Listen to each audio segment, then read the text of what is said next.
All right, so little recap of one quick thing, specifically something none of you would have seen.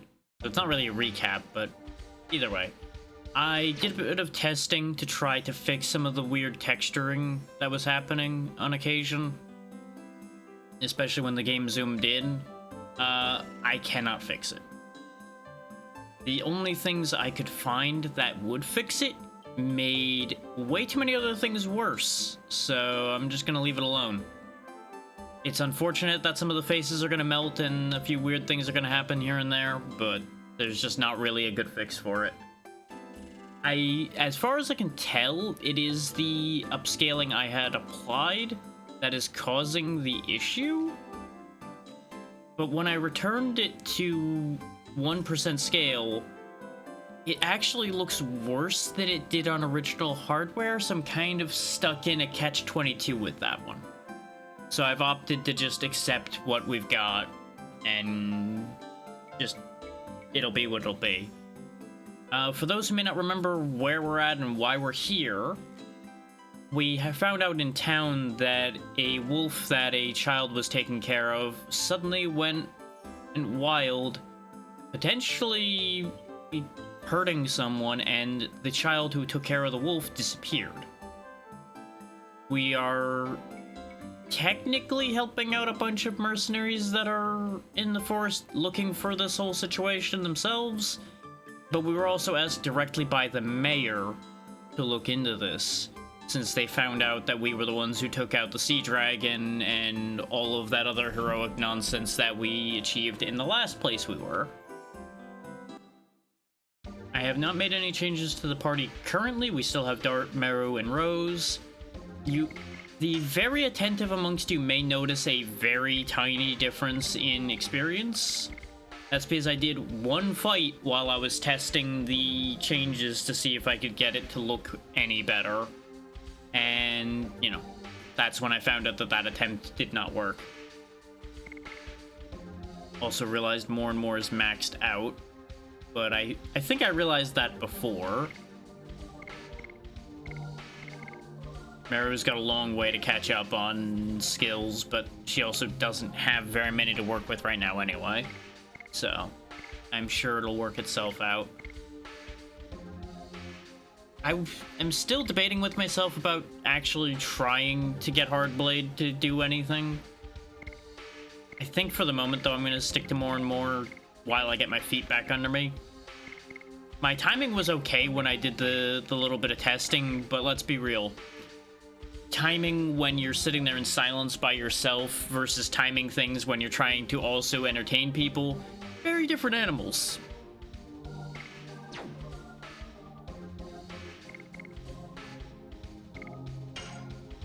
I did consider doing a bit of grinding to try to like level Albert and Shauna up, but as I had discussed previously, since I can't take Dart out of the party, Dart would end up overleveled. That's the unfortunate reality with that.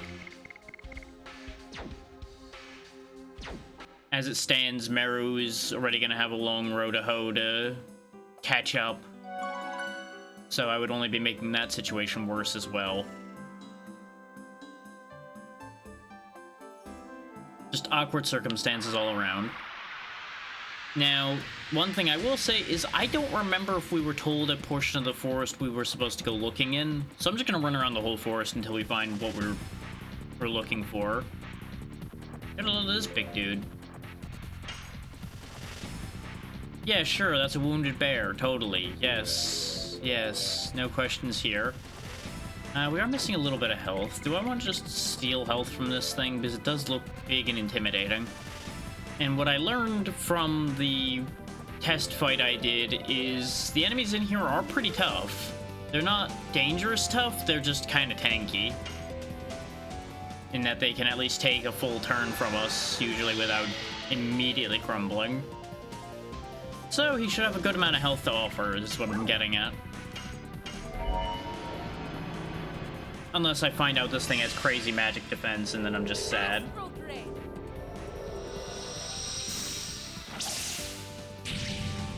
Oh, actually, there was one other change I made. There was a filtering change I did. That did seem to help.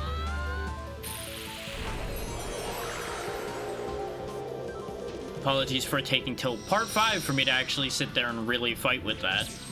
But I also didn't notice as much because I didn't go back and check it because I was very busy. Like, I audio checked it briefly each time, and that was about the extent of the checking I did. And in the moment I noticed it, but it didn't really, like, stick in my brain as soon as any of those streams ended. Item I can't carry. It's a real shame that I just refilled everybody's health.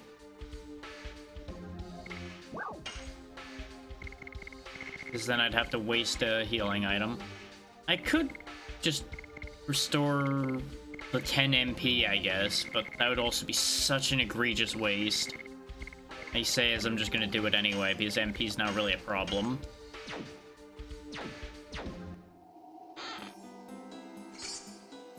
Yeah, that might actually be useful anyway, because I did forget to buy any purifier items. So the fact that they're giving us one might be indicative that we're gonna need them.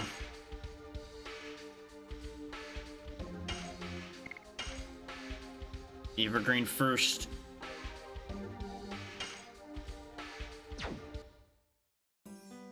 It's over this way.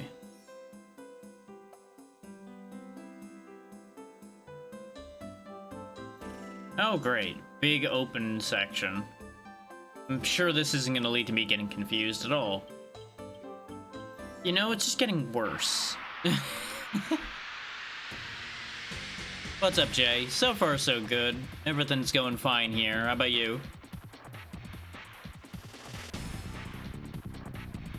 Got some flying squirrels with blade arms. Ow.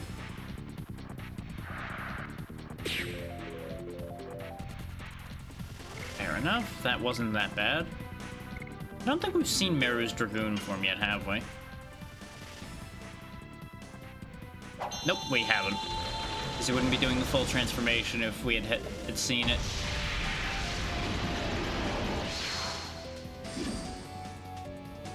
Okay. Decent transformation sequence. And just a bigger hammer. 50% in water strength single. Okay. You know what? Sure. Let's see if I'm freezing this Dark Elf. See how that works out for us. Since her magic's pretty strong, this should work.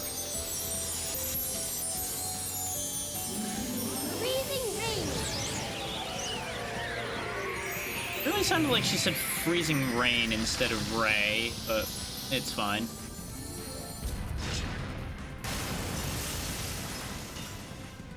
Pretty good. Pretty good. Didn't kill him, but pretty good. Hey, ABC.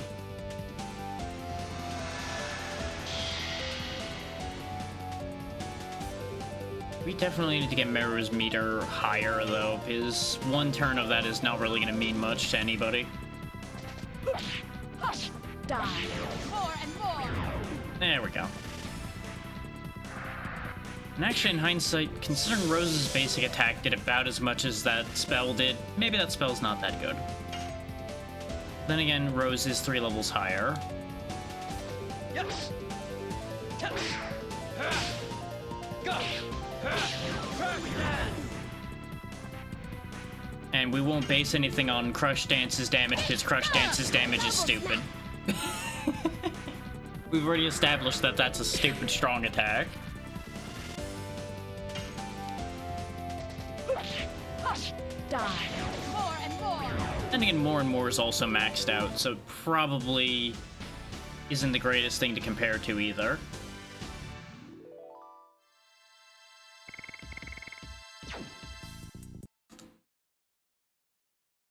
Is that more experience than the last area? I think it's slightly more experience than the last area was. This is where we just came from, though. That is something I've noticed, is fights seem to turn you around for some reason, because Dart was facing this way, which is not where I stopped. That was interesting. That keeps getting me, no matter how many times I remember that that's a thing. But it's fine. Dark Elf and some men are Peacock. Okay.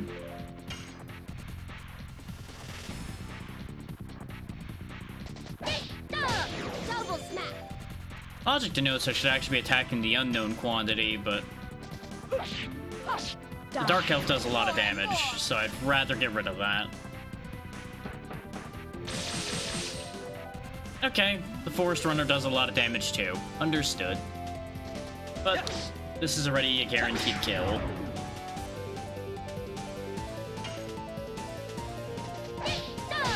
Double snap. There we go. Just keep getting more points from Arrow. Die. More and more. Survive 2 hits, okay.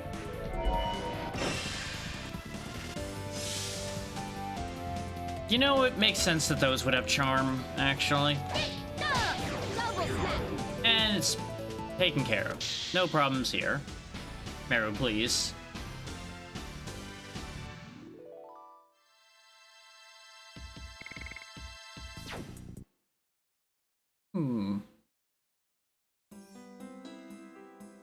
There's a Royal Knight standing in the upper left of that other screen, so we'll want to look at that soon, probably.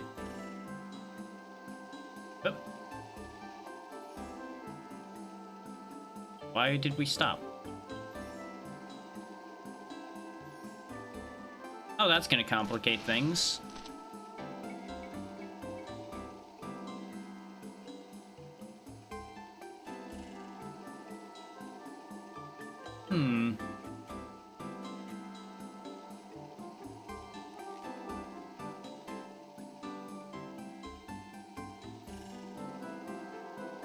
Oh, god damn it.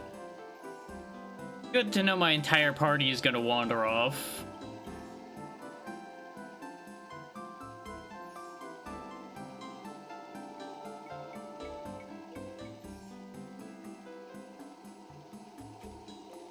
Hopefully they'll come back before an important sequence happens, but we'll see.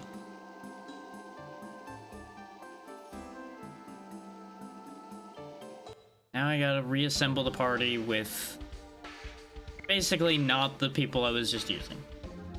Well, I guess this technically would be an opportunity to get Shauna leveled up, huh?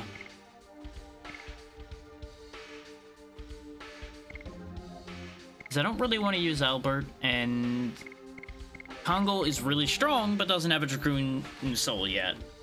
So I don't really have an impetus to use him. Yeah, I guess that's where we're at then. We're just gonna go with this team.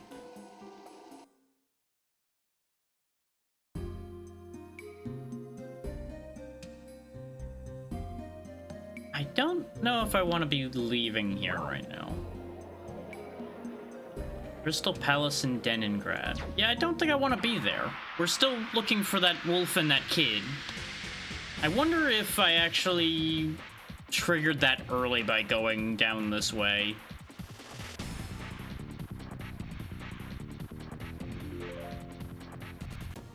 Good fight, everybody. I'm glad the enemy showed up just to run away. Great fight. Great fight. 10 out of 10, best fight if you never even have to attack the enemy. Except for the fact that we got nothing for it. So, you know, that entire load screen, pointless.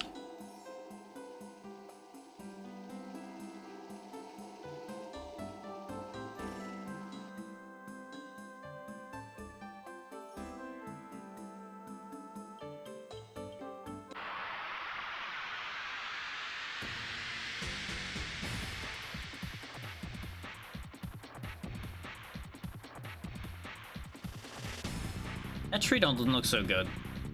This is meant to be green. I mean, it's saying it's got moss, so maybe it's okay. Yes. Maybe it's supposed to look like that. Oh, may as well make use of Shauna's healing.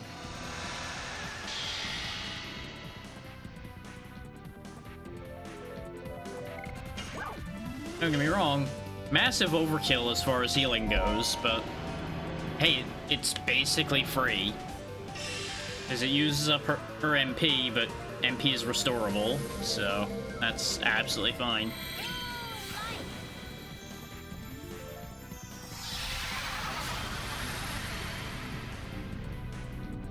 Though I should probably double check to see if Rose gave back the give MP on damage item that I had on her when she left the party.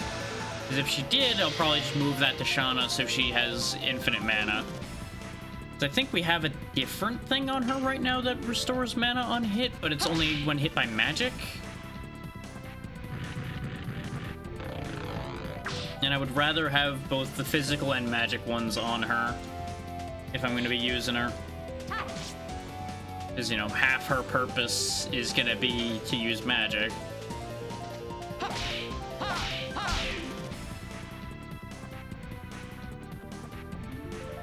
Oh, right, he's got a different move. I was like, wait, why was that the combo he had? I completely forgot we had unlocked a new combo for Hashel in the time we weren't using him. As keeps happening, pretty much. Every time he gets put into the back line, I bring him back and he's got a new move that I need to remember how to use.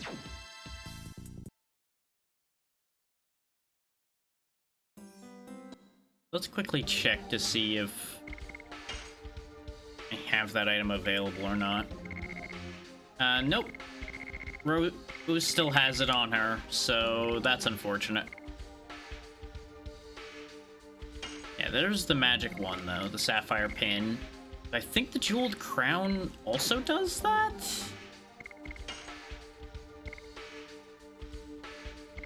So I think she actually has two things that give her MP right now. Do we have a spare helmet? I do not. And I don't know of a way to look at things that people are already wearing. So I'm just gonna hope that I'm remembering right as far as that goes, I guess.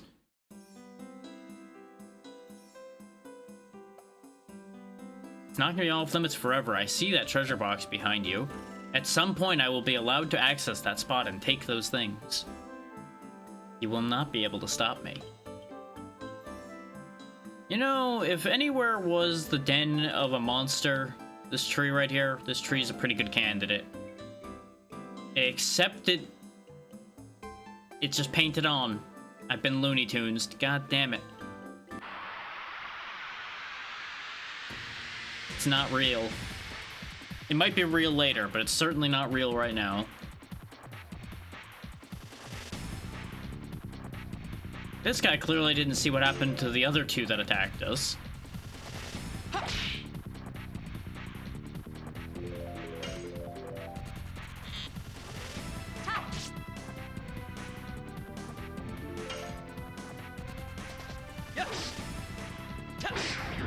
Nope, I botched that one. Yeah, all you have to do is change my team composition and my timing just falls apart every time, without fail. Just completely collapses in on itself. It's unfortunate, but it's also fact.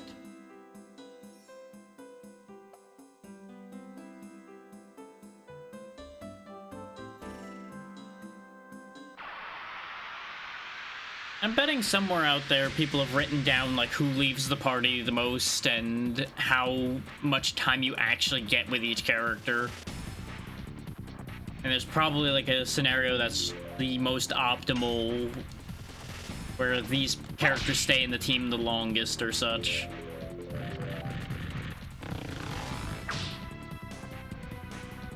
But at the same time, if you leave characters behind too much, then you don't end up getting any good results when you have scenarios like this where you don't have those characters anymore. You almost got me, game. Aim up. I know your tricks. Yeah, Shauna, you need to heal yourself now. Also, turns out the helmet she has gives SP on hit, not MP. That was the problem.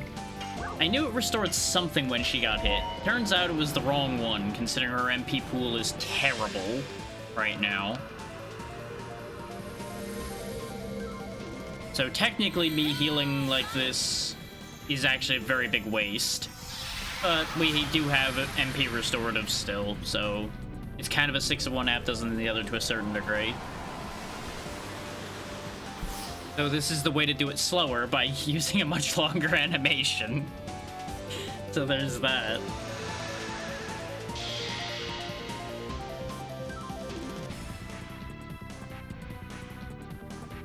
There we go.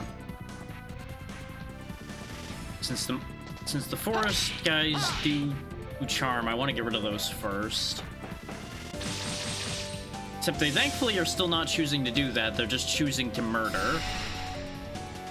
You know, my priorities might be shifting. Based on the way the tree is powering up, I am seriously considering changing priorities. I keep being too early on that second punch, because it looks like it'll be fast and then it isn't. But since that's stunned, we don't need to worry about him for the second. And I was too caught up in finishing that thought to actually attack properly. Way to go, me. Yeah, it's the third one that's fast. There we go. We're starting to get there. Now they're both stunned, so let's finish the weakened one. Or continue weakening the weakened one, since Shauna isn't killing anything anytime fast. Hate that. Really hate that, considering Dart is the strongest one we have right now. I thought I got the timing that time. There we go. At least the charm wears off when the one doing the charming dies. Unlike some games where if you get charmed, you have to get to the end of the fight before the charm wears off. Or, you know, the charm wears off of its own volition, which is also sometimes an option. At least we keep stunning him, though, so we can kind of afford to mess around a little bit.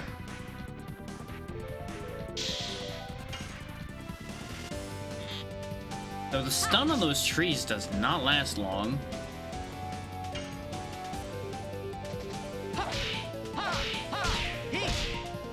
Ah, I thought I got the fourth one. It was real close. Now it's still powering up. I don't like that. Cut that damn tree down. Thank you.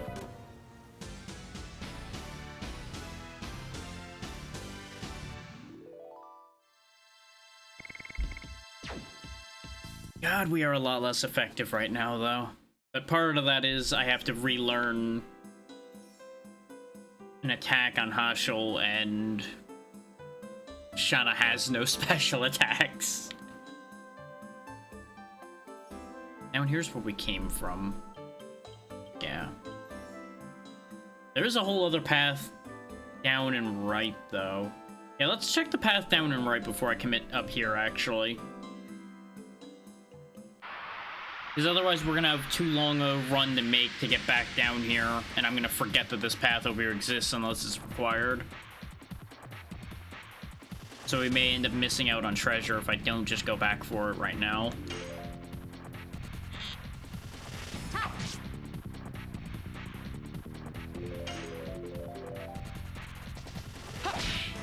Too early.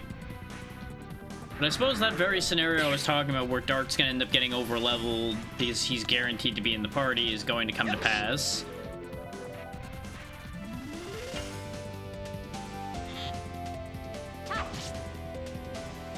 I suppose at least Hashel will stay somewhat relevant,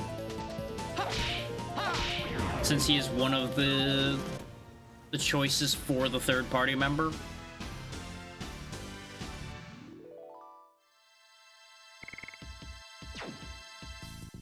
As far as what my main, like, rotation is going to be.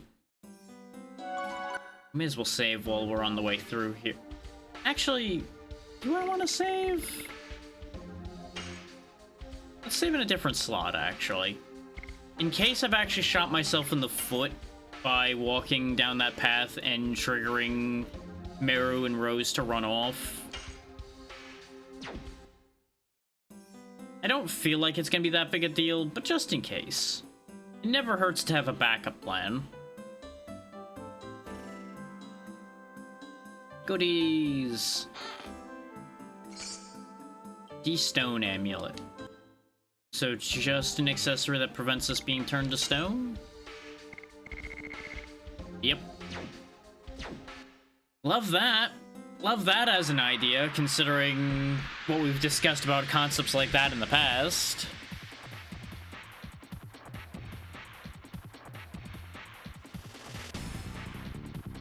For those that weren't in those discussions, I am now greatly concerned that there's going to be something around here that's going to turn us to stone. Because that's how that always works. Too early again.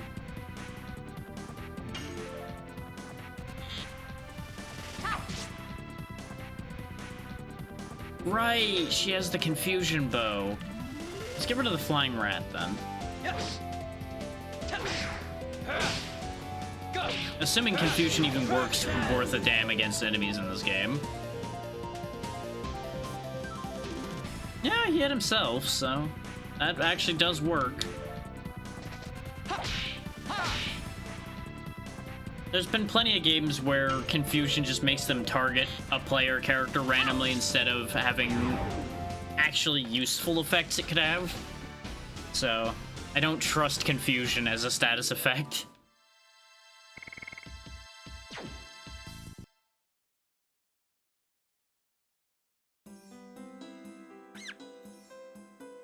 Meanwhile, of course, if a player character gets confused, they can do all kinds of goofy nonsense that tends to be upsetting.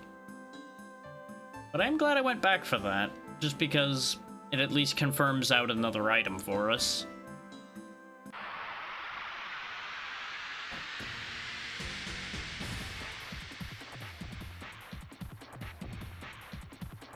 What do we got now?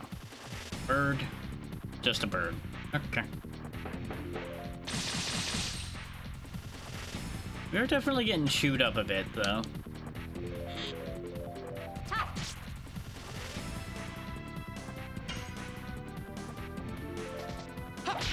I was just way early on that one.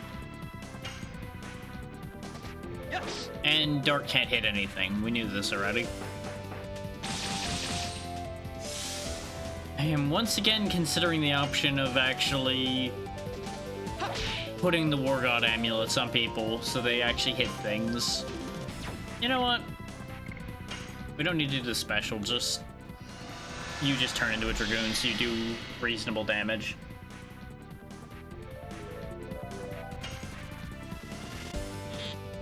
Oh wow, she just doesn't even have the minigame for her attack in Dragoon form. Wonderful. So I can't even enhance that either. She really is just not meant to be useful in that regard, huh?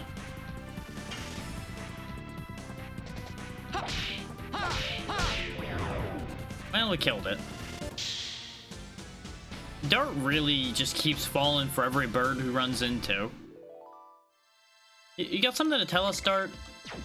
Is this why you didn't do anything with Shauna for so long? Were you looking for a nice bird? I won't judge. I might laugh at you a little bit, but I won't judge. There's the kid, presumably.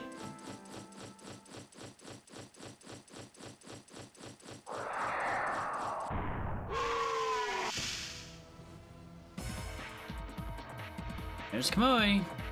And the kid's convinced that we were gonna attack him.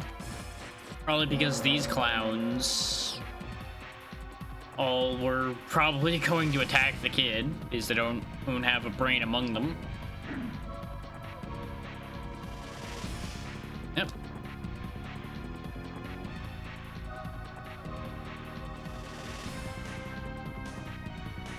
That's believable.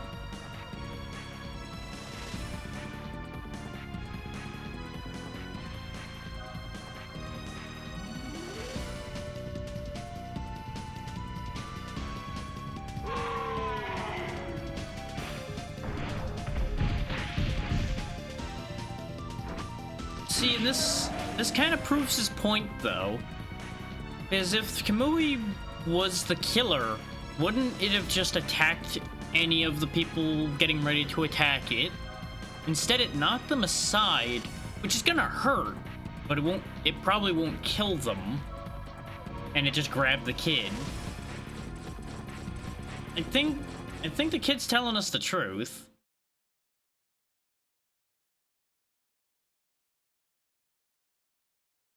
And everybody's convinced this is the case, regardless of the evidence right before their eyes.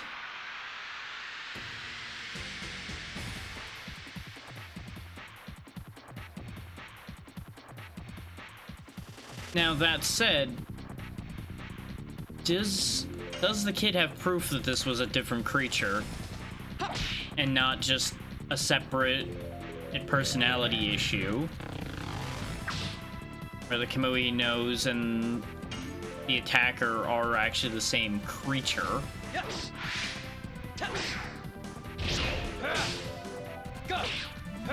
So we got options for how this could be playing out. And we just don't really have a way to know until the railroad continues.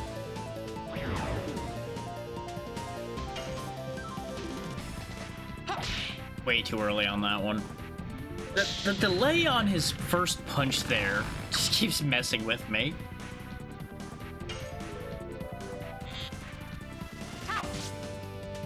Because the way he runs up, you expect him to punch with purpose. And instead he's like, I'm gonna punch ya. Eh.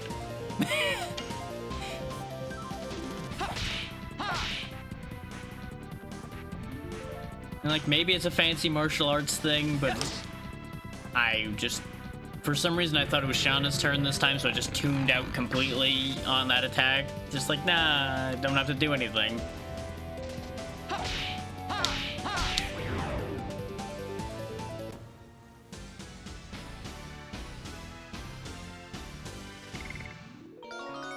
There we go. Hey, she has magic other than heal 100%. But don't get me wrong, heal and revive 100%, real good stuff. Having new magic though, very good. More importantly, she has double the MP she had before. So it's actually going to be worth it to us to restore that. That's why I didn't use the magic restore before now. Because of the fact that it wouldn't have been very valuable, because it would only have been refilling 20. Now that it's refilling 40, now I'm more invested. They all went running off this way. Or maybe not all the way down this way, but they went south from that first screen.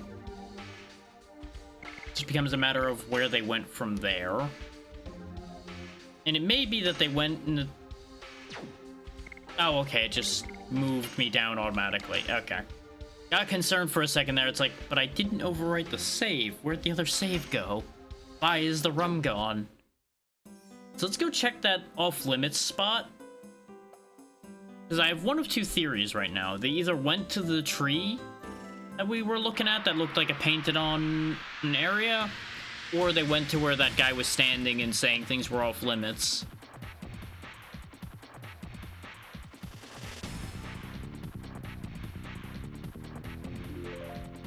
Those are the two logical answers. Nope, too early again.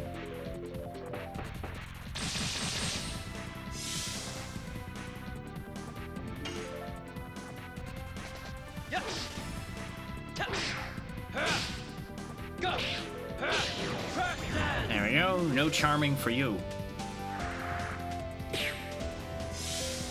That is some real hefty damage still. And I can't even say that, oh yeah, Shauna's armor's been left behind. She's wearing the best stuff I could get for her. I was just off timing with that one. We got further though. We were one hit away from that actually being correct this time. Yes, Discord, I know. People are doing things. That's great for them.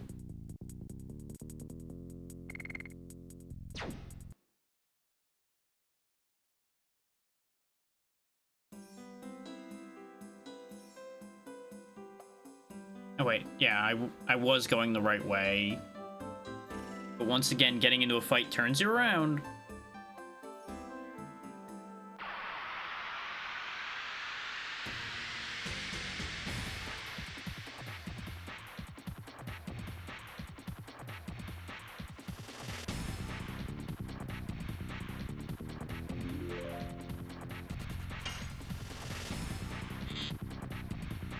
Bang.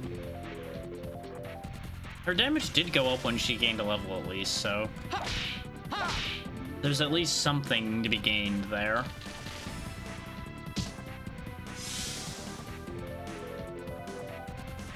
Oh, and she did gain a Dragoon level. Of course she would have gained a Dragoon level. That's how you get magic, you silly man. That's also why she gained MP, because MP is based on Dragoon level. Yes. Which actually then makes it weird that she gained attack. Or did she gain both? She might have gained both. Maybe that's why I'm confused.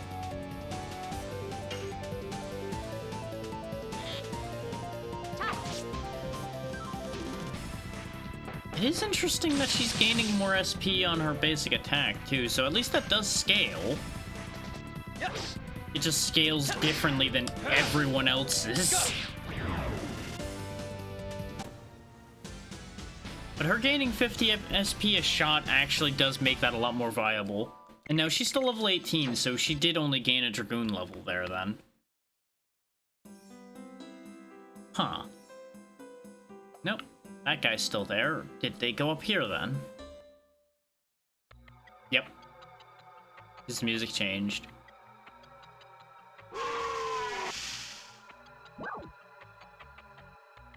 Now, a wise man would retreat in a situation like this, but I'm too curious for my own good.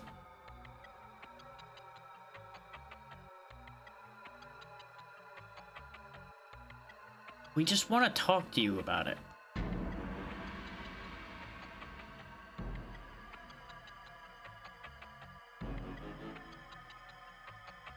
Well, yeah. Kamui needs you, but Fa also needs you.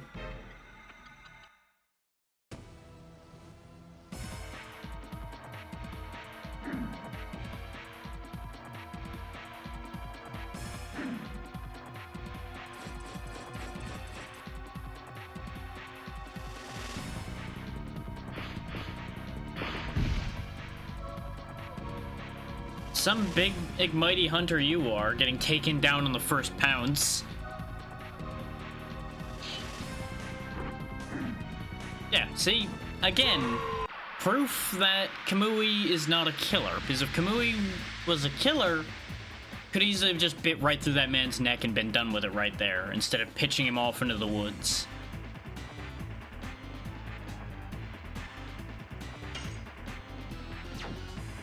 Interesting that the tree is involved here.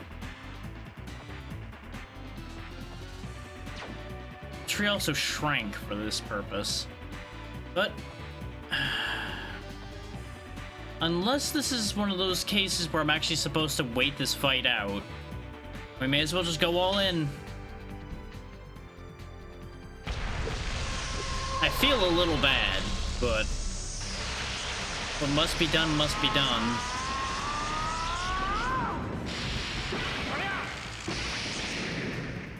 I wouldn't be surprised if there is actually a scenario where you don't do what I'm about to do. But I also want Shauna to heal herself, so that's kind of why I'm doing both here.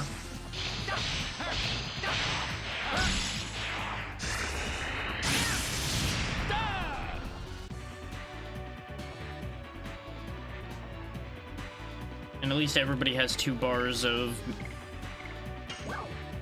SP here, so it'll actually last a little bit. I'm not gonna throw magic at it, because I don't know if I'm intended to kill here. So I'm not going all out yet.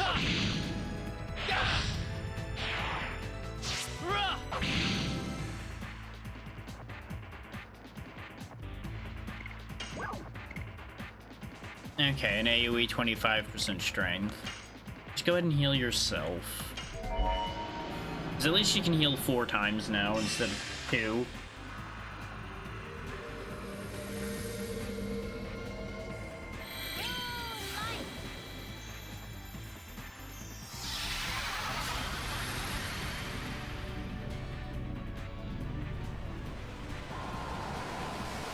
The only problem with me doing the special there is now I can't bide time. Like, everything I do is going to be attacking.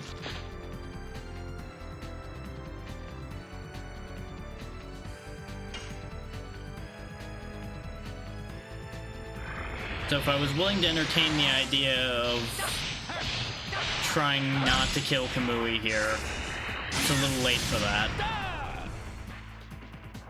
Unless it survives all of this. Which it might. It's not out of the realm of possibility. Because for all that our Dragoon forms are pretty strong, they're not god-powered. And let her form wear off. Dart's gonna be the issue as far as that goes, because his is gonna last twice as long as everybody else's. Kamui is still in blue, so maybe I would actually need to hit it with some magic.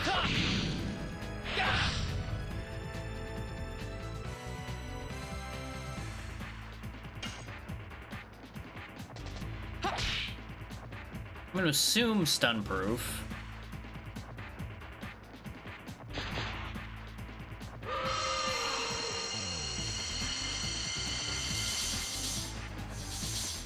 Interesting. Magic of the forest, I suppose.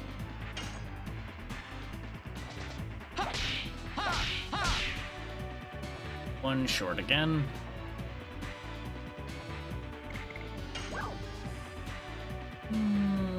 Yeah, Hashel needs it.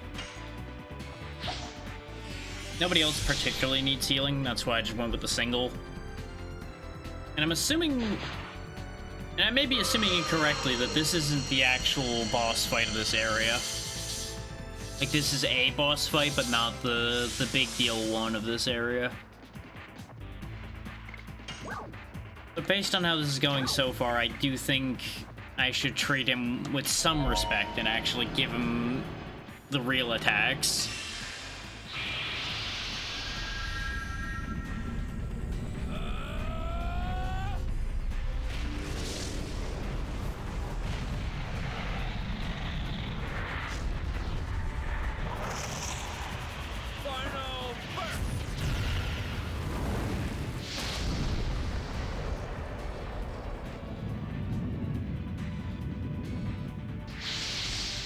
Yeah, that does a lot more than the regular attacks were at this particular moment. But that's also because I was botching those attacks. Ultrasonic Howl.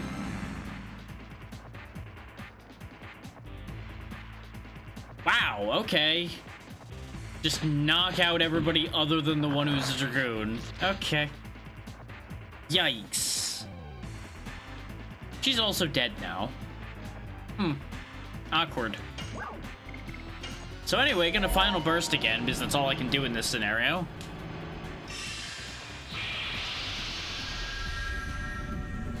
Ordinarily, I would have final bursted and then had Hashel revive Shauna, but Hashel's still currently unconscious. Old man's laying on the job.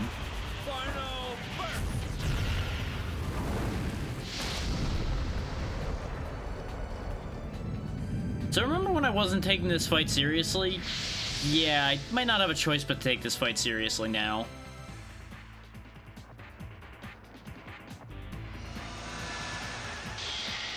Which, you know, that's kind of on me.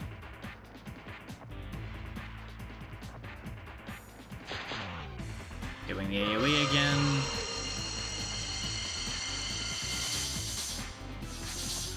This will at least work out favorably in one regard, in that Shauna will get a bunch of experience from this. Okay, good. Hashel's back on his feet. We're all kind of hurting right now, which is not great, but I think it is still a better idea to revive Shauna first. Because her turn should still come up after Hashel's, and then she can use a healing breeze to get everybody back into good order. Yep, perfect.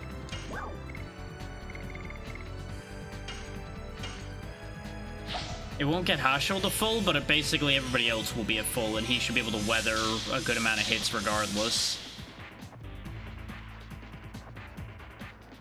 And then Dart will still be able to attack. I just gotta watch out for if he does that roar again, because if it was only being in Dragoon form that protected Dart there, then no one has protection. Hey there, Snork, how's it going? Yes. I timed that one slightly off. That's unfortunate. Too early that time. Doesn't matter for you, because yours don't have of timing to them.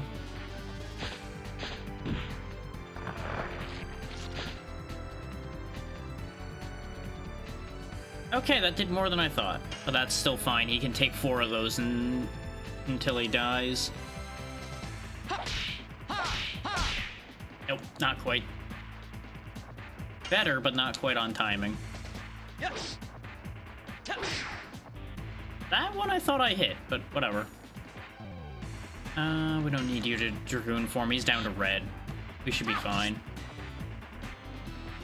Confused would have procced if it wasn't a boss fight. Please don't eat her. I would like my healer not to be dead. Ooh, wow. His damage has gone up as the fight's gone. Which makes a degree of sense. Desperation and all that. You know what? Yeah. I wasn't gonna bother, but at this point, might have to. No, I'll just have her attack, because I don't think a 25% strength spell is gonna be that worth it. But this will at least do a lot more than a regular attack would.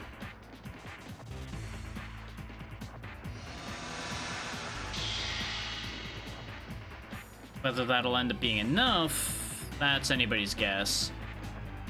I could have Dart transform as well, but if I land Crush Dance, it'll be similar enough. Yes.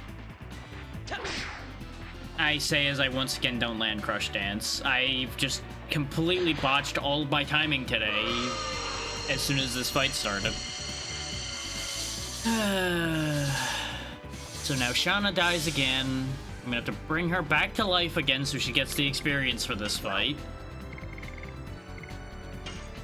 Please don't die again. I need you to stay on the field so you aren't eternally behind.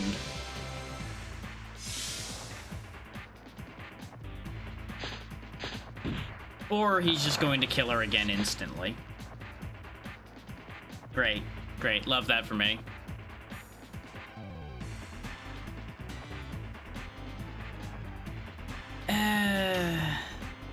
Mixed results on the whole getting somebody fired thing is if you aren't careful how you do that, you start to prove that you could be just as much of a problem on the other end to other people above you. But I'm doing fine. Botching this fight a little bit, which is upsetting, but it is what it is. We will still win, just the one who's behind on experience will stay behind on experience. Because the people I was going to use for this fight left.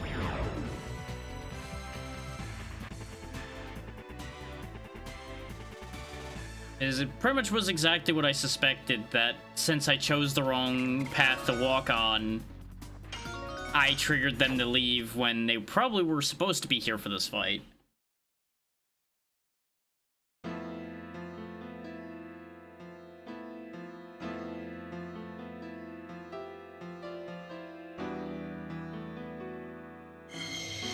Yeah, I was gonna say, we can just heal the thing, it's fine.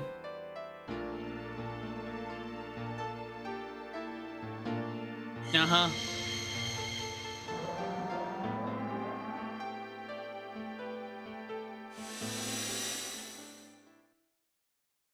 What? How did the healing magic make him tiny? Well, at least it worked out for the best, question mark? I don't think a Savage Soul would necessarily make something much larger. I'm pretty sure natural aging is what made him that big, but you know what? Sure, we'll go with that.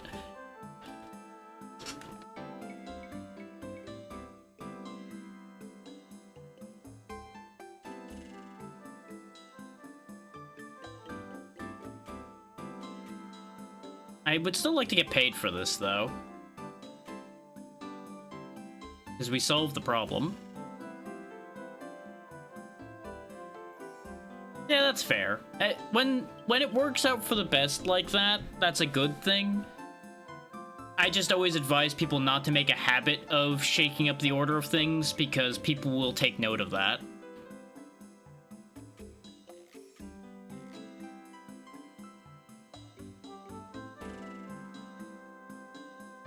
Still not allowed to go that way. Okay.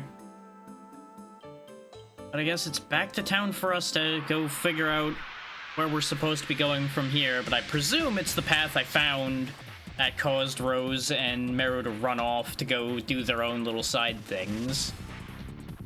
Like I said, everything's fine.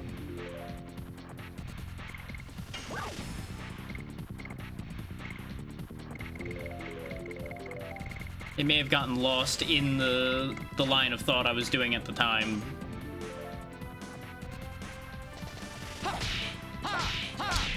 Dang it. That attack is really annoying to get all the timing lined up for.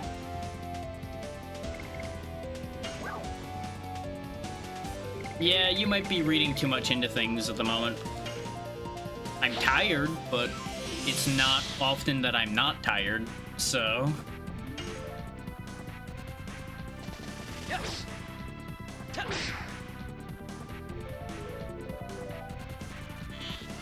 And, you know, of course, I'm not exactly overjoyed to have had that fight going the way it was.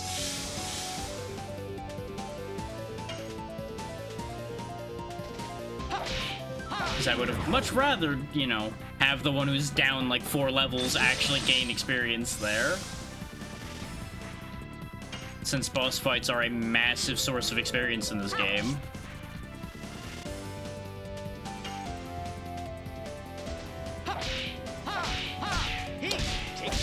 Hey, finally managed to make that attack work. Yes. And of course you missed again, Dart. Why wouldn't you miss again? Now somebody's gonna get charmed. At least it was Shauna. There are much worse people to have gotten charmed. Except for the fact that the one person she attacked while charmed was herself, and she's dead again. Is it any wonder I don't use her? Is it any wonder at all that I don't use her? She cannot stay alive for anything.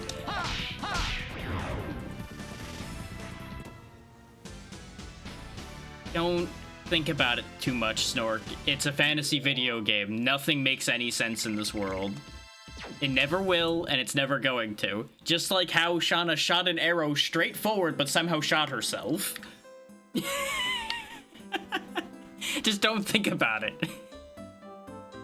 It's not worth it.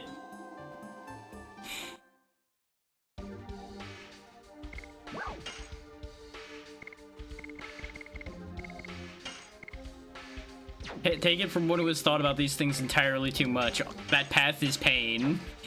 Nothing good will come of it. I've gone the wrong way.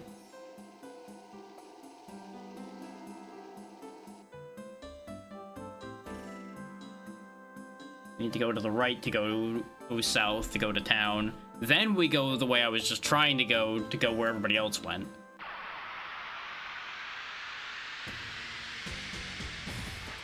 Yeah. Only when it doesn't mean nothing gets done. That's the cutoff point. Things still need to happen. Otherwise, it just becomes depressing.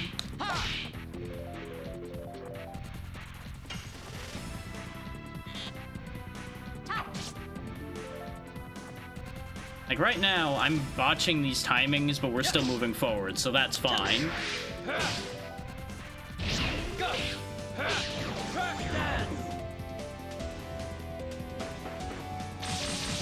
This is also the usual result of not doing a thing more than once a week as well.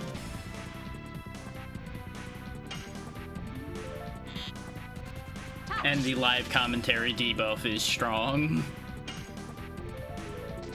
Yes.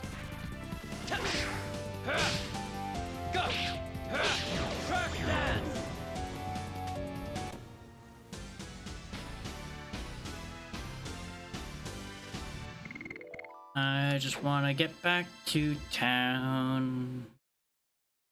I just want to get back to town.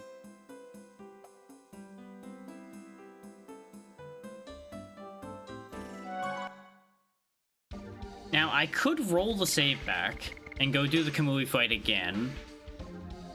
But here's the thing that I've decided now. If I roll back the save and bring Meru and Rose to that fight instead, the fight will go infinitely simpler, but at the end of the day, Shauna will still be stuck at level 18. So it won't really change anything. It just will mean Meru and Rose will gain a level instead of Hashel and... just Hashel, really.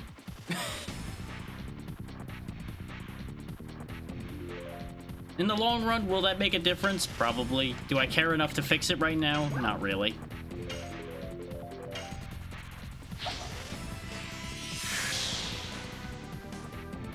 Just know that the thought was there, and I've decided not to bother.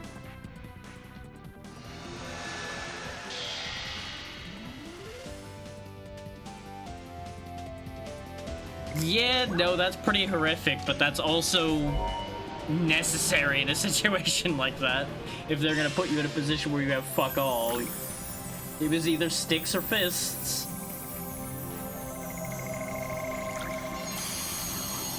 One way or another, that deer was going down.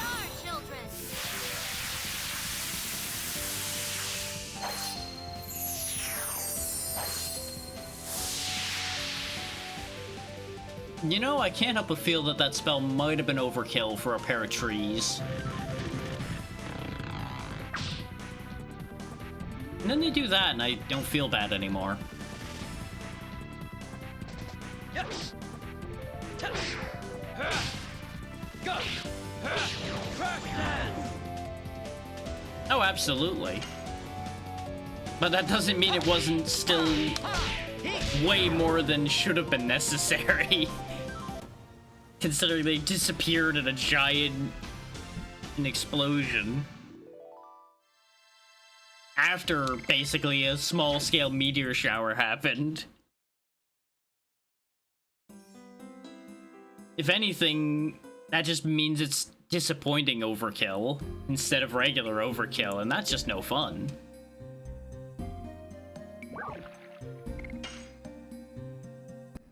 Now we go do plot things.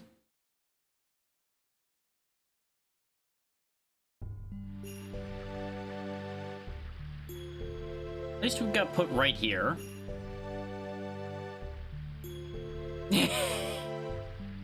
Yeah, I mean, one or two of the jokes that guy sitting by the water at least somewhat was funny. A lot of them were pretty bad, though.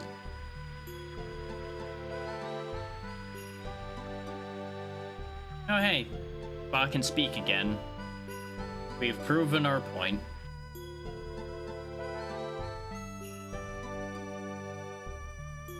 Right, this isn't the mayor's house. This is just where those two live. These two, that is. And then Fa lives at the mayor's house because she's the daughter of the mayor, who is... this way. Conveniently in the direction labeled mayor's house.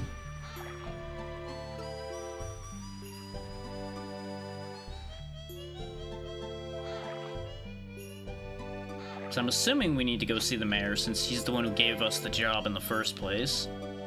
Or he's just conveniently not there we go.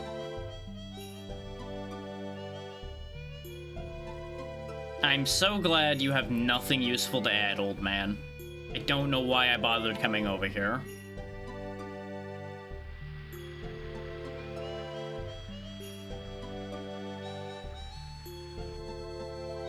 You know... maybe I should have just let this whole situation play out after all. Oh yeah, you know, I don't have this whole guy running a conspiracy that's going to eventually destroy the world to deal with or anything. No, I can stop to deal with every random person's problems.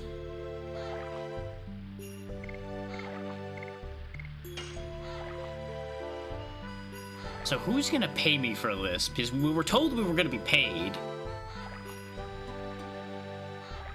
Guess I should go find that Royal Knight. Since he was the one who was paying the mercenaries, I presume he'll pay me too. And if he doesn't pay me, then this whole city might be more underwater in a minute than it was before.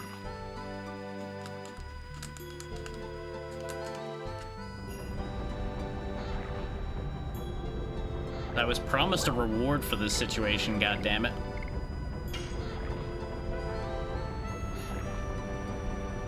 And no, the joy of the citizens is not sufficient reward for this guy right here. No. Not in the slightest. What are you running around about? I mean, yes, that is true. The forest is fine. Well, maybe it's not fine, because we didn't really fix the source of the problem. We just kind of fixed the one thing that was affected by it.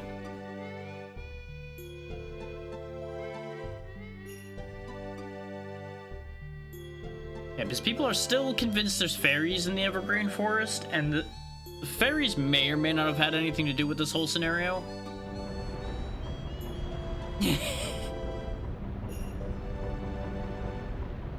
Just think, they would have gotten a much better price if they had just not skipped out on paying me in the first place. It's a real shame how these things work out, isn't it?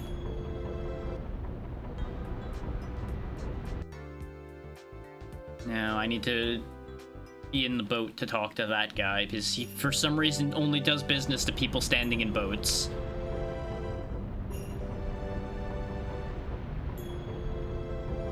People in this town are weird.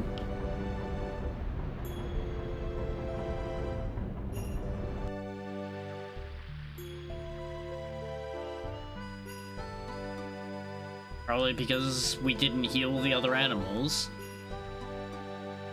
So I wonder if there is still something I need to do in the forest that's just not being addressed at all. Oh wait, there's the mercenaries. Hey, at least you're alive. Well, y'all ain't getting any money because you all fucked up the job anyway. Because y'all suck. Aha! 5 times larger prize. Nope, we're taking the prize.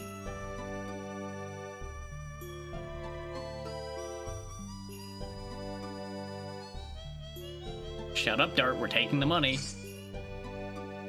I'm burning this town to the ground. 500 gold is not enough. See, when I hear the word 5 times the prize, I expect more like 5,000, not 500.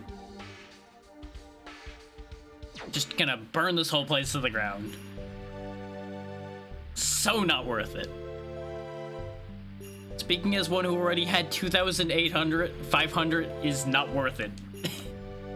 I'm gonna go kill the dog now. Burn the town to the ground, wipe them out. Place was better off as a portion of an ocean.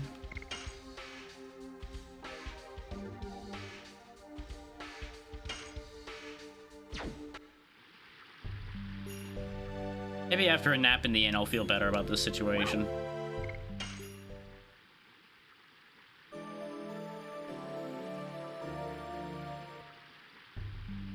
What was I gonna do?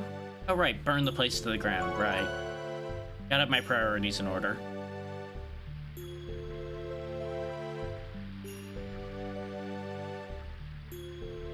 How do y'all not know what the wolf looked like before? The kid had the wolf before this whole situation played out. How do you not know?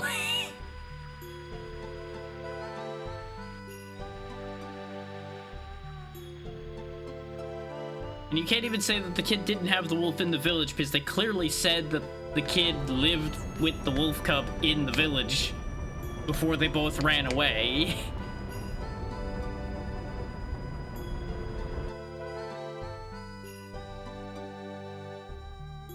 This town is dumb. I'm leaving. Do I go back with you right now?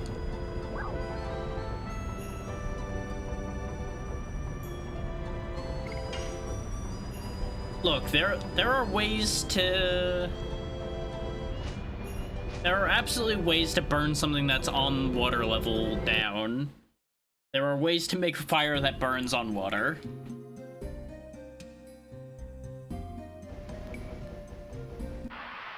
Now, the fact that most of their buildings are made out of stone, that'll complicate things. But, you know, it's the thought that counts.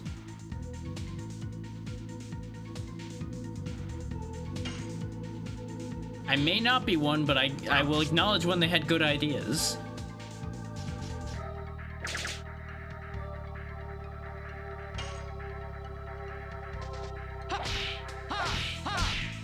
And fire that water can't save my enemies from is a good idea. Yes. Go.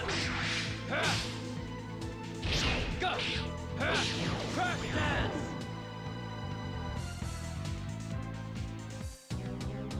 I don't think I need to be on the boat right now. I think being on the boat right now is actually not going to help anything.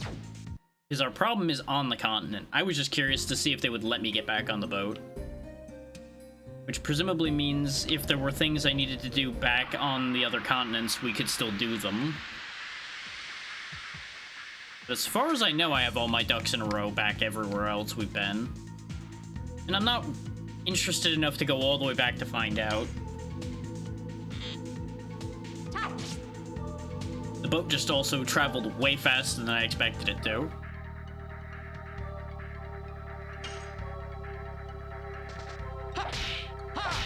It's easy to do foolish things when you don't know any better. Yes. Go. Crack dance. And to a certain degree, it's not a completely foolish idea because it's not all water. It's just, you know, mostly water. So it would only mostly not work.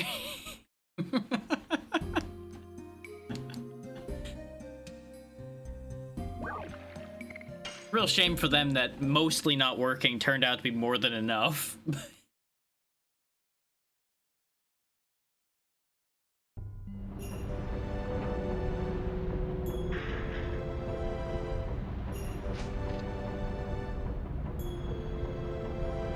Okay, so let's get back out of town on the correct end again. I think, yeah, I need to take the boat to get around. Exactly. I never at any point said it was a good idea.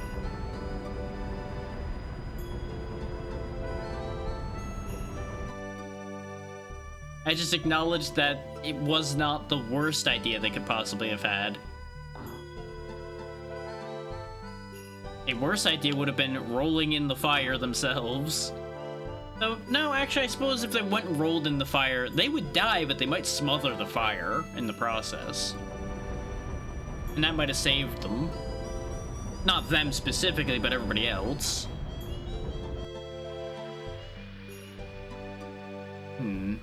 Where do I get another boat? Since my boat has now despawned from there because we left. Oh, there we go. Right. This is where we got the boat in the first place. I mean, if you had enough to dump on it, sure. Not everybody, you can take a massive enough shit to put out a fire. You'd need to get a fair few people together for that to have enough volume, I think, to cover a serious fire. The theory is sound. Just the quantity would be the issue.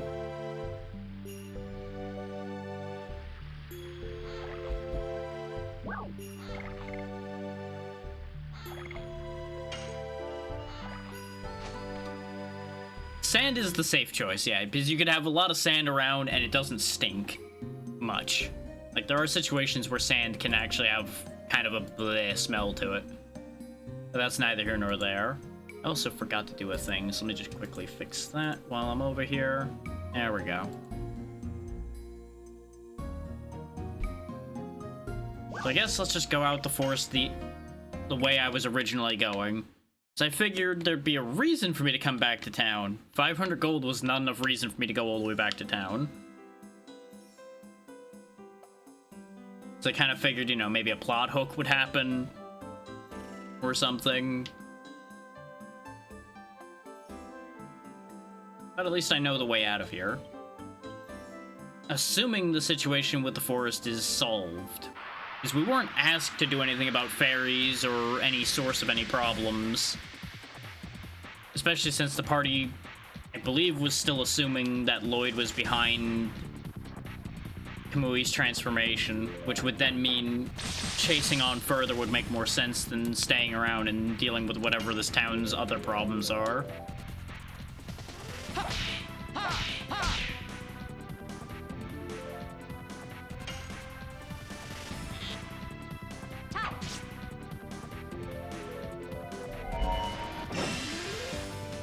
Oh, they can cause fear as well as doing charm. I really hate these birds. At least that's what I'm assuming menacing would have done if it had worked. Is based on the nameplating, that just makes sense.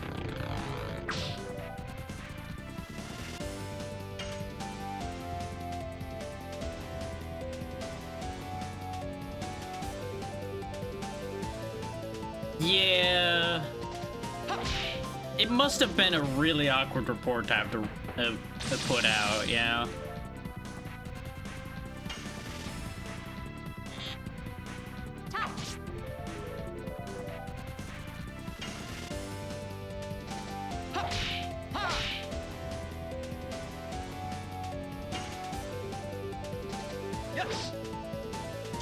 I have to imagine early reports of that kind of thing, they probably just didn't even believe them.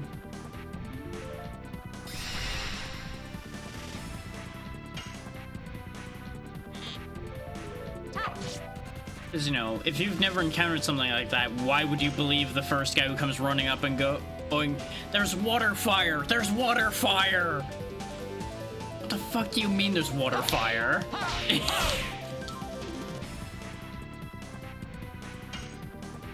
The lake, it was burning! The lake, it was burning! It's like, yeah, sure, just, somebody get this guy out of here. Oh, probably, yeah. It's like, okay, you know what, you fucked up. I don't know how you fucked up, I don't know what you did, but you... you don't want to tell me how you fucked up. So you're just making this whole thing up about water fire.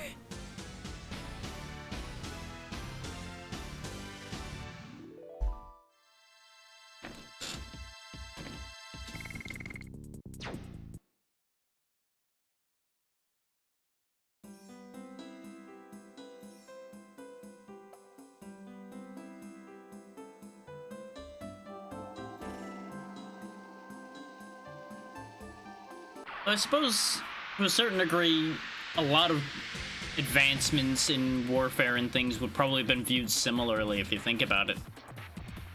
Whenever there was a really big jump.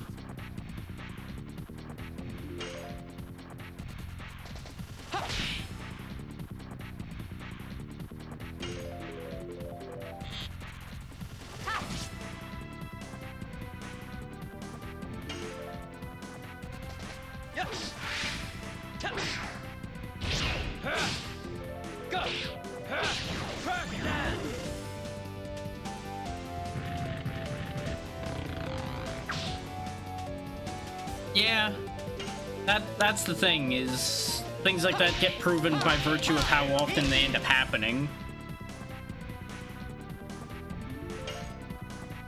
Because you can't possibly accept that all of your commanders are insane or lying to you. That's just not, that's not a good look.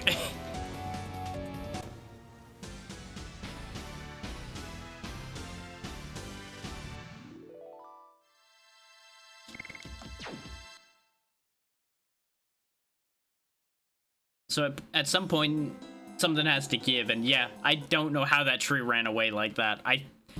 I'm pretty sure, at the very least, the runaway was triggered by me confusing it. But the fact that it could run away like that to begin with is wild. If you're outrun by a tree, I don't know what to tell you.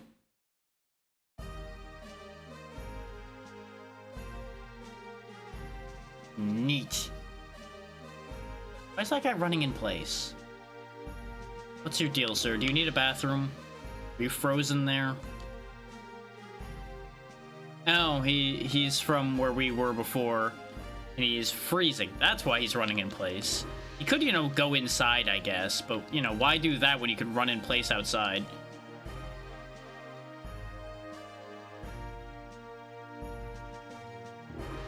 Okay, they're still complaining about the Emerald Forest. You might have overdone it a little bit. Okay, so there's a Bishop Pickle around somewhere.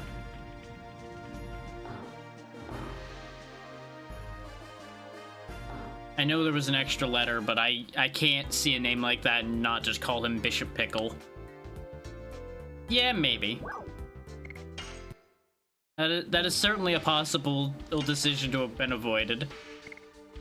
But it happened, so it's too late to worry about it now. Fungal a better weapon. Albert a better weapon, because you never know when I'm gonna have to use one of these people again. Ooh, there we go. SP when physically attacked, very good. Magically attacked, gain SP, there we go. Same thing as the Jeweled Crown, just for him. Escape rate from magical attacks, so just magic dodge. Doesn't really help in any other regards, though, so I'm not gonna bother with that. The Armor of Legend. Oh, most expensive goddamn thing on the planet.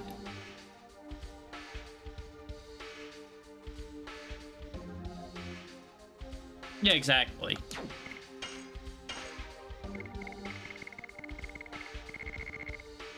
It does pay off. You just gotta make sure not to go so hard that you hurt yourself and then everything suddenly becomes heavy instead.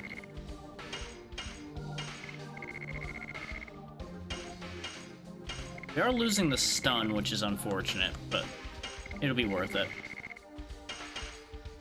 The extra damage should pay off.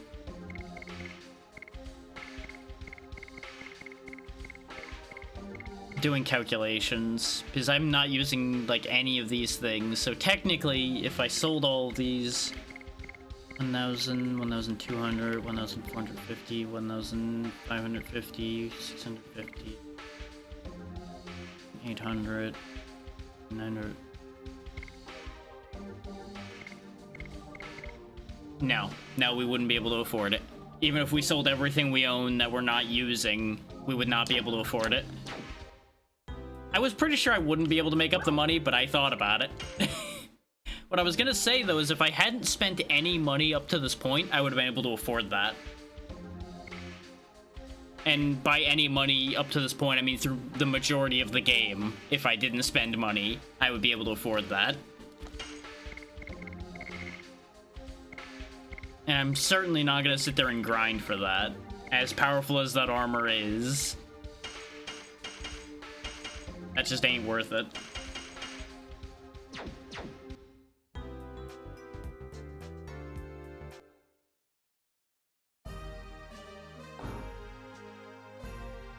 Why is there a ping over here now? Wow, okay. The usual reason.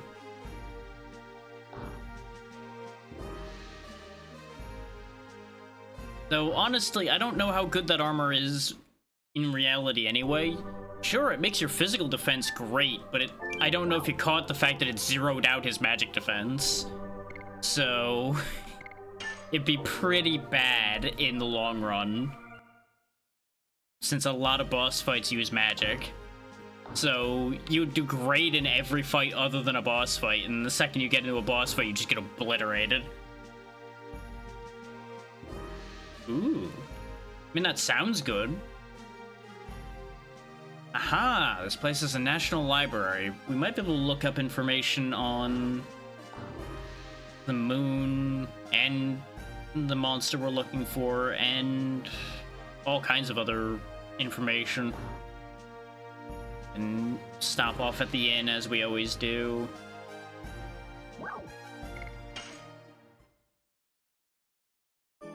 Not that we seriously needed healing, but, you know, it never hurts to be topped off, so you don't end up getting surprise death. They came all the way here from Serdio, just like we did. Why? You know what? I don't know if I want to know why there's a bed standing up in front of the staircase. Just gonna leave that one alone. People want their privacy, and they'll go through any means to do so. And you know what? I can respect that. We were already in this building, right? No, we weren't. Hello, old people. We're talking to each other rather than paying attention to me. No, I can definitely understand the value of a quiet life.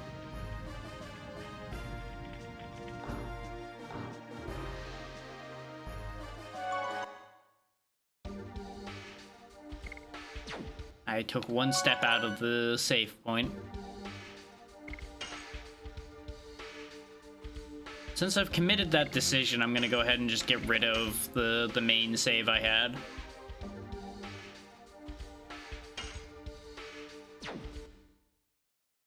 Because at this point, there'd be a lot of backtracking involved in changing that decision, so we are just making that at a thing that has happened, and there's no going back now.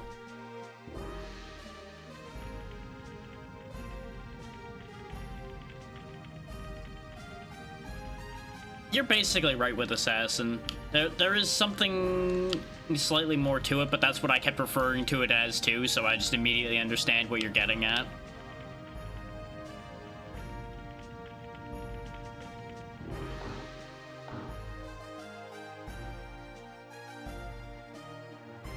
And when I realized that you could actually change your secondary class when you respec, I actually almost went into the Assassination set instead of Flame Weaver, but the Flame Weaver's passives are going to be too useful to me.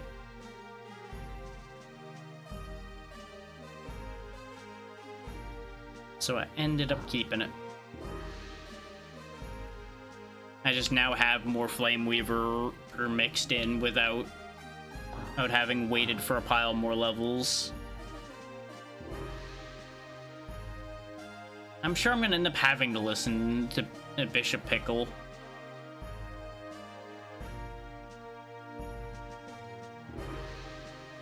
I don't remember if you have to unlock it or you just had to look for it in the menus. Because I didn't get prompting about it that I can remember. I just happened to spot it in the menu. Like you had to tab to the left instead of the right to get there or something like that. Meanwhile, this guy's going on about the end of the world and something about fruit.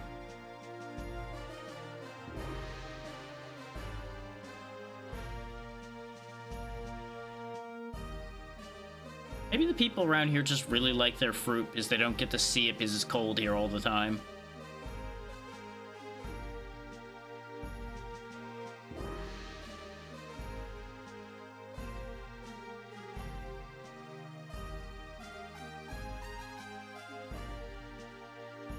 Magic tree.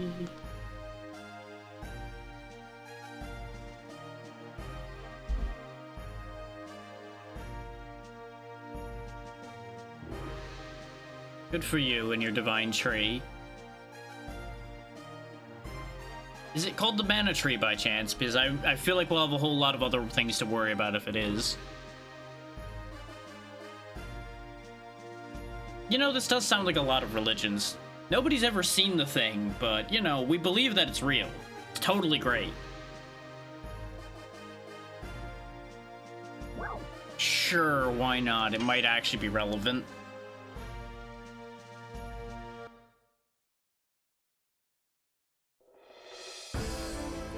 The divine tree is the tree of life.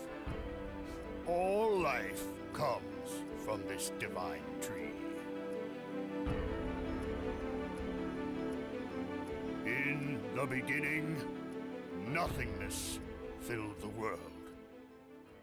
Then the Creator saw, descended from the sky.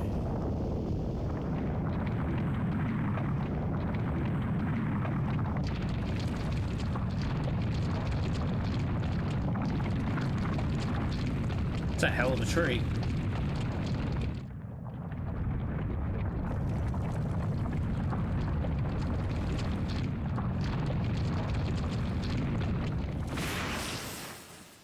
trees usually, you know, not quite like that? Hey the Reaper, thank you for the resub. We're just watching a magic tree forming. He and his followers created the world. In the end, Soa sowed a seed on the earth. The seed soon grew to be a great tree.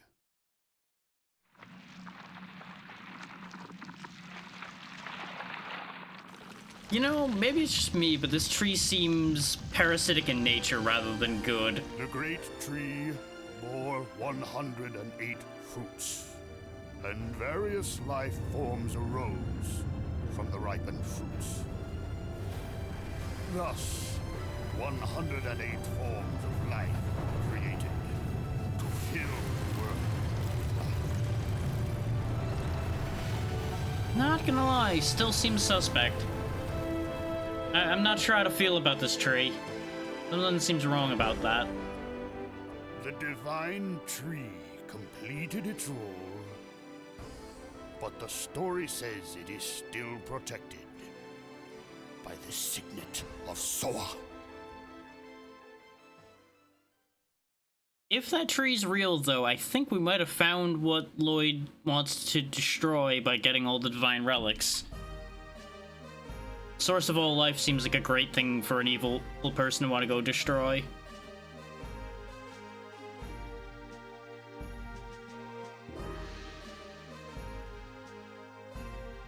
I mean, a lot of life trees and things like that are all based on the same things.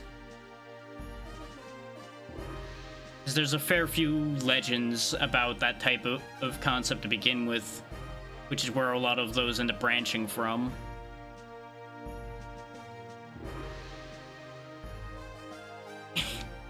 Of course Albert's excited to go find a library.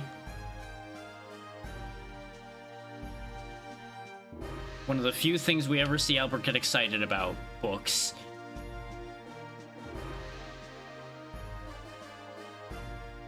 Meanwhile, this person's been ignoring this whole thing happening and staring over here. No, until your name tag appeared, I had no idea you were even a librarian.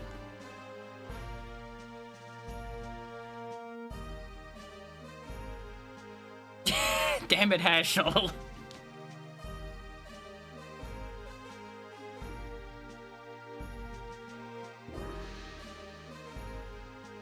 Yeah, you did lock the door to the library. It's almost like this might be why a bunch of people are coming to talk to you. That because you locked them out of the library people are supposed to be able to go to.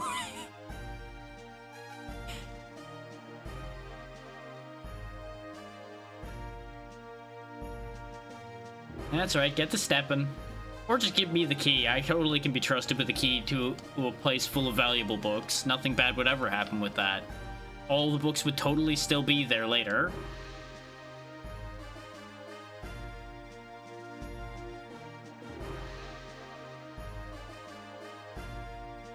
Everything will totally be fine.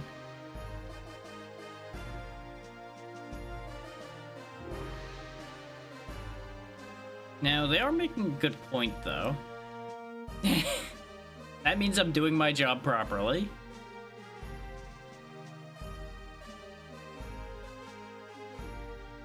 So it confirms out a couple things, because, like, I was shocked at how many people knew this game existed when I started this. But to hear that anybody is still out there that didn't know that this existed, balances back towards what I thought originally, because as far as I knew, nobody knew this existed.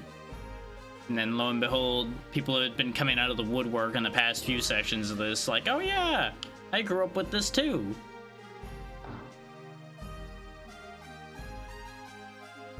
Which, you know, it's that mix of great to see, but also very confusing.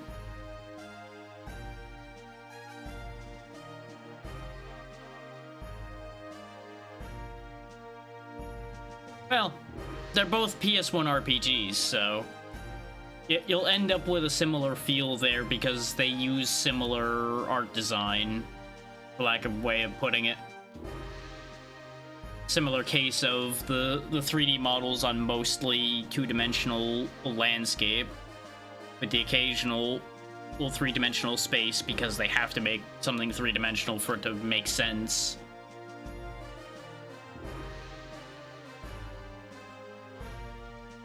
One of this game's main claims to fame was the fact that it has timed attacks and a variety of different timings for set attacks to keep the actual fights a little more interesting.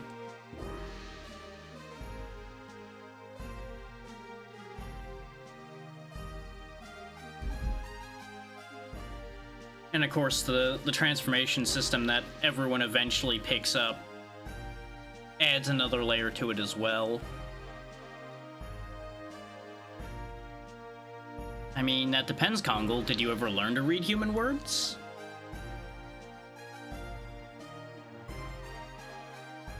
Yeah, we still have no idea where Rose ran off to. Meru said she went to go see her parents, which we have no idea where her parents are either, but that's a whole other issue to figure out too. Thank you, Kongle. You're doing your best. Hey, he actually had the right idea.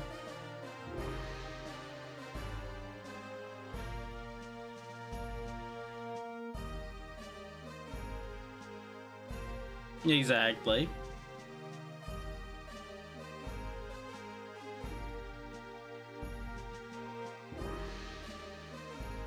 Yeah, Dart's making a good point here. We encountered legendary creatures, specifically we've encountered dragons that were supposed to be extinct. We are Dragoons, which are a class of hero that's not supposed to exist anymore. We encountered a Wingly, which is what's being described there, who is very much alive, until we've made that not true anymore. Any legend could be real right about now.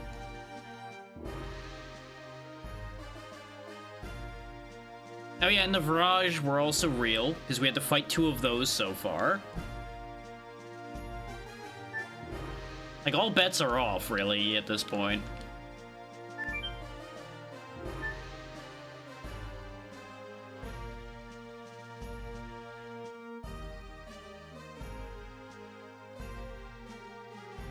Well, we already know about 2 existing Divine Moon objects, because both of them have been taken by Lloyd so far.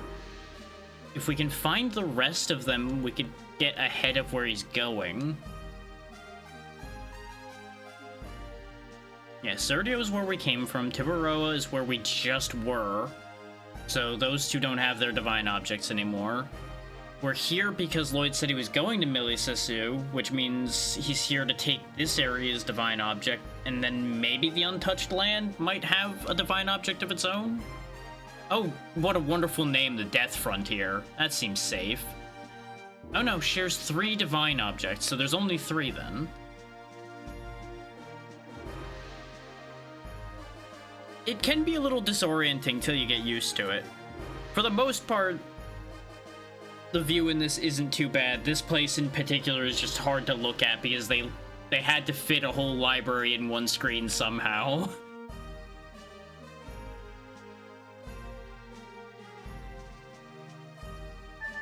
I would assume the Divine Moon objects have something to do with the moon that never moves.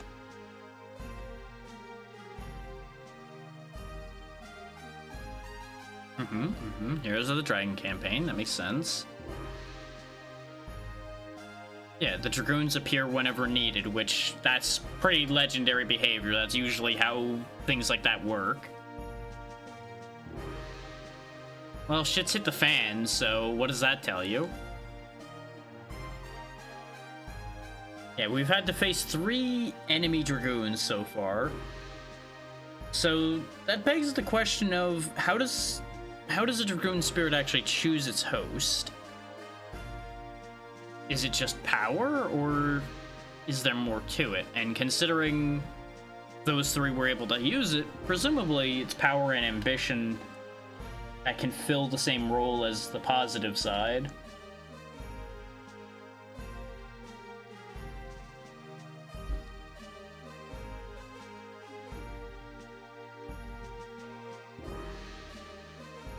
Yeah, presumably Lloyd also has a Dragoon spirit, since he has that Dragon Buster that he killed Lavitz with.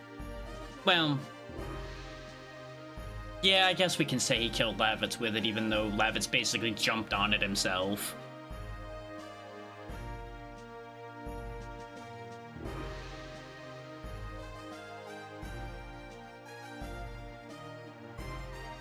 To be fair, we've seen a scene of what happened to at least one of the previous sets of Dragoons. They got obliterated for the most part in a flying fortress as it collapsed and exploded. So, don't think they really vanished so much as got vaporized for the most part. I mean, even if we don't vanish, Hashel, we're gonna grow old and die eventually. Okay.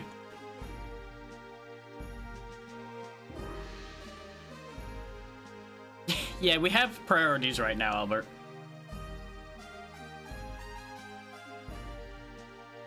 Though, as a king to be, he does need to know about politics too, but we got a whole other problem at the moment. He won't be a king of anything if we don't solve this first. Now, wait a minute. Time out. Time out. That book just said 107 species. We were just told in the Divine Tree scene that there was 108 species. Why is there a species omitted there?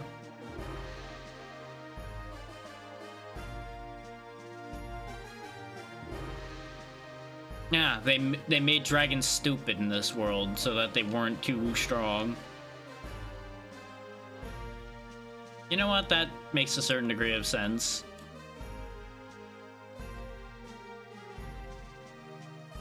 Huh? Okay. What do you want about?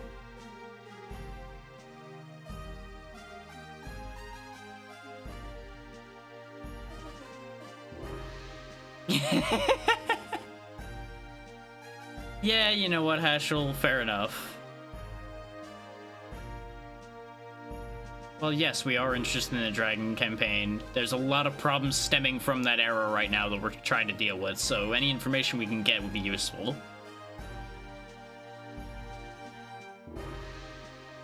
He may even still be alive from then and himself. Why didn't you say so in the first place? Actually, correct myself on that. He didn't say so in the first place because we didn't ask him so in the first place. Ask the right question, get the right answer. Yep, cutscene time again.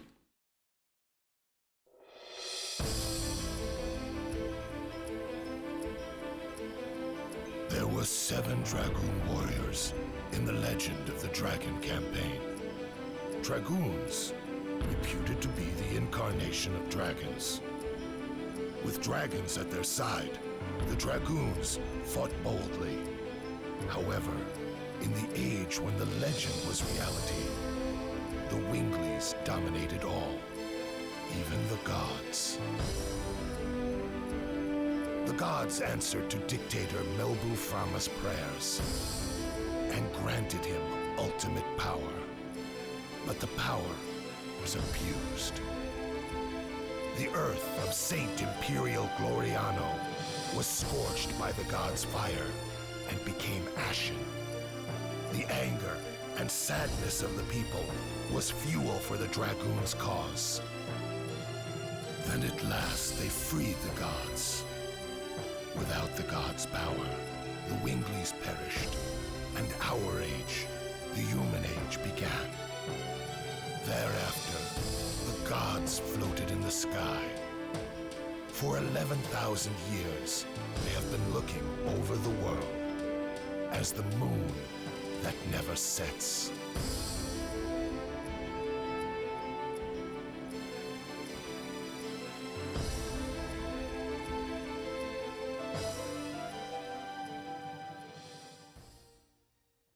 So that adds an interesting wrinkle of thought. If the moon that never sets is where the gods live, it's interesting that that specific black monster that Dart has been chasing, that attacks every so often when the moon that never sets turns red, which is also supposedly a creature sent down from said moon that never sets.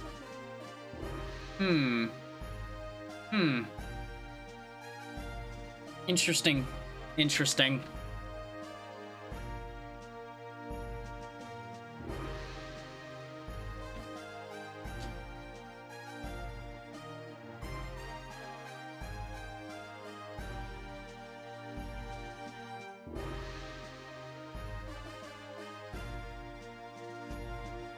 Aha!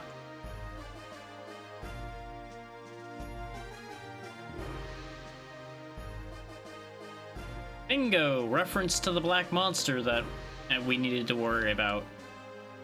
It's also known here and has wreaked havoc. Oh, duh. Thinking about it, Dart is from Milicesu, the town he was born in that was destroyed by the black monster was here. Of course he would know about it, and of course it was 18 years ago, because that lines up with his age. Ding, ding, ding, ding, ding. For a smart guy, you took a bit to figure that one out, huh?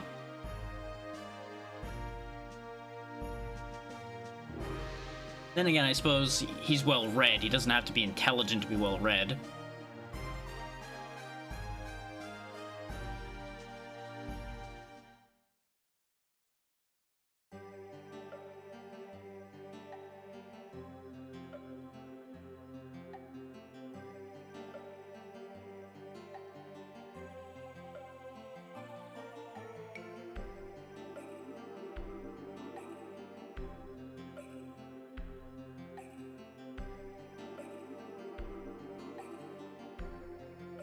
I was half expecting him to immediately say, I only know one survival.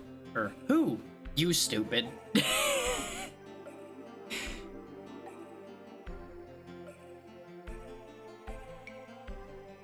At this point, he now knows of 2 survivors.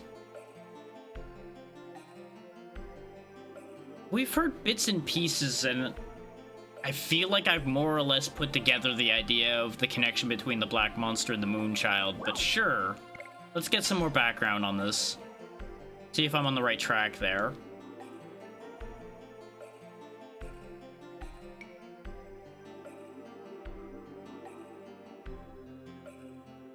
Isn't it also very interesting that one of the towns that was destroyed by the Black Monster is also one of the few that directly indicates the legend of it and the Moonchild?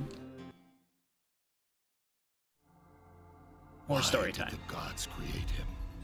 The Black Monster. He appears in various legends as a demon who rebels against and devours the gods. An evil plague that rejects peace in the world. The god that is the moon that never sets. The moon that never sets glows red every 108 years. It is a sign that a herald will be sent to Earth. The herald is known to us as the Moonchild. The legend says the Moonchild revives the gods on Earth and purifies the world. The Black Monster abhors, hates, and despises it, and kills the Moonchild. This sad karma is endless. This god stays forever in the sky, and the world is in never-ending chaos.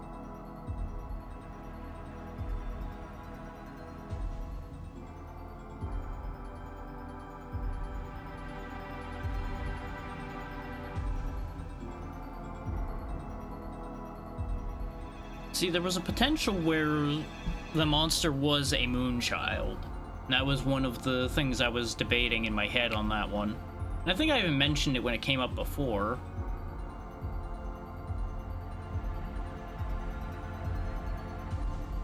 Which this doesn't disprove that necessarily. But of course, there's also the simple fact that things like this usually have to exist as a point of balance. Like, there can't only be good or nothing works.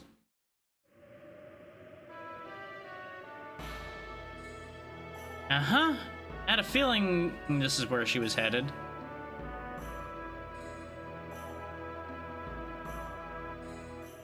And we encountered one of the Sacred Sisters that Lloyd saved. I don't remember if it was Luana or not, though.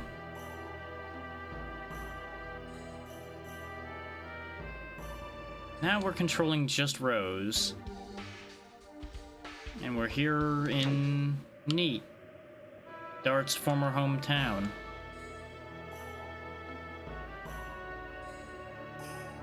And now more truth is gonna come out, would I presume? Nope, there's Luana. Oh, she can't see. Or she can? Okay.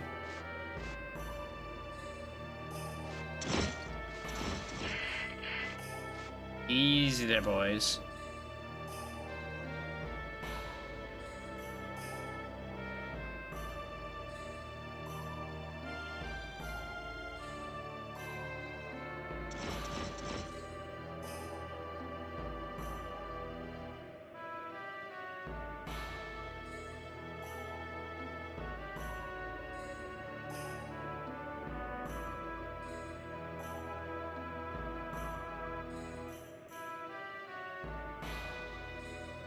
I mean, she would of course know about Neat from Dart, but does she know more becomes the all-important question at that point, doesn't it?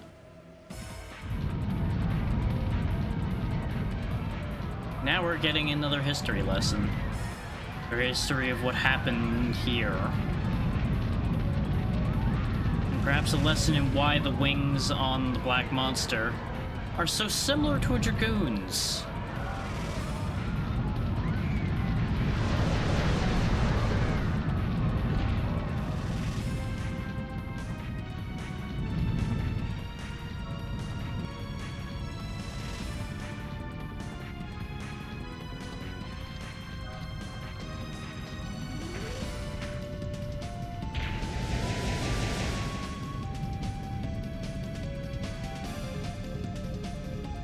And there's that name again, Princess Luvia as well, which I believe we saw mentioned on the pirate ship. Who the ghosts thought Shauna was.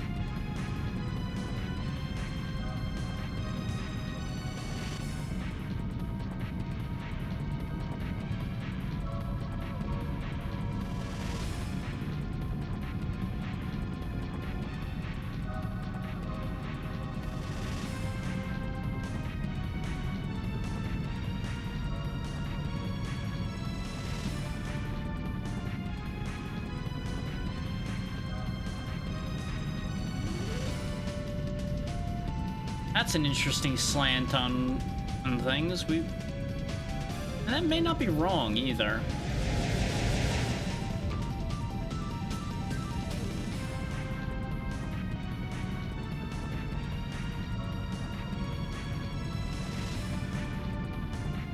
Here's the thing though.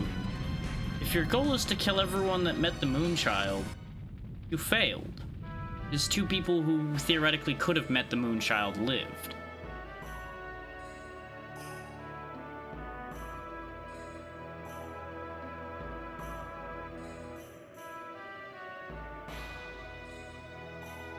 Yeah, that seems like an awkward trade-off, all things considered. But at least you can still find where people are. Yeah, there is that too, I guess. If you know what pain they have, you know how to fix it.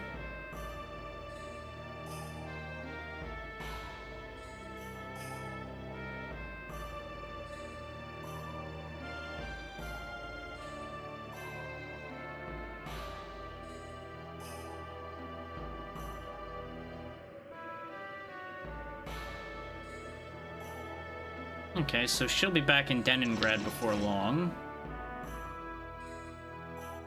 Question becomes, are we gonna run into her there, or are we gonna end up having a whole other situation happen? Oh, interesting. Just out in the middle of the woods somewhere.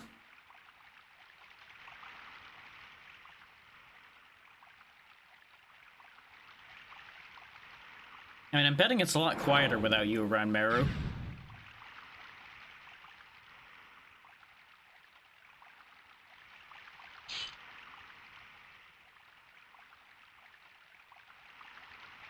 Time happens, you know.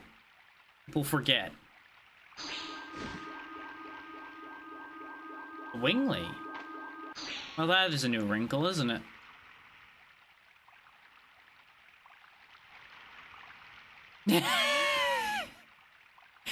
Well, that adds another layer there, doesn't it?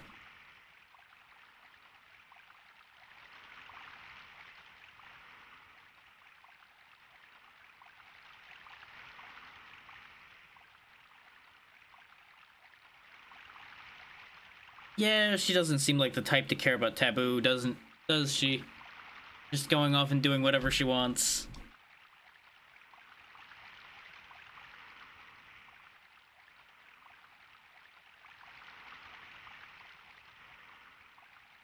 But that would explain how the world wasn't aware of any Wingleys being alive if they never left this forest. There may even be some people that did know that we were still in here, but as long as the line was maintained, nothing would happen.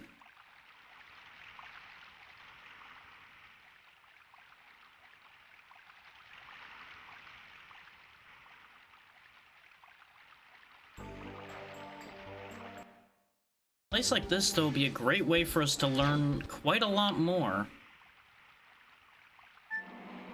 And it's going to be quite a lot of information we're probably going to need. Such an origin, though, explains a lot about why her magic strength is so much higher than the average.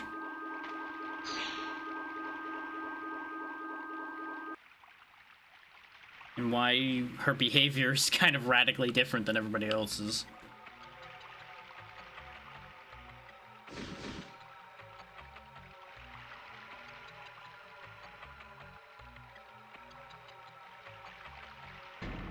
Yeah.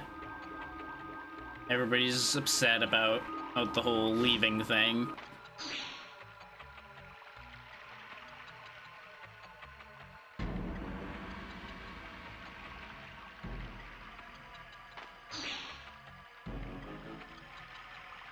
Now, still aiming to destroy them, huh?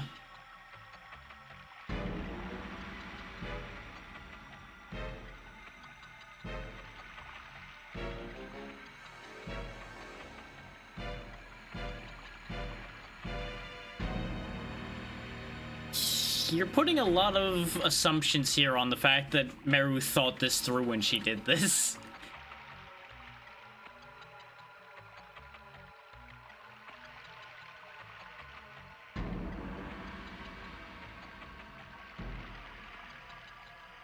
That is how isolation works, yeah. Is they'll continue to just be in a feedback loop of their own ideas. Continuing on the legacy of you're a human bad.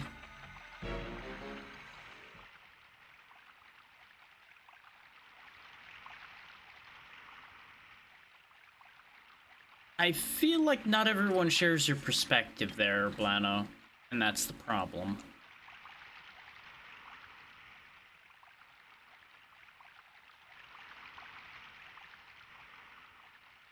There's two sides to that coin.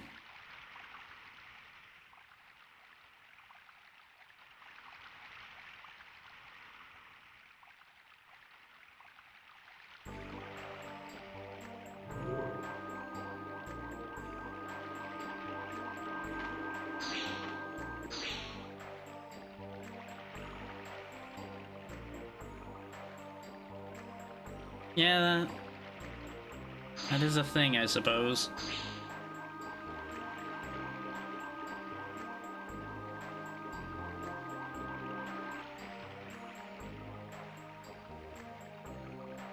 Interesting that there's a save point right there if she's getting kicked out so easily. Suppose that means we'll be back.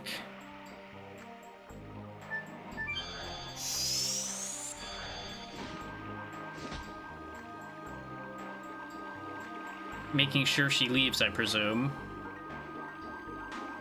Now, you could have just, you know, waited over here rather than dive bombing her then.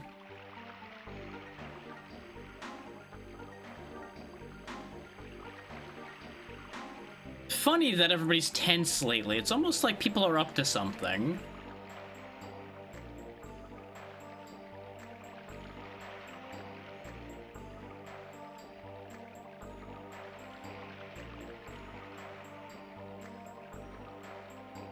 Well, I've got news for you about that one. There's a few dragons that have been running around alive. We sorted that out, though. Oh, there's a bigger, nastier one.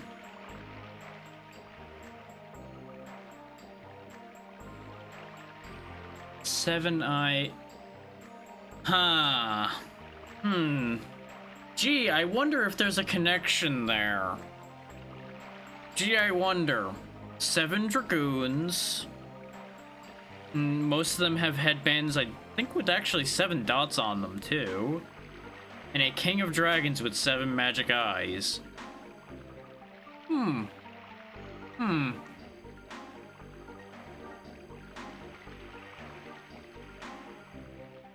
Half dissolve. Wait. Y'all had the Dragon Buster? Yeah, huh? So Lloyd got the Dragon Buster from here, then. Since we know that Lloyd has the Dragon Buster.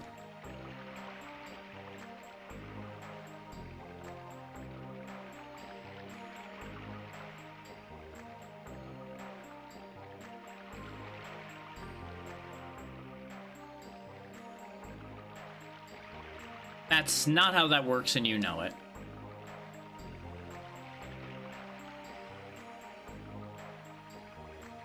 Somehow I suspect people already don't like him, which is why he's out here on guard duty.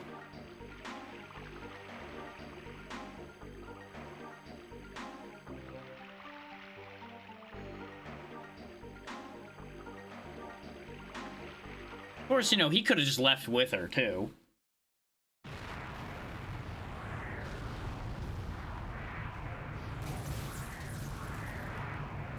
This doesn't look great. Neat fireworks, though.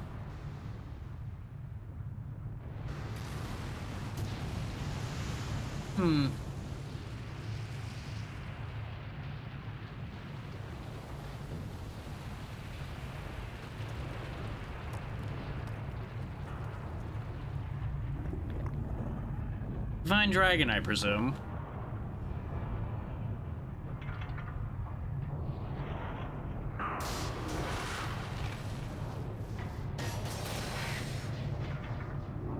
Convenient timing that it was brought up, and now this is becoming a whole much larger issue.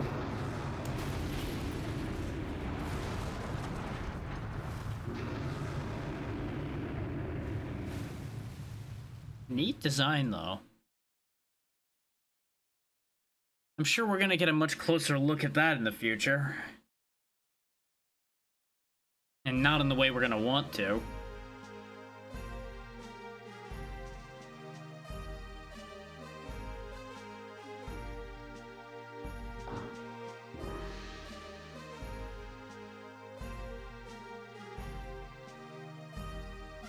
Well, we don't have much choice. Yeah, it's important to go visit.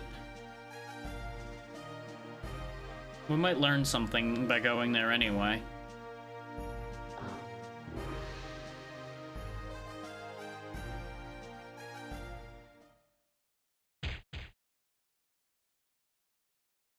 What?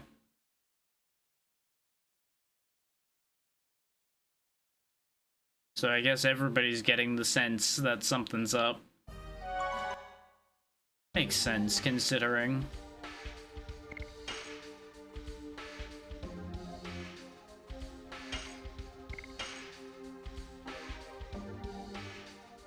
If they're committed to waiting for Meru and Rose, that's a good thing, because if we go running off to look for them, we could just as easily end up missing them. And that won't help anybody. I don't think staying the night is gonna matter because we didn't do any fighting, but I wanted to see if this was actually what we're supposed to do to progress time.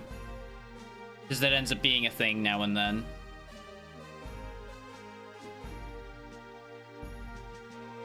Oh, let's see if leaving causes one or both of them to magically show up.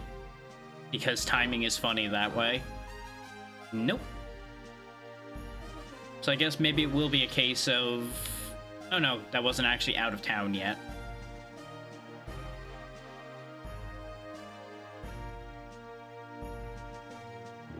There we go. That's convenient timing.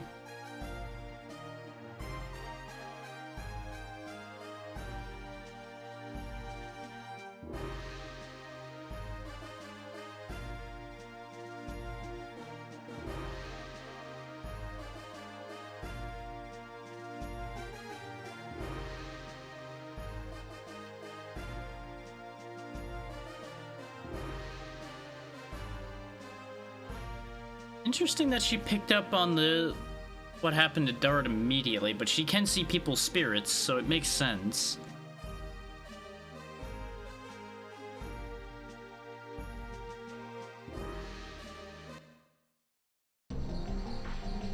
Time for a meeting.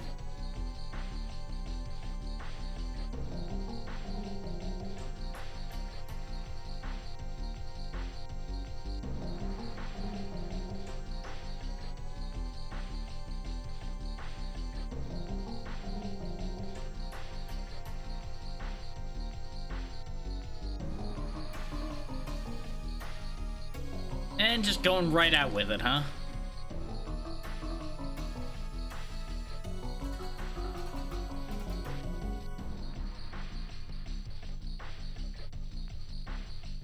Well, yeah, but she couldn't see, so she wouldn't really have any way to know much about what happened, other than knowing a lot of bad shit went down.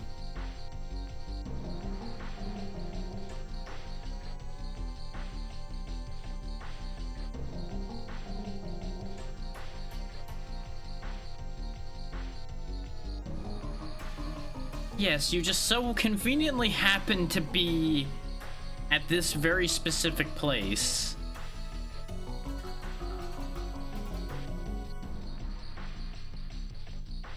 Usualness of his body is an interesting word.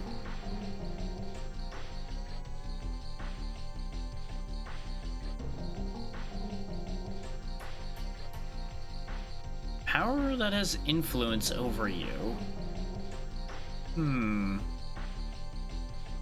Concerning. There it goes again.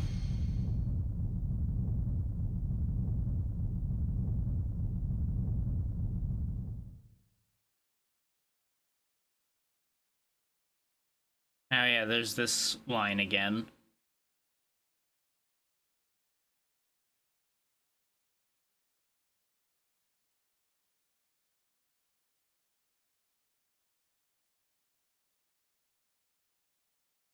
Yeah, he does need to rein in this whole spurring for revenge.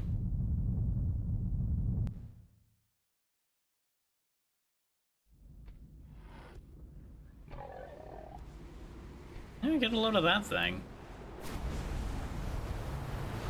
Oh. Dragon's free, isn't it?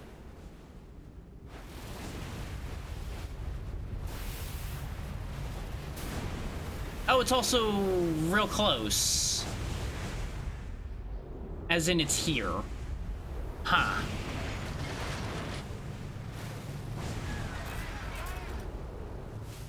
Hey, I think we got work to do, don't we? Dealing with that. Though it's currently not under anybody else's control right now, and supposedly Dragoons can control dragons. Maybe we can just rein this whole situation in. Maybe this will be a good thing. He says, lying to himself consistently.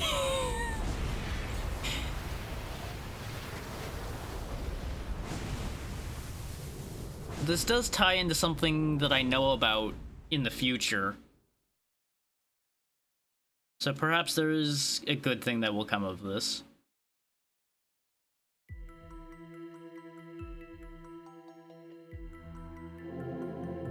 Yep, there's Meru, just in time.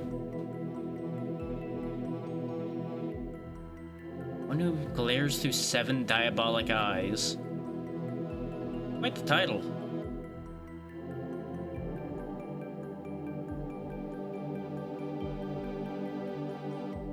And I'm betting Meru was just about to tell us about that too, since she had just heard about it.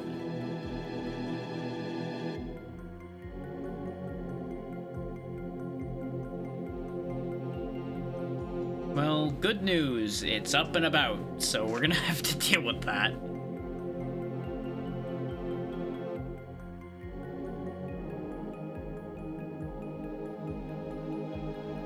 Yeah-huh.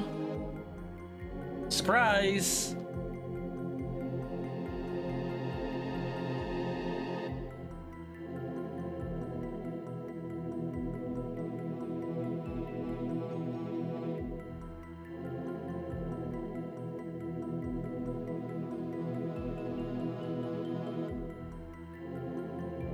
He may have had something to do with it being released. We don't know yet.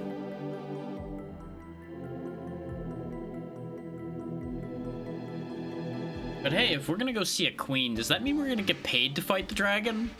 Because that'd be ideal. Speaking of ideal, let's get our proper composition back. There we go.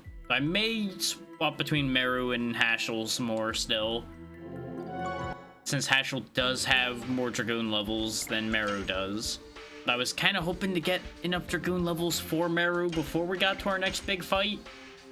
That was kind of the idea before she ran off to go speak with her people, which turned out to be a useful thing to do, but directly inconvenienced my plans.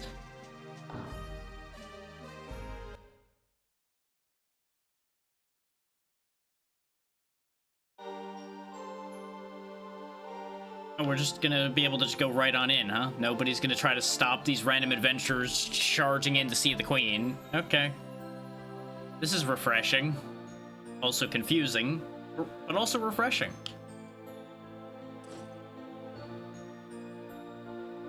So be really loud as we go sprinting into the meeting, screaming about we're gonna kill the dragon. Got it. And stealing all of your things. Holy Ankh, that might be useful. Any other goodies you got in here? You're an entire knighthood. I'm sure you've got some cool weapons or some fancy armor around here somewhere. Come on now. You're holding out on me.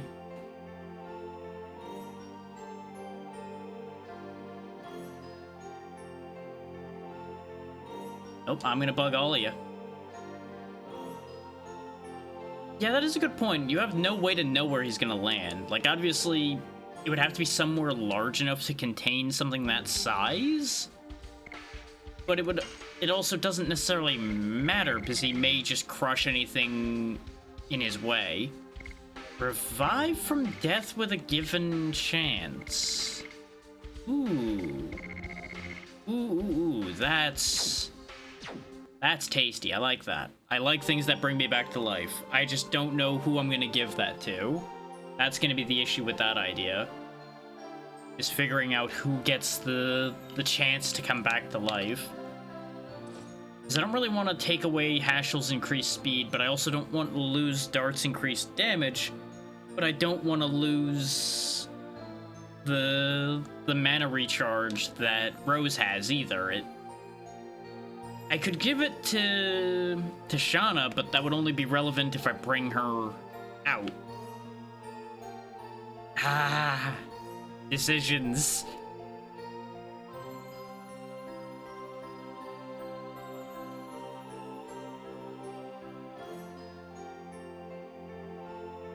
Sure thing, buddy. The Holy Knights can totally handle the dragon problem.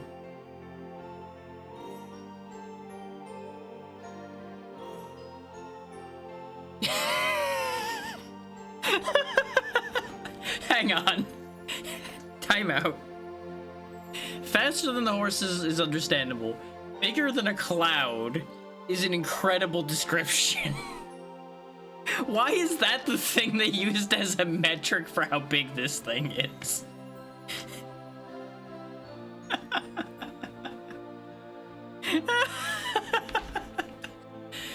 I'll be honest, I don't know why that's that funny to me either, but just like, why that? Why is that the thing? From arrogance. So you're assuming you can take it because you're assuming the thing doesn't exist. Yeah, that's the correct response. He's gonna get his whole knighthood killed.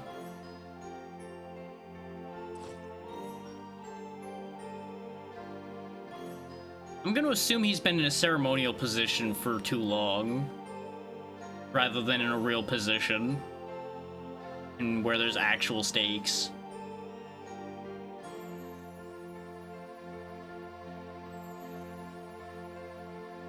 So now we've seen the first, second, and fourth sisters. Where's the third?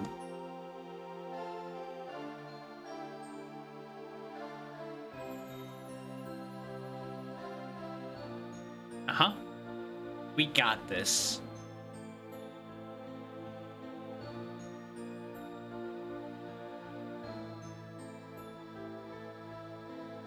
Bingo. Oh, so you know exactly where it used to be, so if you go there and find that it's missing, you can prove our story here immediately.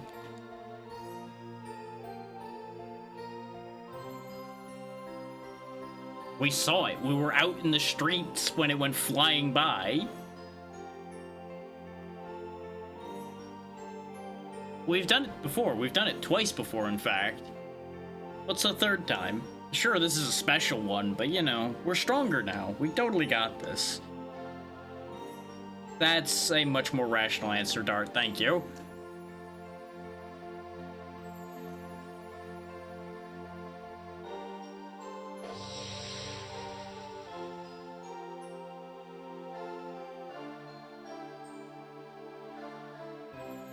Well, we're not those heroes, we're new heroes. We just have the same shiny magic rocks that those heroes had. Well, one of us may or may not be an original, but we don't need to have that conversation right now. Well, we came here to offer it, so you don't really need to ask for it.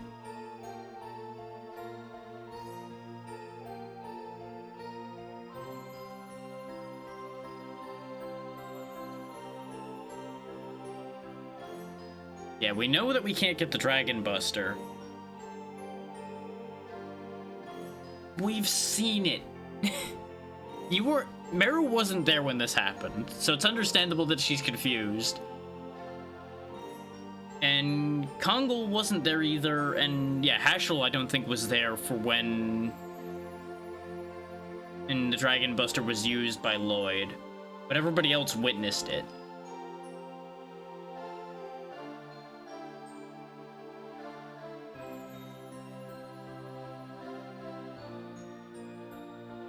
Yep, the sword Lloyd used to kill Lavitz.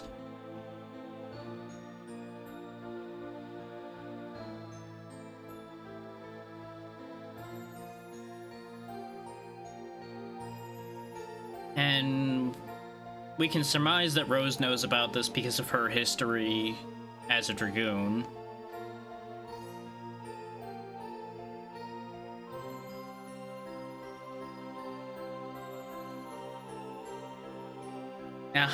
We have a different target for our questioning now because she decided to open her mouth about it.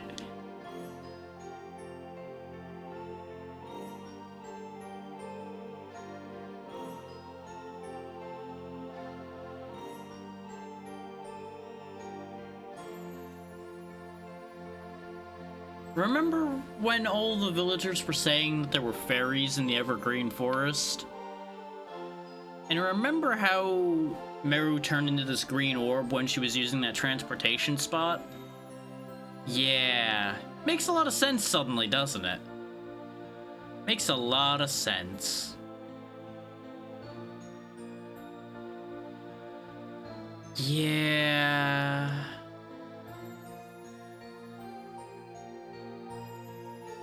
This is about to be really, really awkward. It's a great game. It is taking a very long time, but that's expected of an RPG. I have a fairly lengthy history with this game, having tried to get through it a good 2 or 3 times over my life. And this being, I wouldn't say it's one of the first RPGs I played, but it was one of the first ones I actually significantly enjoyed, even if back then I never finished it then either. Then back then I also never finished anything, so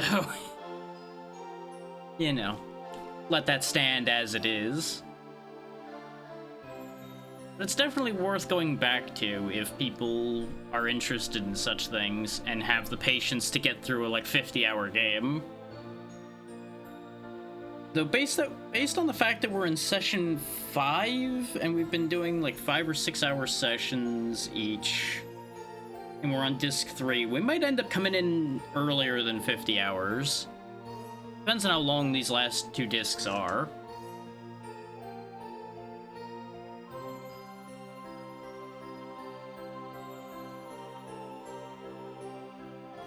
Though this whole rushing off to the Forest of the Winglies thing, they might want to think this through a little more, considering the Dragoons were on the forefront of the war with the Winglies.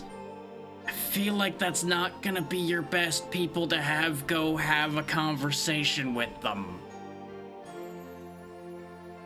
Yeah, she did stay behind.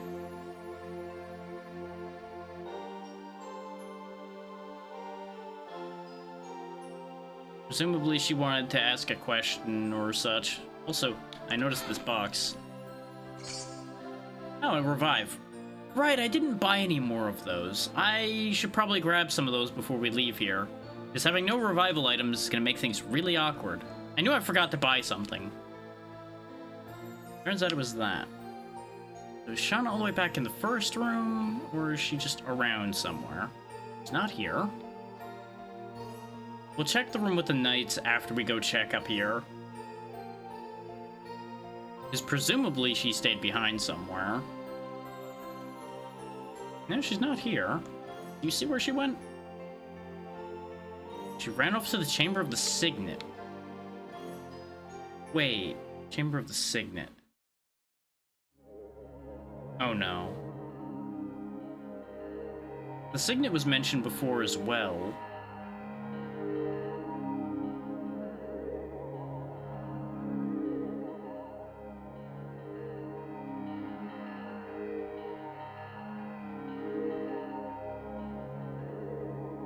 She doesn't always have full control of what she's doing.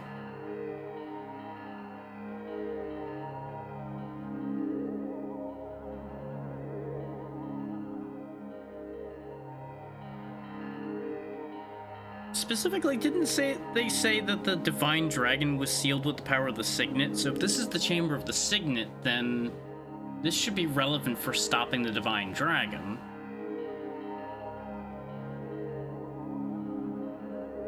Especially if this used to belong to the Winglies. Yeah, this probably was the target.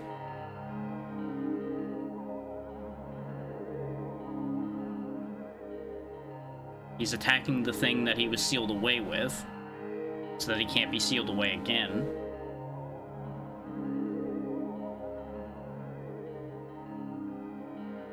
He was stronger than when she was pulled to the Virage. Oh, there goes her Dragoon spirit. It's transferring to Miranda.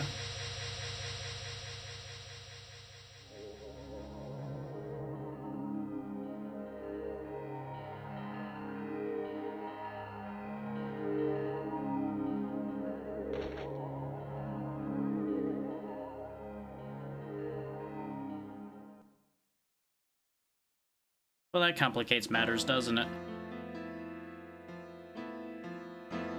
Down she goes again.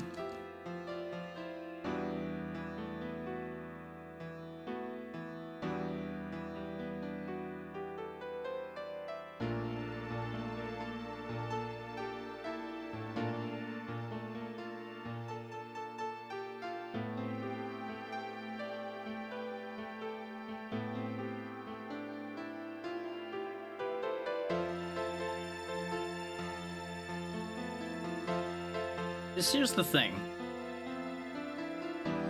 Let's just assume for a moment that Shauna is in fact the princess that the Black Monster was looking for, that was the Moonchild. Since she apparently had a resemblance sufficient to said princess for the ghosts of that lost ship to believe she was the same person. It then stands to reason that there's a sufficient connection there for her to be affected in this way. Potentially.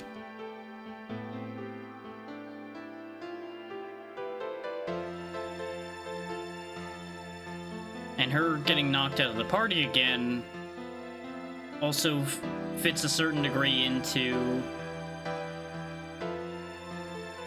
why her methods of functioning in combat are different from everyone else's.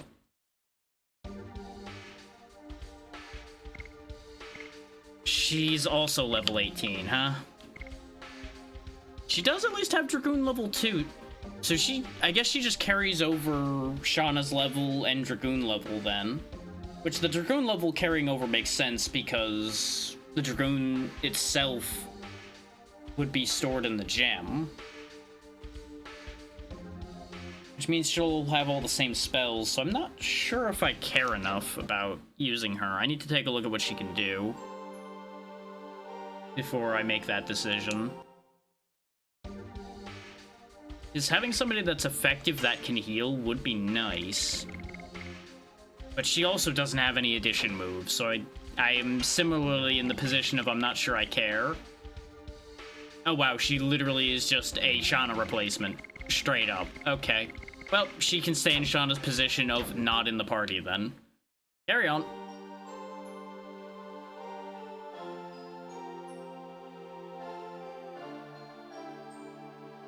On the bright side, that does mean if I spent the time to level Miranda, I probably would be able to carry those levels over for Shauna. But I haven't been using Shauna to begin with. And we saw how well it went when I tried to put her on the team before.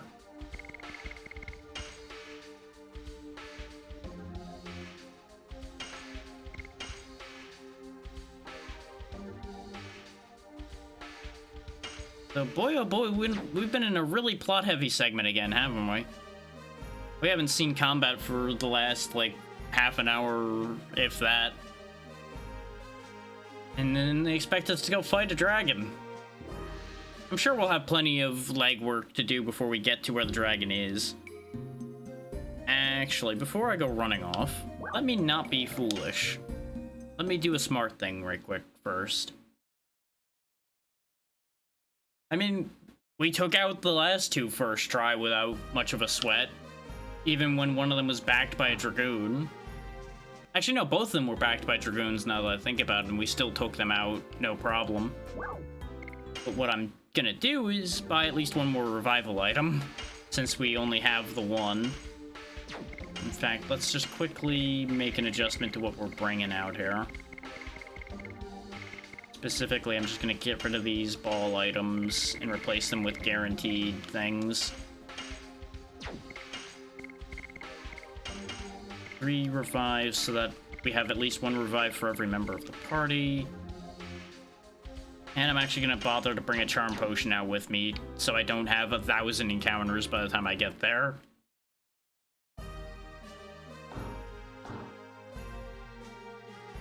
Mostly because I just want to avoid the overworld encounters. So technically I should have actually bought more than one of them, because we would then end up making the space back up as we went anyway. But I don't even know how effective these are, because this is the first time I've bothered to use one. So, we're gonna go see the Winglies first to see if we can get the Dragon Block Staff. Because we don't even know where the Divine Dragon is yet. We saw him fly by, but that doesn't mean anything. I wonder if that guy that was refusing us access to the western part of the... Nope, he's still right there. Okay. But to get to the northern part of the forest, we have to go this way, presumably. past where the wolf first appeared and was thrashing the mercenaries.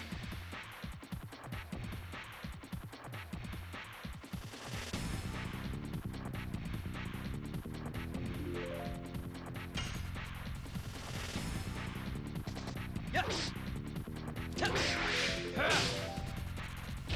Go. Crack dance. Yeah, additional attacks like that are the main bread and butter for how the combat system of this game works, for those that don't know. It's all timing. You don't use those, you are far, far weaker than if you do use them. And those will all gain levels independently based on how many times you use them successfully.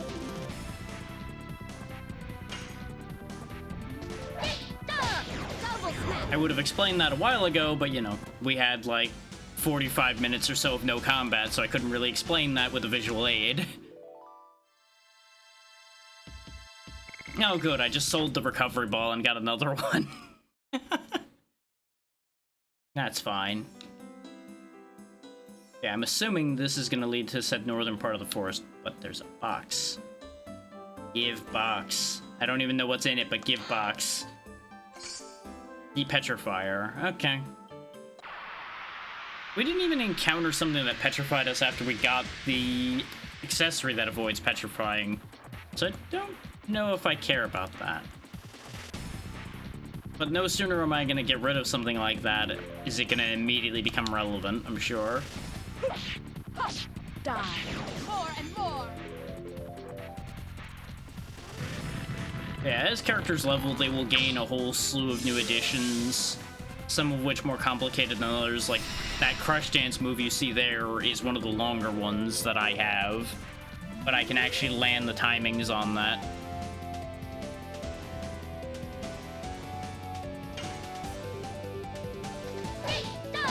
Double smack.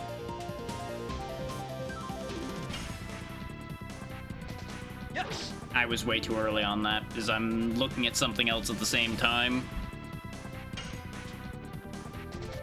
Double smack. Yeah, you can definitely tell the difference between a later edition and an earlier edition when you look at what Meru's attack does, for example, versus what everyone else's is doing. Because Meru only has double smack. She doesn't have any other ones yet, because she hasn't gained enough levels for the other ones to show up yet.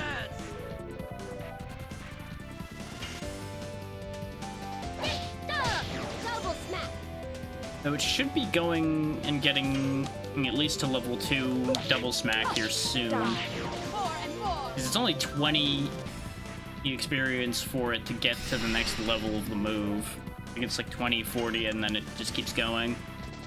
Double smack. You'll be able to tell, even without going and looking, based on how much SP they're gaining, usually. Sometimes a level won't give them more SP gain on their attack. But that SP gain is how you transform them into Dragoons, so it's important. Let's have a look at where she's at on that one. Yeah, 2 more times and then it'll level, which it usually will either raise the SP gain or the damage percentage. It sometimes will add both, and usually the higher level ones will do both. Like if you take a look at Crush Dance, which is maxed out, it does a lot of damage and a lot of SP versus, say, for example, Madness Hero, which has been unleveled. Does a lot of SP straight off, but you have to do 5 inputs to do it. The add is how many inputs it'll take to successfully do the move. And you can tell that Dart has succeeded in a lot of them when he's got 5 of them, 3 of them at level 5, versus Rose, who has a 4 and a 5, though we did get her later on as well, and a level 1. We did use Hardblade briefly, just botched it every time. This is a 5 move one. Similar case with the 5-ring Shattering Hashel has. You can tell that I don't have a lot of luck with his moves when they're very low level like that. Similar case with Albert. His are kind of tricky to get the timing for too, so that's why he's not on the team anymore. And then you have Kongol, who is really good with a lot of HP, but doesn't have a Dragoon Spirit currently, so that's why he's not on the team. And Miranda, who has the same issue Shauna does. Oh, Bo does not get additional skills, therefore sadness.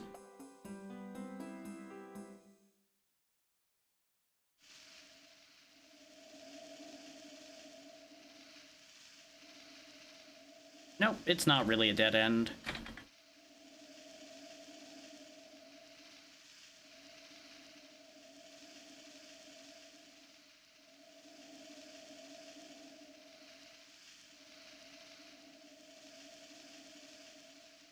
Do you really need to ask that question? You've heard all of this history between humans and Winglies of them warring with each other and killing each other. And you have to ask the question of why they don't live together.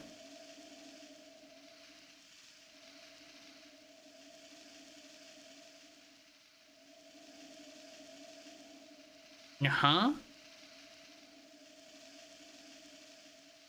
And I'm sure there's plenty of humans that would be more than happy to push the issue as well. So I see the perspective here.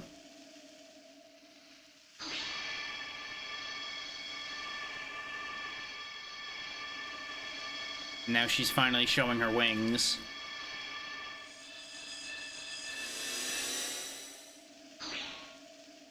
And that's how you open the boundary.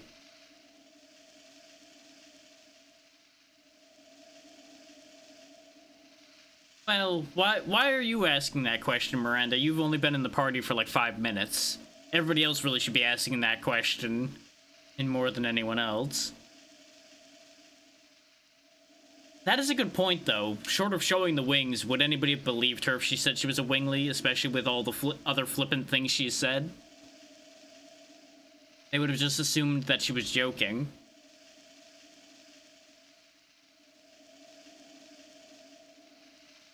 And that's the correct answer, Dart. Meru is Meru.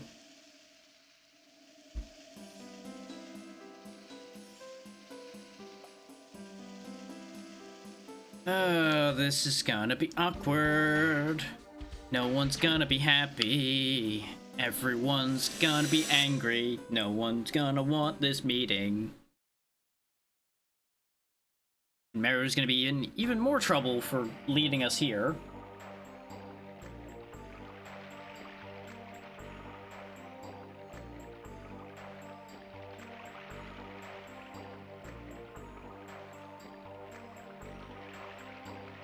Now, the ancestors already been putting the seed out there for this idea, so maybe not so bad.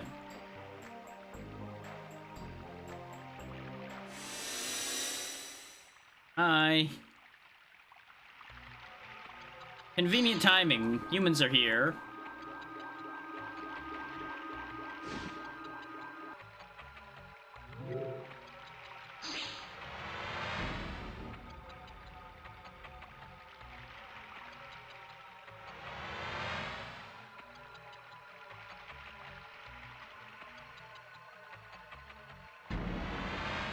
We can use magic.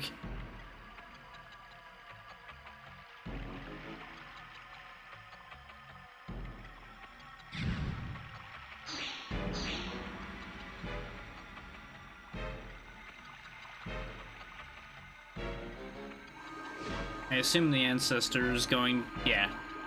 The ancestor's gonna be willing to see sense. Hey, we'll be peaceful if you... who are peaceful. I assume they're gonna want to start a fight. Wouldn't it have been better if the ancestor came out to meet us, though, so we didn't have to make things awkward for everybody? I'm glad the teleporter at least works for us. That would have been awkward, since we don't have wings.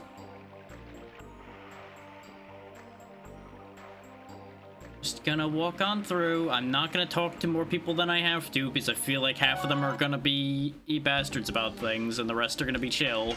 But I don't know who's gonna be chill and who won't. This is better just to scoot on through so we don't start any unnecessary issues. We'll just trot right on through and be about our business. As soon as I figure out how to go about my business, I guess I'm gonna have to talk to you a lot, huh? Ah, excellent. Not really how I'd want to get here, but I'm assuming it's the only way.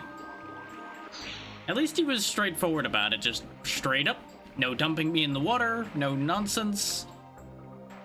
Just right to the point. This is interesting, though.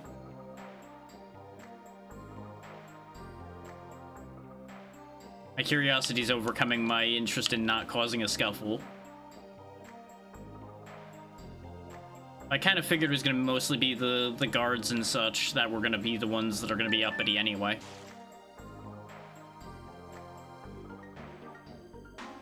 And just like anybody else's... Oh, god damn it. I'm going to need you to take me back up again. Didn't know that was going to take me down. Sorry, bud. That one's on me.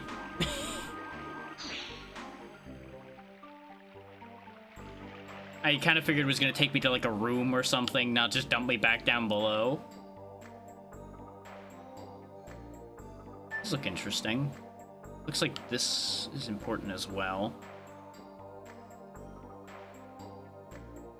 Oh, this is about to make things more awkward.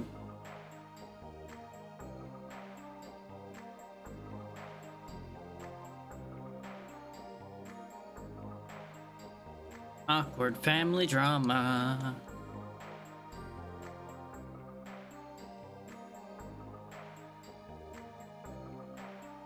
That is a good point. If the boss says this is fine, y'all should kind of follow in step up a little bit.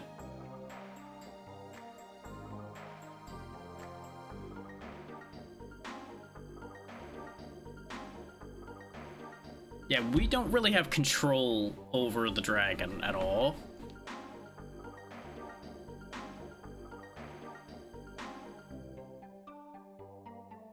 Yeah, just because y'all probably lived about, I don't know, half of that time more than us, doesn't mean we have to keep on with that nonsense. Times change.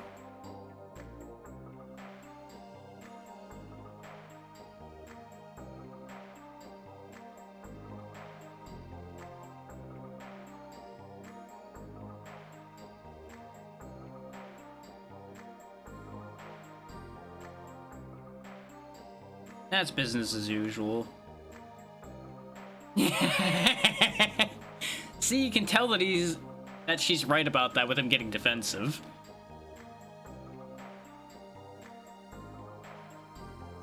This was probably an important talk for them to have. There we go.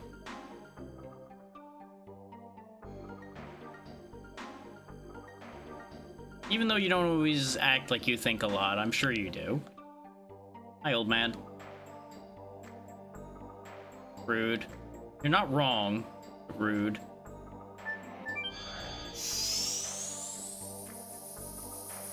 Just think, though. If we join forces, you can give us technology that will allow us to be strong.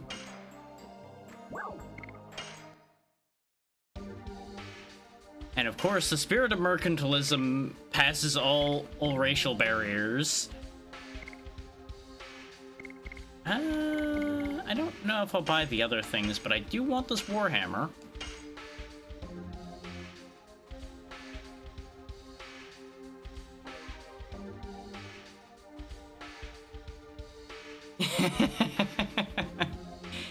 Yeah, the fire is definitely effective in my experience against the vampires.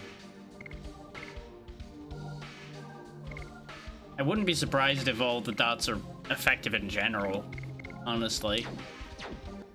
Yeah, I don't want the rest of those things. Item shop? Item shop. You got anything cool in your item shop?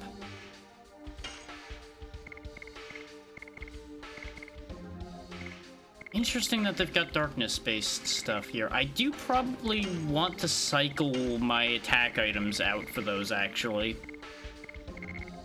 Is assuming, and this may be assuming incorrectly, but assuming that the Divine Dragon is a light element creature. Right. Yeah, because anything that does percentage damage would be better against things with larger health pools. That just makes sense. Yeah, presuming that the Divine Dragon lives up to its name and is light element, I'm going to want dark element attacks. So let's just clean out some of my attack items that aren't going to be the right relevant type for this.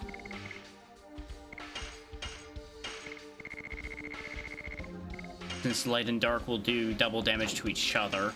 Which bringing Rose to this fight, if this is true, could actually be a disastrous mistake.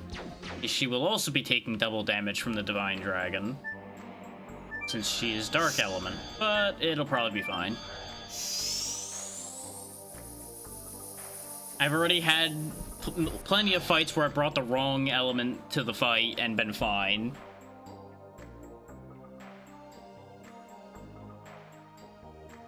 It's more complicated than that.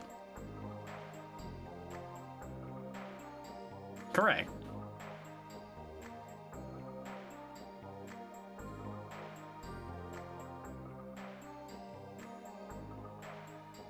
Yeah, I kind of figured that that wasn't going to be the right phrasing to satisfy him on that one, but, you know, just going to have to let that go through.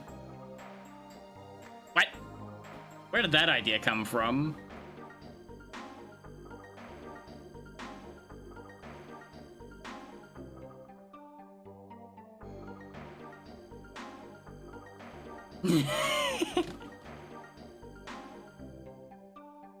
Meru here grew up amongst these people, the Winglies, and they're very isolationist after being on the wrong side of the ancient war that was being talked about, so her bringing a bunch of humans here is not flying very well.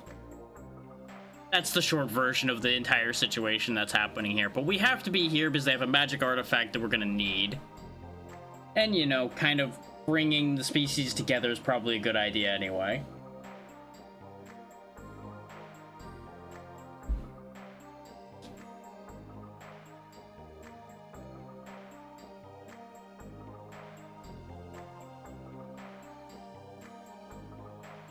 A working relationship, mostly? Yeah, she's kind of a tag-along.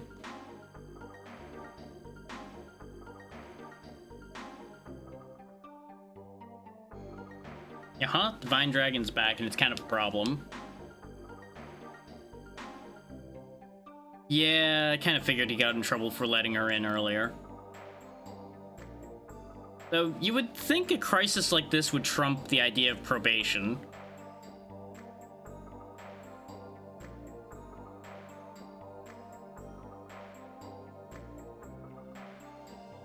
Going outside changes a lot of people, yeah.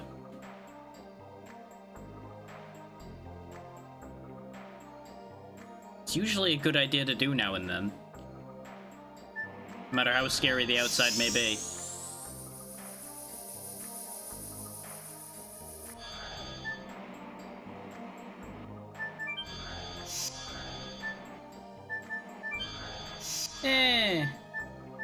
It's situational.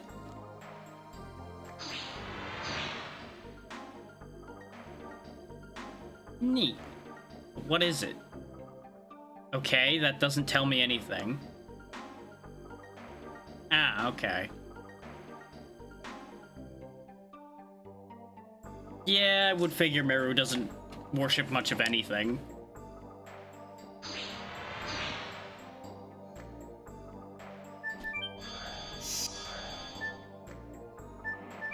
Okay, so the ancestor is not up here.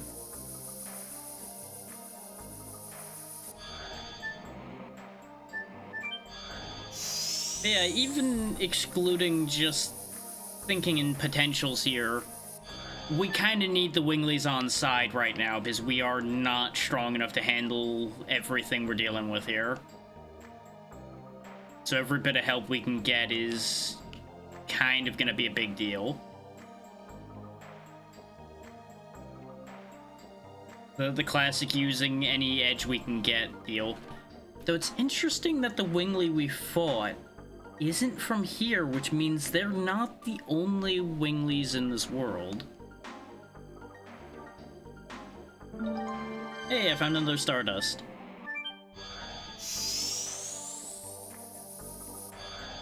Ah, you're under orders to heal me. Oh no, he's Bardell. Okay.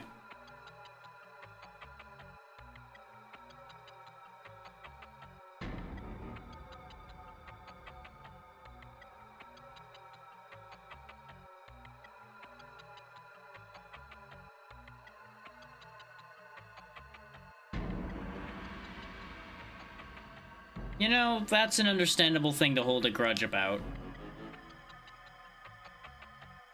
So it's the classic holding a grudge against a species for the actions of one or a couple continuing being foolish. You know, maybe we should leave. Maybe we should let this forest get burned to the ground by the dragon so that he learns something. Uh-huh. Yep, your magic power totally beats the dragons. That's why you lost the dragon campaign. Yep, When there was more of you alive. Yeah. Yeah, that totally makes sense, bud. You arrogant twit.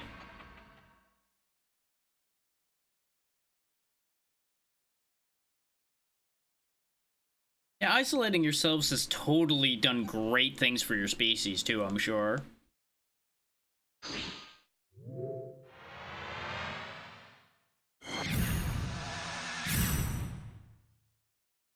So how'd that work out for you? Yeah-huh?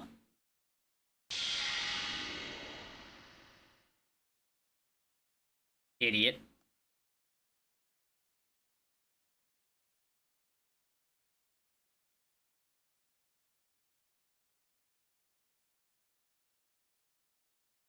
That was a short fight, huh?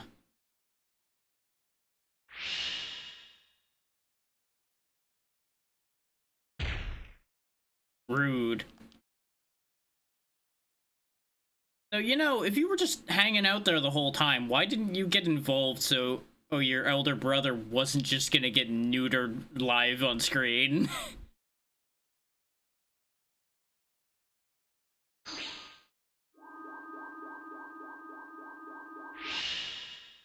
Uh-huh, you're gonna do so much better, I'm sure.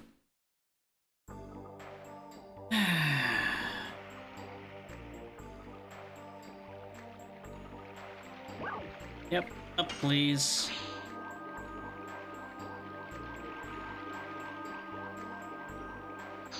You know, you would think, though, if we can just turn into our Dragoon forms, which also have wings, which can fly, couldn't we have just gotten around in here ourselves?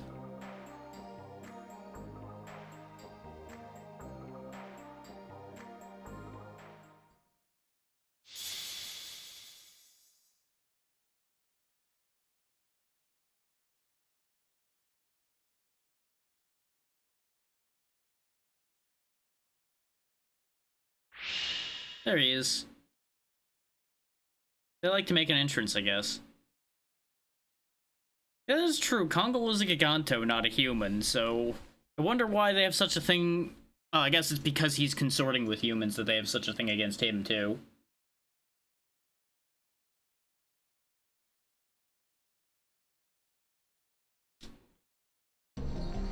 There's the music.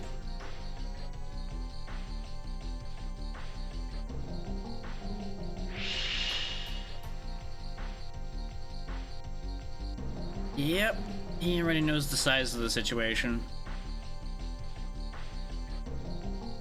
Yeah, those who are isolated rarely can stay isolated in troubled times.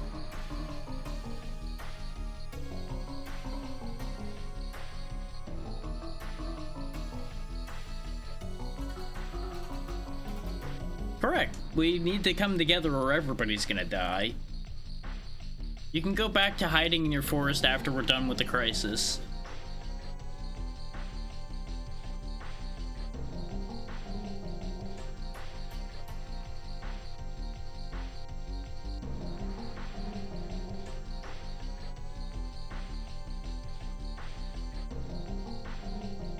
So you're saying you can't even use that anymore?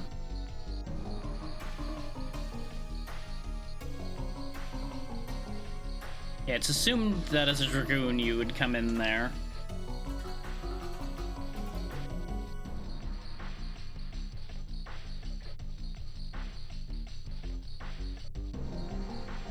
You know, there's a world in which this is a trap.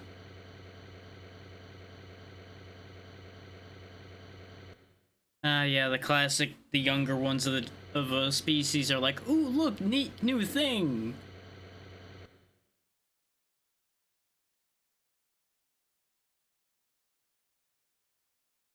You don't have to throw the commandment away, just bend the rules in the exception of she's a Dragoon. Kind of doesn't fit the category of standard citizen at that point, does she?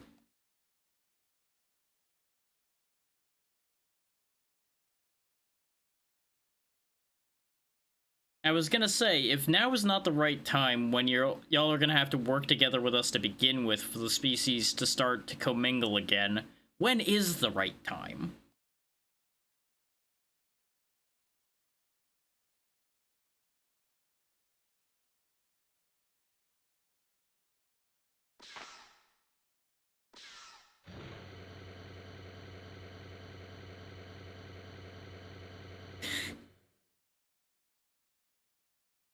Worrying, isn't it, when Meru is the one that's gonna have to lead the charge of your civilization?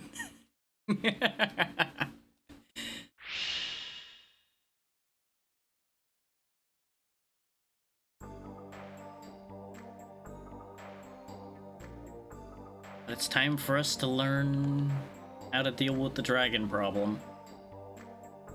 Forbidden Land.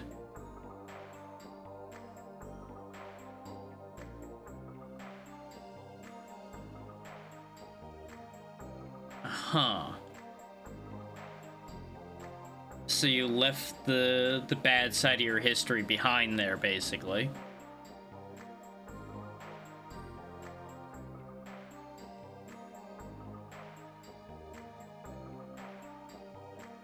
I have a bad feeling about this, but we just got healed. I'm sure it's gonna be fine.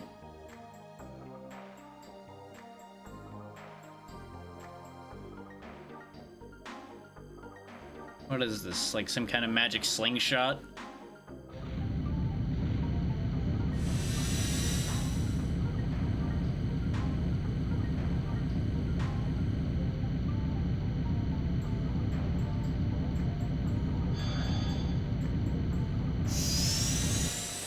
You know, I wasn't expecting that to be mostly correct. Huh.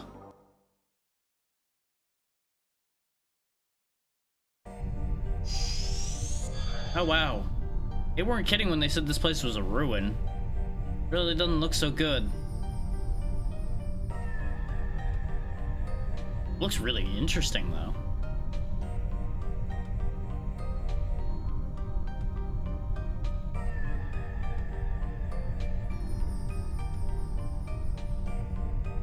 Well, this is her... yeah. This is her people's history here.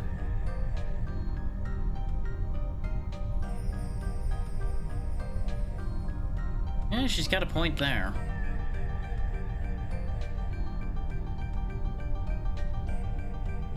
I wonder if it's because it's similar architecture, or if this is actually what's left of the place we saw the Dragoons fighting in that scene from the past.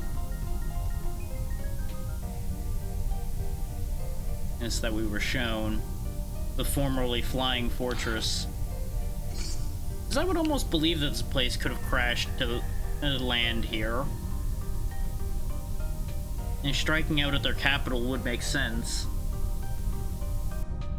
for the final battle.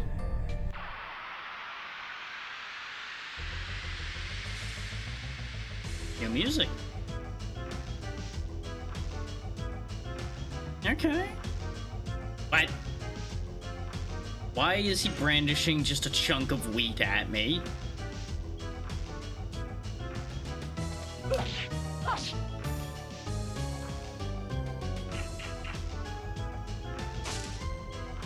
That's a strong chunk of wheat. Yes. Go. Okay. Not that much stronger than the enemies we were facing before. Apparently, yeah. I mean, he's been hanging out in here for God knows how long. That gnome might also just be like an automated farm machine or something.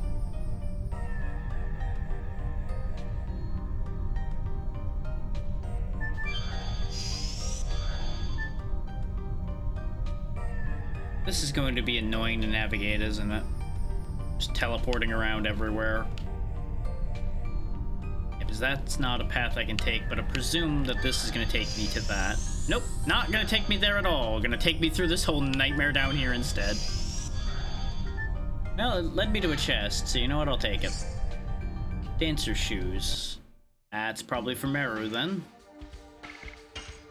That would just make the most sense.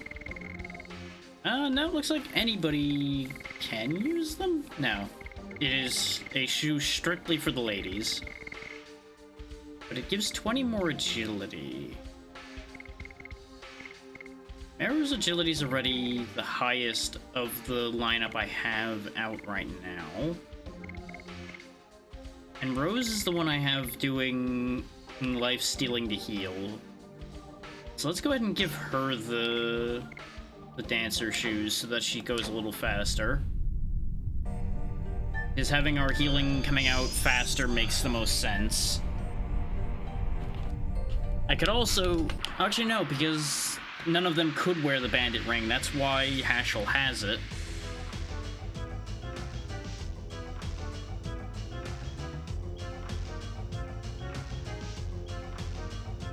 Interesting. So we got 2 pucks and a spinning head. Wait, that spinning head reminds me of something, and I can't quite put my finger on it. There was something else that has a rotating head like that I've seen before, that specifically rotates through the various faces exactly like those.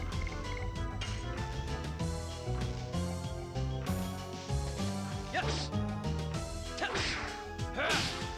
Well, I should say I've seen that a few times, but there's a specific one I'm trying to remember right now. It's just not coming back to me at the moment.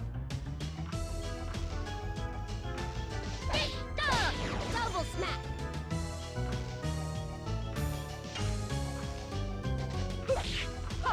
Die. More and more.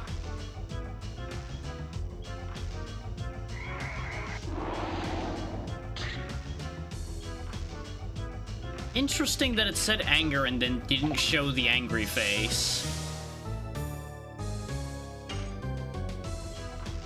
Like, you would have figured it would have been the angry face. Her getting hit with fear is upsetting, but Die. it should be fine anyway. Just gotta watch out for when she gets hit. Because her damage being reduced is not the biggest deal. But her taking more damage is going to be a big problem, potentially. And that carries over from fight to fight, and I don't think I have any mind cures on hand right now. Oh, never mind, we just happened to get one when I needed it. Never mind. Mana from heaven.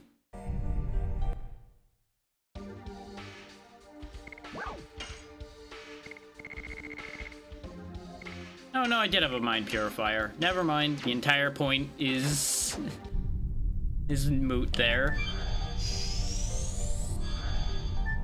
It really is ridiculous how those things work out sometimes, isn't it? It's like, oh yeah, I need this. Boop. Hey, look, the thing I need. Huh, weird.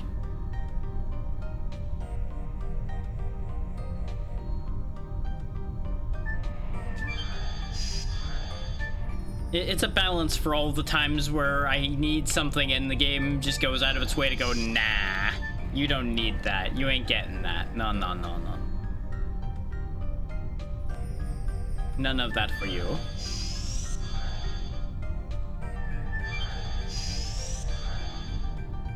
Like that whole segment I was running around poisoned because we couldn't get any body purifiers.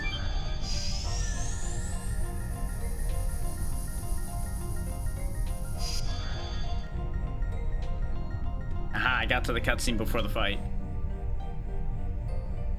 Yeah, though those were usually more my own fault than bad luck.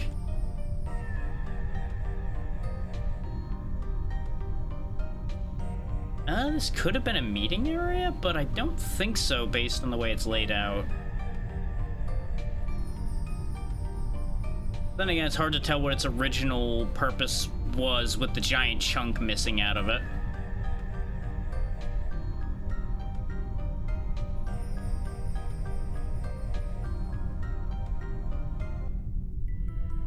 Oh, it actually was a Colosseum.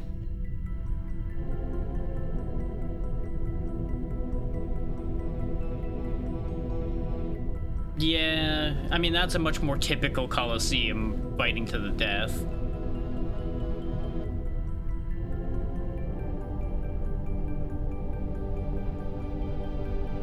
Yeah, that checks out.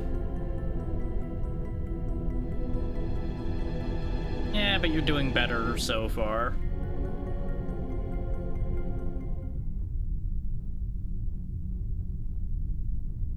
That's all 10,000 years or so in the past. No sense worrying about it now.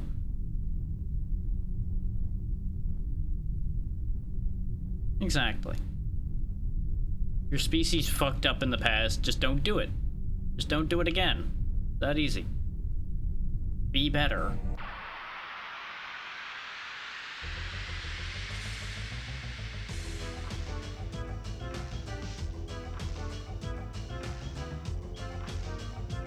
Get a load of the funky dancing mushroom over there. Just a toadstool. Okay. Well, I have more distrust for something called Puck than I do a concern about a toadstool, so let's get rid of that first. Die. More and more. Or, you know, the combined attack from those two is... Huh. Oh, that works. You know, sometimes we take those. Die. More and more. The mushroom, as it turns out, was way weaker, though. I should have just had one of them kill it. The more you know.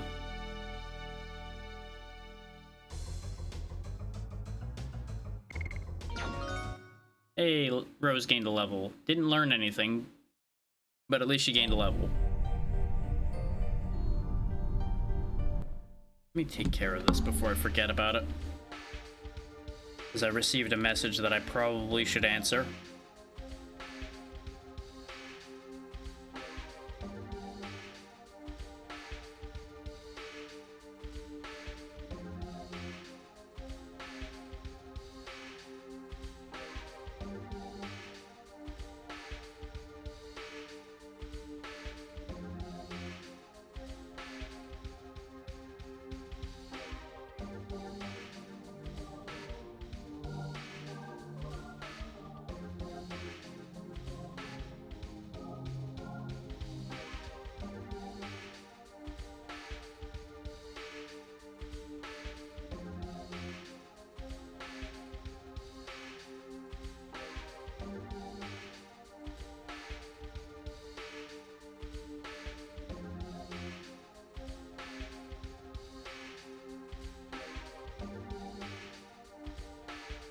There we go. Just wanted to clear something up about a lobby coming up. This way, maybe that's not left in the air longer than it has to be. You know, organizer things. And while the ad's running was the ideal time to answer something like that.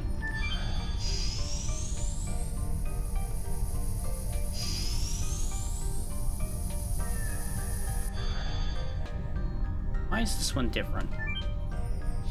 Ah, it's a healing spot. Okay. Which means if I really wanted to grind out, like, addition levels or something here, it might not be the worst idea. Wow, double smack's growth is kind of awful. At least the first level of growth is.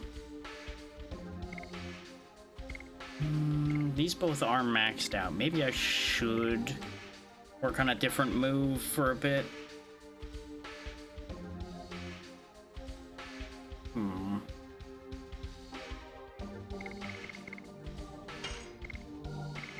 Yeah, you know what? Let's try. Worst case, I do want to start getting out there and using their Dragoon forms more anyway. I'm still not 100% sure if there's actually a connection between using their Dragoon form and the Dragoon form leveling. It really does seem like there is. I have no, like, 100% guaranteed proof of that because I've just yet to look into it.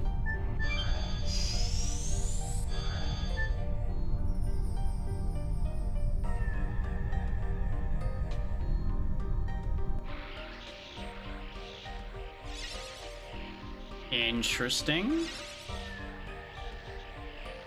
Are these just spawning monsters? I presume I'm just gonna have to go through all of them to get to the thing. This may not be a great fight to have my additions less likely to happen, though, because these things can do status effects. But it's... oh, it's only one at a time? Okay, that's actually fine.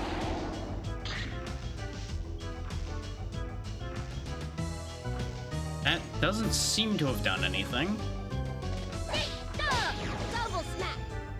Welcome back from the ads. You haven't really missed anything other than me changing what additions people are using. And having some regret about that idea immediately. Yes. 'Cause I'm gonna start screwing up the timing for those. Ah, so Joy is Charm. Okay.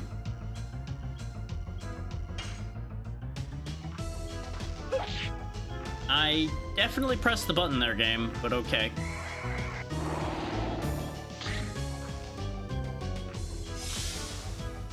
They're doing a lot of damage.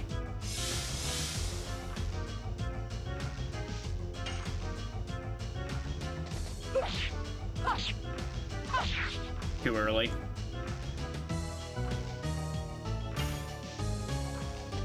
Yes. Well, it doesn't matter. Even without doing the additions correctly, we can get through these guys just fine.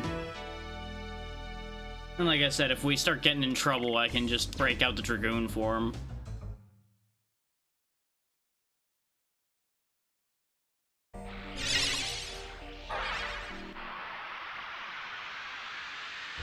So are they just gonna keep automatically attacking me, or am I supposed to just wait this out?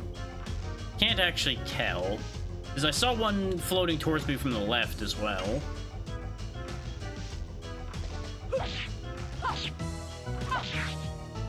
Nope, slightly too early on that one.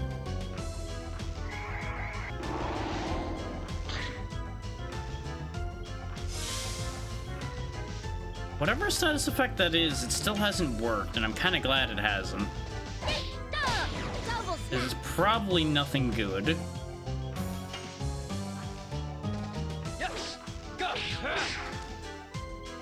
Right, I remember why I stopped trying with Madness Hero now. Because that is really hard to time with it going that quick.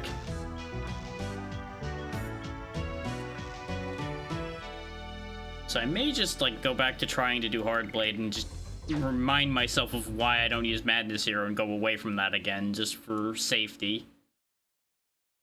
This way, basically, we have one I can guaranteed use and one that I'm working on. I would level a different one, but the only other one is Double Slash, and let's be real, there's not really any point to using that. That one's a little too easy to use. And doesn't really amount to anything significant.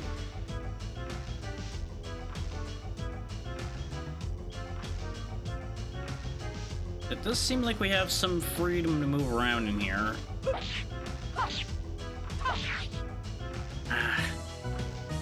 Just slightly early again. Yes. Now, admittedly, the only problem to putting Crush Dance back on is these things are going to die a lot faster. Which is a blessing and a curse. It means she gets one shot at them.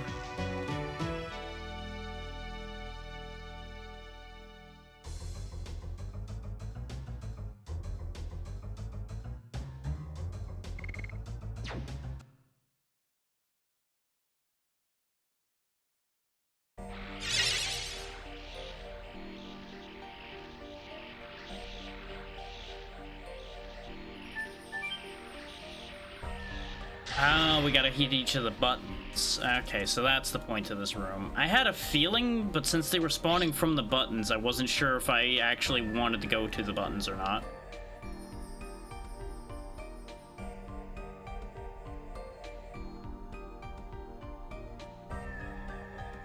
Uh-huh.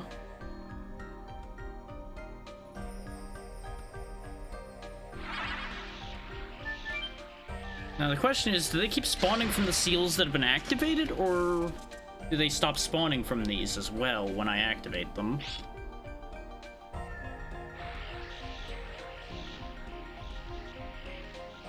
Because they don't all seem to auto-target onto us. Like, a couple of them flew at us, and then the rest seem to just kind of be dancing around. In fact, all of them really seem to be at this point. Oh, there they go. Now they're actively pursuing me. Because now we're getting closer to finishing this. Let's clean these guys out then, and see if they come back. You know, if they could manage to hit me.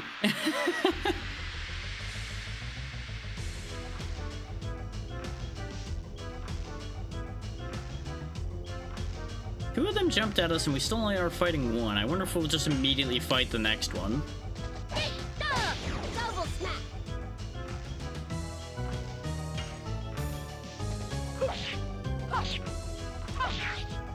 Still didn't time that one right. That one is actually kind of tricky then. Sorrow, I assume, is gonna, like, no. Not sure what that was gonna do. I'm actually gonna have Dart wait and see if we can actually get a hard blade off this time. Nope, I just botched the first attack of it that time. Never mind. Sometimes I wonder why I try.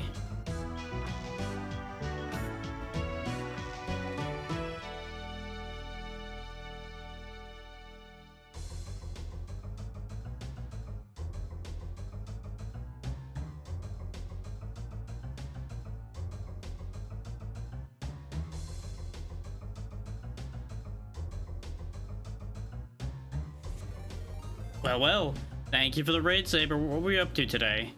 Hey, hopefully you had a good time, and I appreciate you bringing everybody on over. Thank you for the raid.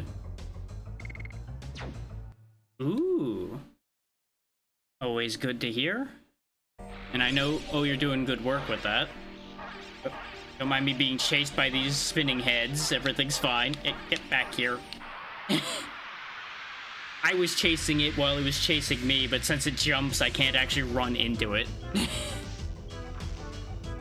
They all are just in time for me to be trying to get through this relic of an ancient race, trying to get a staff to face off against this very highly talked about divine dragon, which is going to be a whole thing.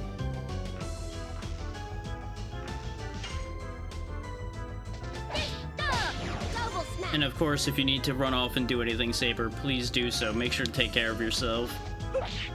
Same goes for anybody coming in. As I continue to get the timing wrong on that attack. Yes. Go. Crack dance. Absolutely understandable. Thank you again for the raid, though. Always appreciated.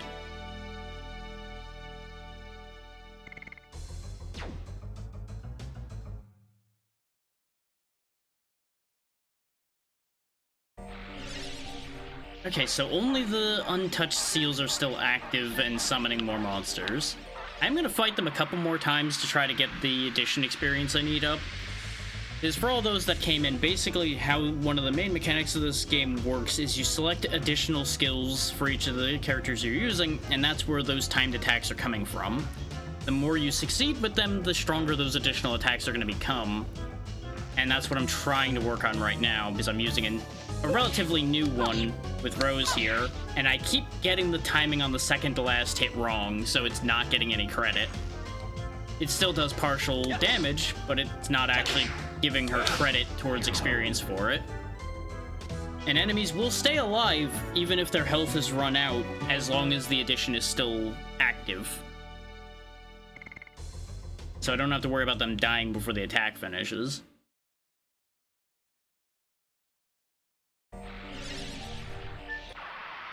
Fight this one, and then I'll hit that seal.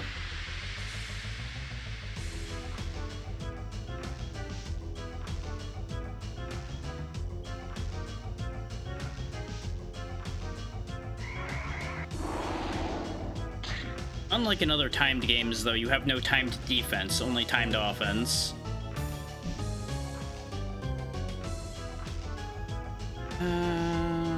Yeah.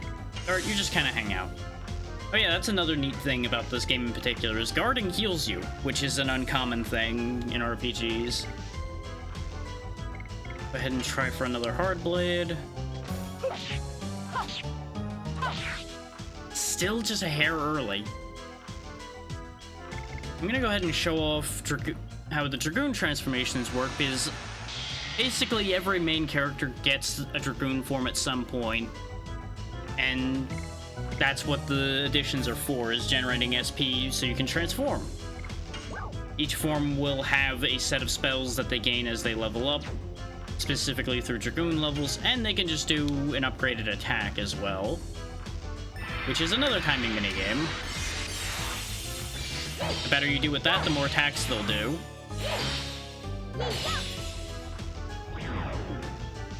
And as you can see, pretty strong. But they can only stay in Dragoon form depending on how many meters worth of SP they have. In Meru's case, she only has one because she's only a level 1 Dragoon.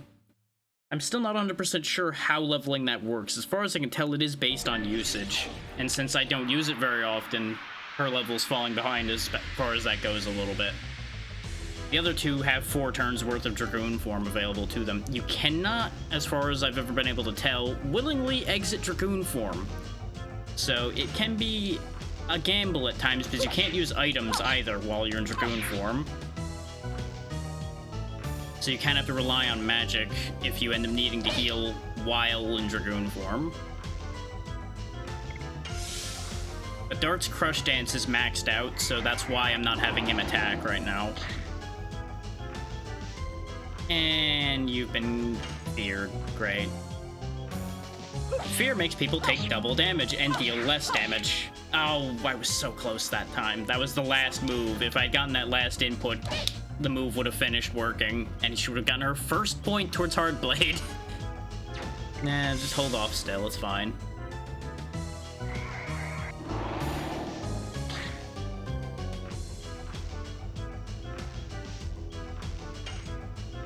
Still not sure if that attack actually worked or not.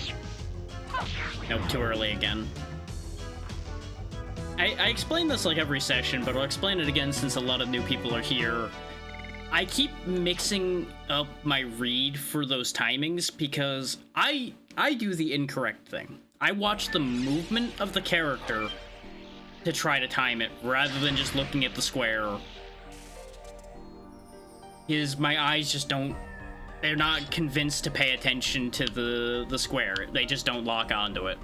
So I just do what I can and look at the other things that I can keep my eyes on. For lack of a better way of explaining it. And for some moves, that works out well. For moves like that one, it does not work very well at all, as you can tell by the fact that I've yet to succeed in using it.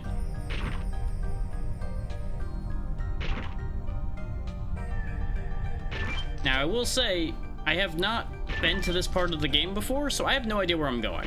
There's a lot of making it up as I go along that's going to happen here. Okay, I see that that item is over there.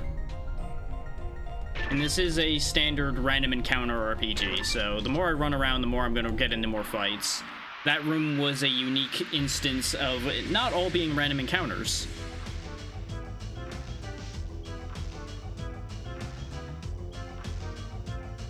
There are a handful of instances like that, especially a particular dungeon at the beginning of the game where it's actually technically a stealth sequence, but you can completely ignore that, as I demonstrated when I went through it, because I just actively chased the guards down to beat them up instead of avoiding them.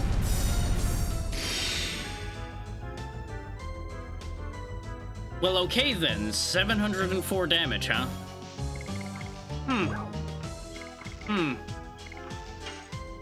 That's the wrong item. That's the right item.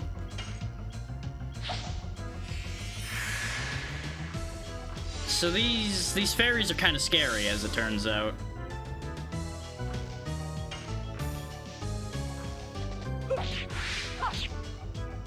And that was a counter. They'll happen randomly during your addition moves, especially the more complicated ones. You have to switch inputs from X to circle to not get countered. And of course, you have to get the timing right. It can really throw me off sometimes. Because in my experience, this game goes through long periods where it doesn't do that. And then suddenly, a counter appears and somebody gets their shit pushed in. And it's inconvenient to say the least.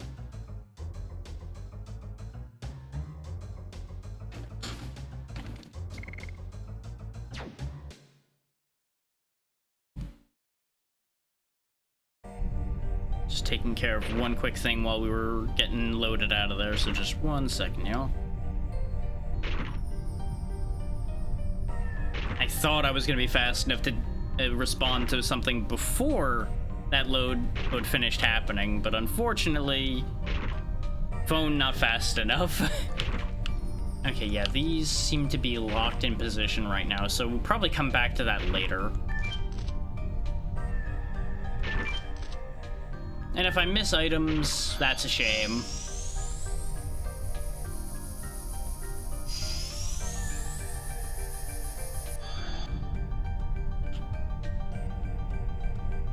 Let's see.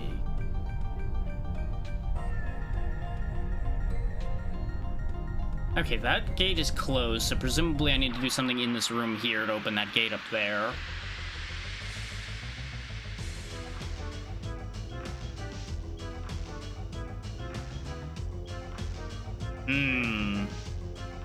Considering how much trouble I just had with one fairy, I think this is a time where I take them a little more seriously and actually use my Dragoon forms.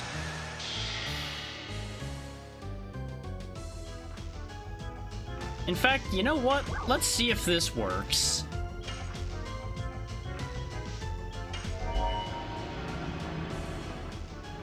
Fun fact for everybody watching, this is actually a move that got censored a little bit.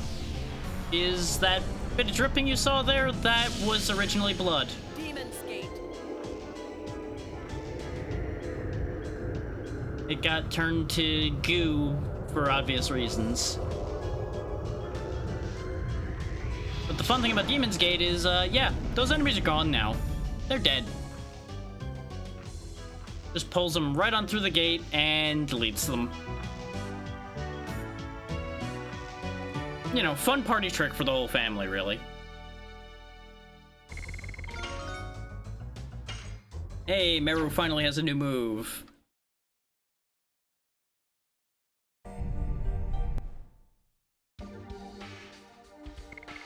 Yeah, because when they learn their additions is kind of based on when they joined you to a certain degree.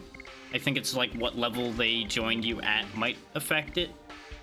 Or she just genuinely doesn't learn any until 21. I'm not sure. Like, you can tell some of these characters just don't learn very many. Like, Kongo only gets 3. Dart, of course, being the main character, gets a lot of them, because he's with you the entire time. Now and then, our characters have run off due to plot reasons as well. Like, for the last boss fight I didn't have Rose or Meru with me, so they missed out on a chunk of experience. Oh, right, I was gonna walk through the door. For some reason, since we popped up in front of the door, my brain went, oh yeah, I did that room already. That happens a lot with these fights happening at awkward times, in case you didn't guess that.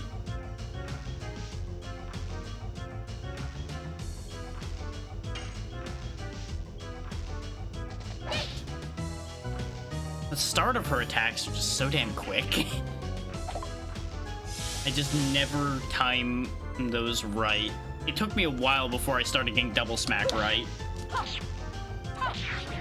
Nope, slightly early again. Let's let the puck live. They'll either run or... yeah, we'll have time. Too early.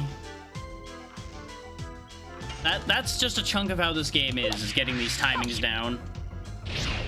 I didn't quite hit the circle button. I went to hit it, but my finger just barely missed it that time, which doesn't happen often. That's actually a rare one for me, to end up missing a button entirely.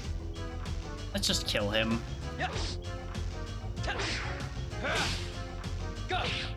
He's truly going to be a menace, so we're just gonna get rid of him before anybody dies.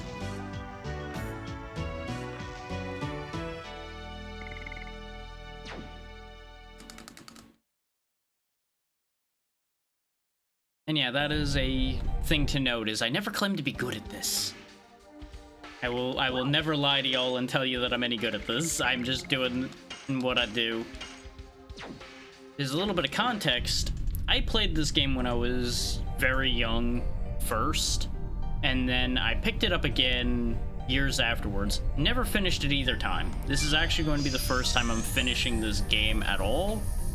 And I had put this game on my poll most recently because of having hit 600 followers at the time. I decided to offer this as an option, kind of as a Hail Mary, almost joke option, because I didn't expect people to vote for it, because I didn't realize how many people knew this game existed, even though I really wanted to have an excuse to play this.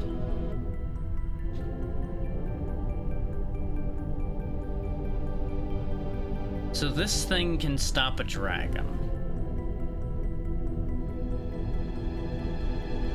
The thing is, though, if this has been what's sealing the Divine Dragon for 10,000 years, and it stopped sealing him, what makes us think we can suddenly make it start sealing him again? Though I suppose at the same time, the power of the Winglies is in decline, so maybe that's why it stopped working? And using our Dragoon power, maybe we can make it work?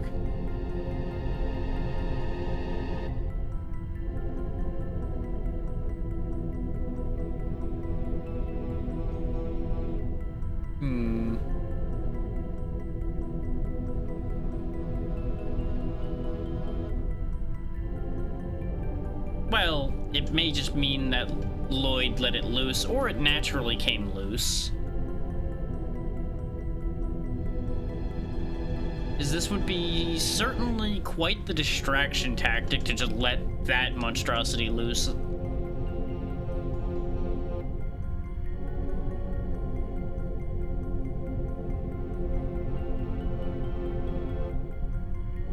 Huh.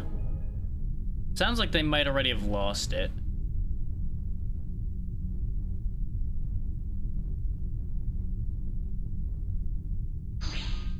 I feel like this isn't gonna be as easy as it looks.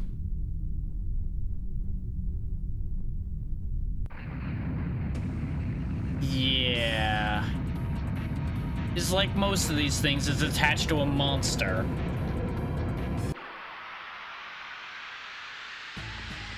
I would assume the monster itself isn't the Dragon Block staff. It's just attached to this thing, probably as a power source.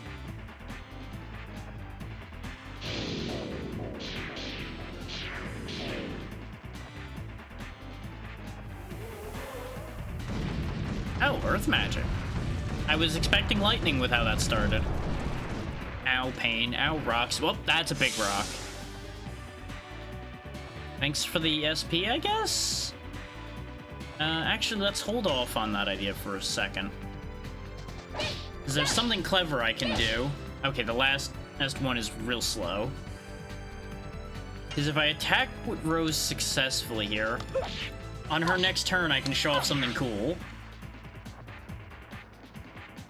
Don't know if I generated enough SP for her to be able to do something here.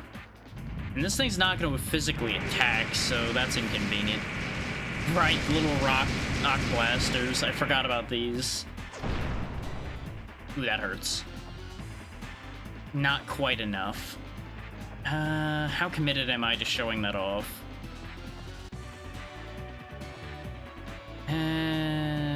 We can wait. This thing's probably gonna live long enough that it won't matter if we wait another turn for Dragoon form. Go! Crash dance! is there's a neat thing you can do if everybody's Dragoon meters are at whatever their capacity is. Like, everybody has to be at full power. It's just a lot harder to do when I'm a lot worse at using specific additions. I should have healed Rose, though, so this might actually end poorly. What is this spell doing? Oh, is it a slow? No, don't ruin my action economy. I need that. Level goes down.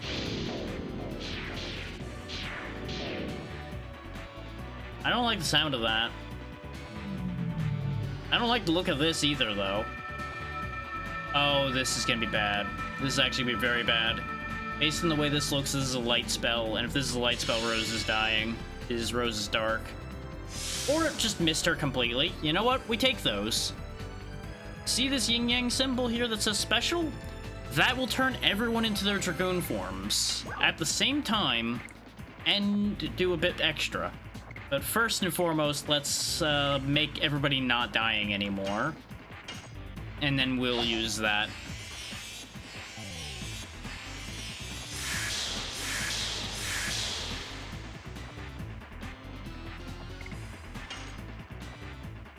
It'll also do the full animation for somebody's transformation.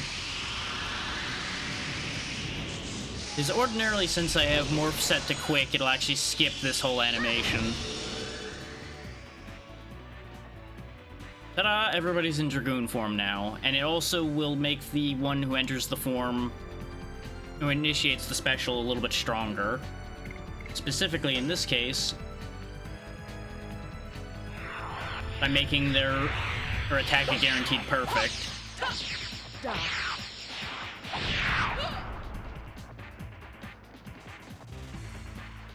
So it's kind of neat. But we're going to be going all out now because this thing needs to go.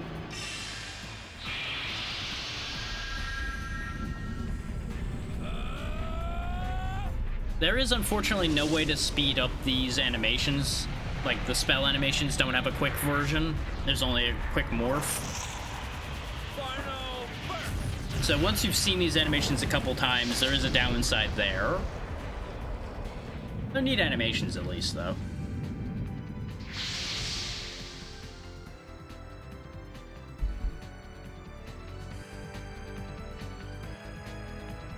Oh, it's gonna kick us out of Dragoon form with the Dragon Block Staff, isn't it?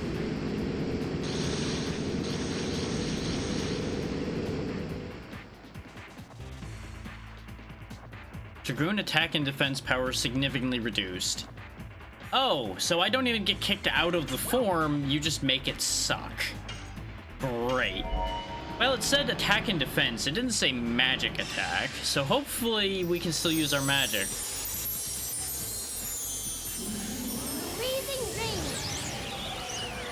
So Meru's gonna get kicked out of her Dragoon form this turn since she only has 1 bar of SP at the moment, being a level 1. That also did nothing. So, you know what? Maybe it did lower magic attack as well.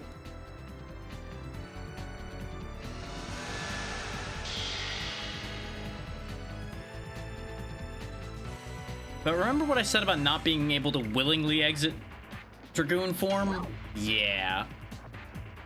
Everybody's at full health, so there's no point in using Astral Drain. Let's just be sad and watch this attack not do nearly as much, even if it's a perfect.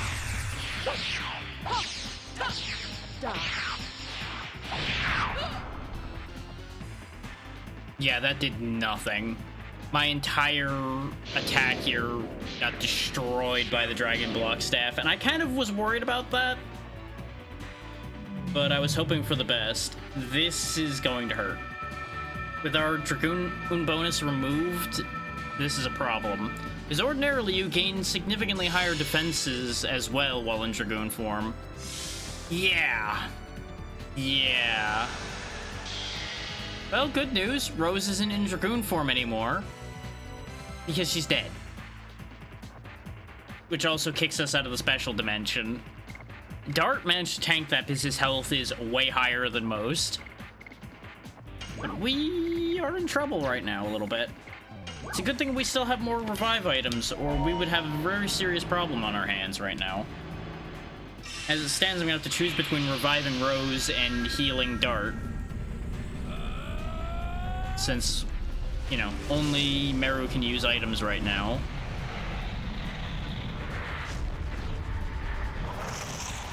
I doubt this is gonna do much, but this is the only play I've really got.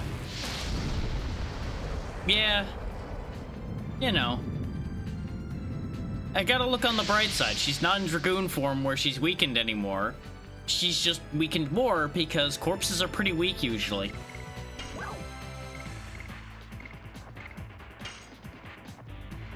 Okay, go ahead and bring her back from the dead. Though she's probably not gonna live that long with this thing doing light damage occasionally.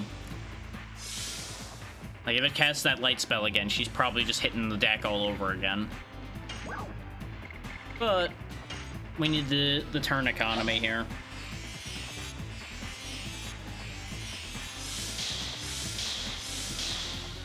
But if the damage output coming off of this thing is any indication of what the Divine Dragon's gonna be doing, I might actually have to rotate Rose out for the Divine Dragon fight.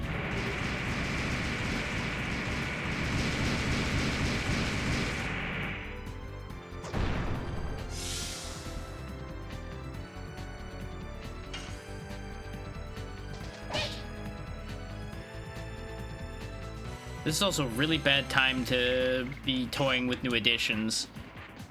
I should have changed them when we got to this fight. Because I was pretty confident this was going to be a boss fight. I just didn't have control after I walked in the room. And there hasn't been a save point in here. So we're going to have a rough go of this one. But we do have a backup strategy. If this thing's using light attacks, it may very well be vulnerable to dark. We'll see.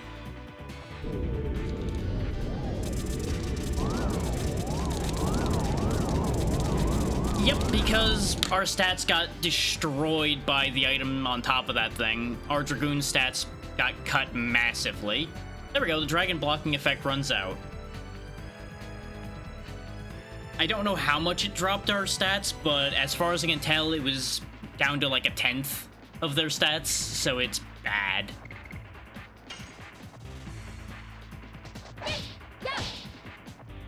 As you can see by her not even doing her full attack and did 89, it's really, really rough. But if the blocking effect is gone, I should transform her back into a Dragoon right now and take advantage of that.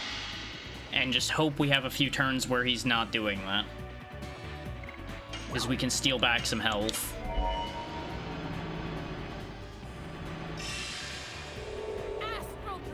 But yeah, under good circumstances, our attacks usually do more in the like 200 and 300 damage range. Inch to most enemies. Just go ahead and drain some health out of him and feed it to everybody.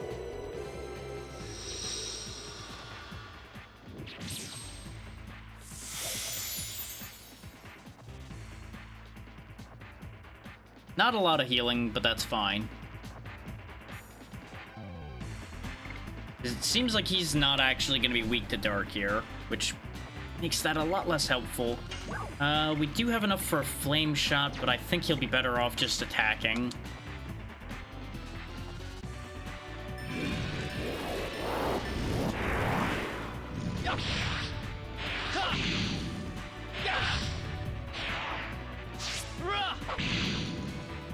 Yeah, see? He went from doing 34 to 349. So yeah, about 1/10 was pretty much correct.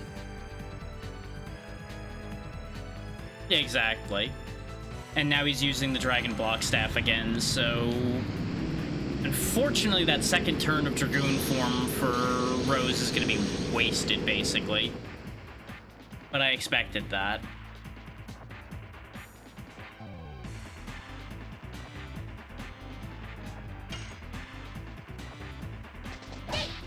And I'll take whatever I can get. Yeah, that's basically the situation we're in right now. He's down to yellow, so we're probably fine. I won't bother using more magic because it's been destroyed, so it's not gonna do any good. Even a perfect timing attack isn't gonna do a lot. Die. Yeah, 26. Such a waste of a turn. But in Dragoon form, you just don't have any other choices. You have attack and magic, and that's it. It just ordinarily amplifies your stats a lot. Yeah, but I already tested it. The first thing I did after the effect went off the first time is use magic, and it did fucking nothing. I already tested that theory and proved it. Level goes down. This fight is kinda brutal.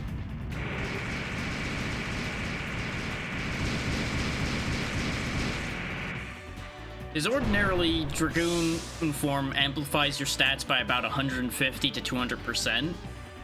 So cutting that out is a fairly drastic weakening. Yes. Go. Crash dance. But thankfully our regular form is pretty strong.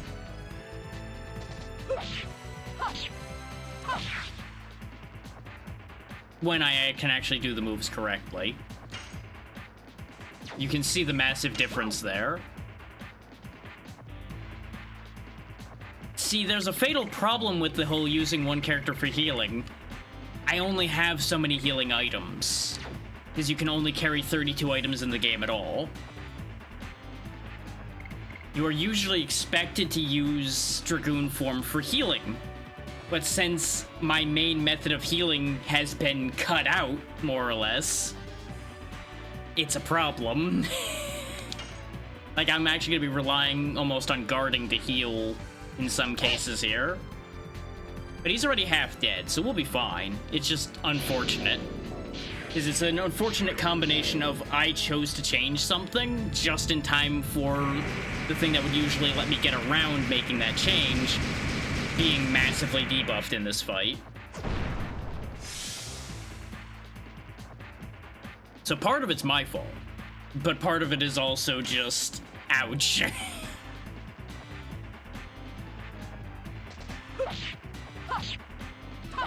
Because ordinarily her damage is on par with Dart, but since I'm using a move that I keep failing and I can't change them mid-fight, it's an issue.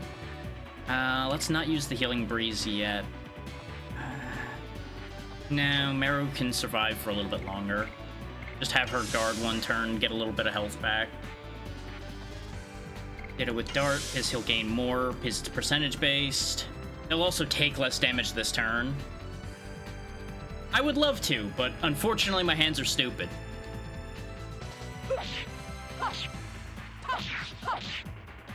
And as you can see there, the timing is inconsistent, so you have to learn it, and since I keep failing that one early, I don't get to learn the end of it. With any real constancy either. I mean, jumping to your death twice is not that bad, honestly. You could do a lot worse.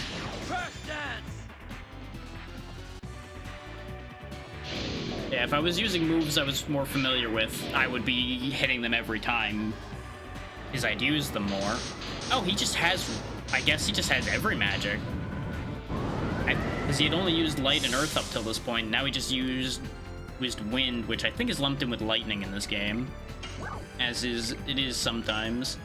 Now it's more worth healing everybody, because everybody will gain from this instead of only one gaining any real amount.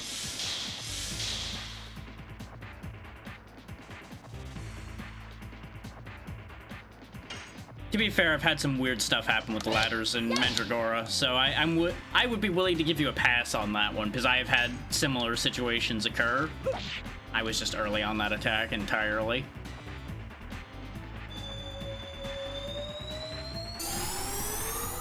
I am gonna need to restock on items after this fight's over, though. And I do wonder if that level goes down thing is actually temporarily lowering my character's levels. Or what that actually means. It does seem like we're just getting weaker as this fight goes on. Like, this is a fight that's not meant to be dragged out, but it kind of forces you to a little bit. Yeah, there is that. That something like that being back to back would have been awful. Yes. Go. Crash dance. And now I just did less damage there, so I think I am right in thinking that he is lowering my level straight up. Which is kind of disgusting.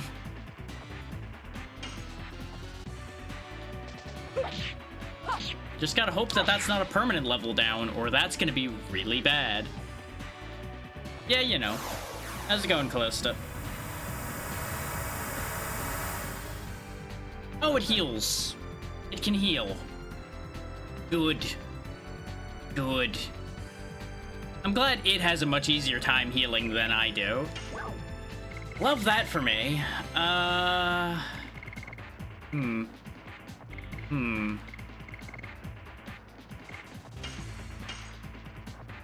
Well, technically I can. My healing is just way weaker. Like, the 72 you saw everybody gaining before would not be anywhere near that anymore. We'd probably be gaining, like, 30s from my only real healing move with this lineup. So it just wouldn't even be worth using. And the only other heals I have left now are single target full heals, which are good, but it's single target, which is not ideal. Oh, sorry to hear that, Callista. But at the end of the day, it does sound like it's for the best if the other players involved were bad. Because it means you're rid of them, but now you have to find a new campaign. So I see where the issue is there.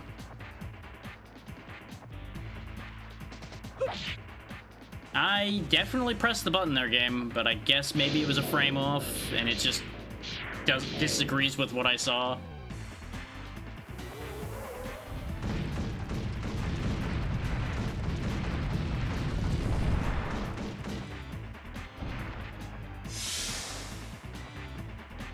Oof. Yeah, it just keeps dropping a whole damn mountain on my head in pieces. I don't appreciate it. What's the recovery ball got? Okay, it is just a single target, whatever it is. Let's use the powerful dark attack. I was gonna save this for the Divine Dragon, but if we can't get there, it doesn't matter.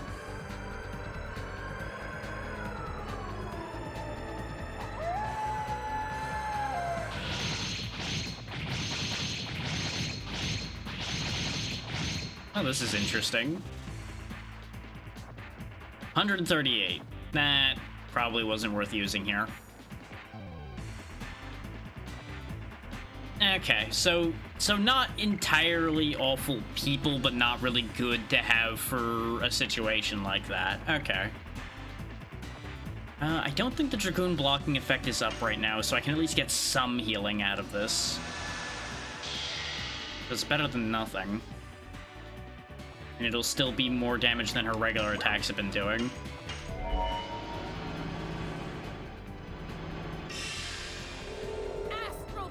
Like, I'm really having to scrape my way through this fight, but I've gone through worse. I can get through this.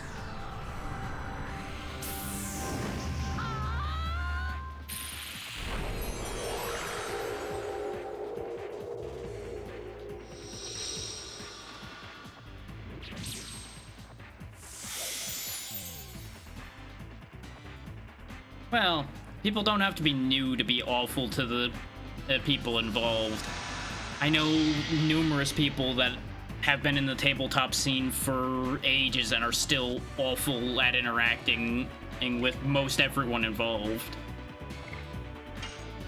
Because some people are just not good at that kind of thing. They're just not good people to have around in a setting like that.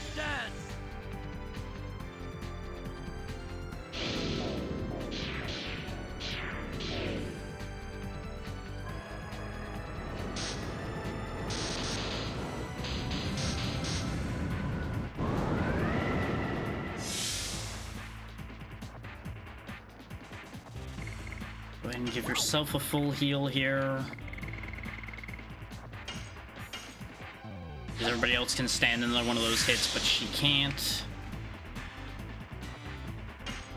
It's not even back in red yet, which is upsetting.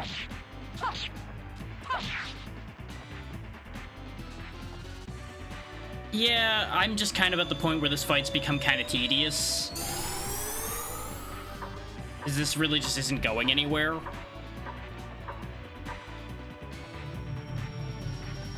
Because that's all this is now, is a war of attrition.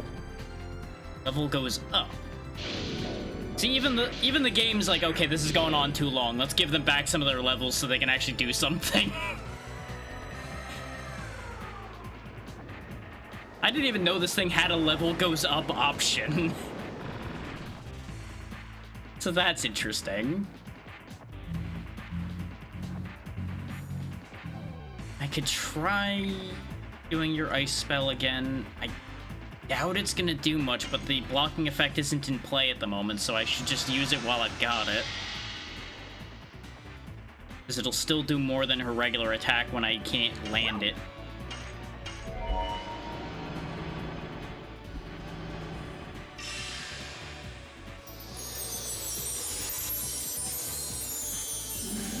Freezing rain.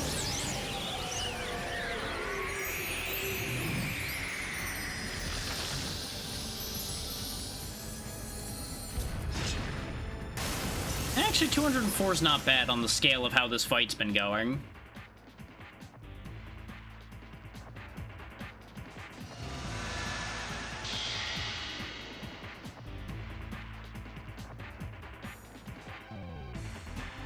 I could put Dart back in Dragoon form, but the problem is he's almost definitely going to get screwed if he goes for it, because he's going to be stuck in Dragoon form for 4 turns.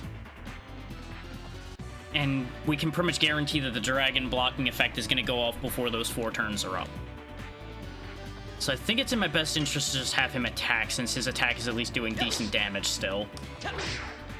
You know, till I talk too much while I'm trying to do that, I botch the damn thing. But it's fine. He's in red now. He's probably going to try to heal again, which is going to be upsetting.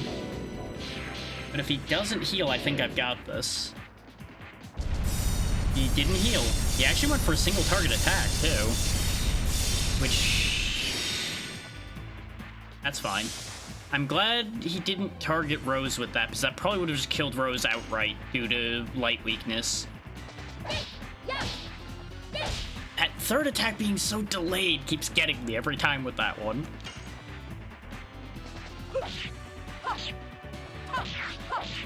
Almost. Go!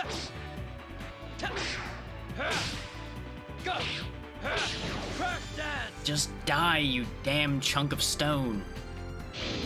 Nope, still not dead. The thing is, it was in the red and it gained about a 1,400 health back. I think we've more or less cut through that by now with a little bit more. But not enough more yet, obviously. Because we don't know how much it had left at that point. Slightly early still. I got closer that time. Too early.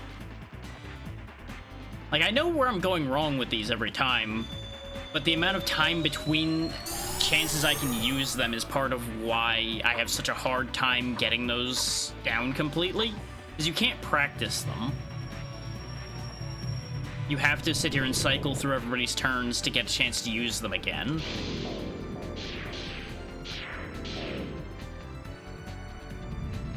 If there was just like a screen where I could just keep practicing the move over and over again, I'd have them down by now.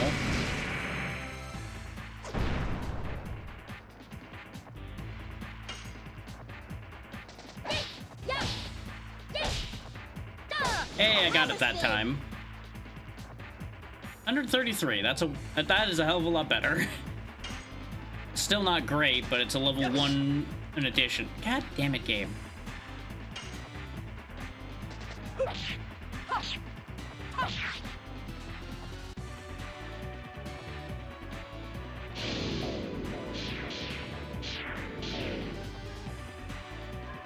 So given her damage output with double smack, I don't think in her case it would have actually mattered that much.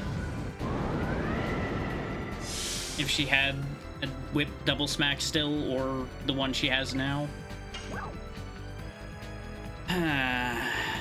Now I'm in an awkward position.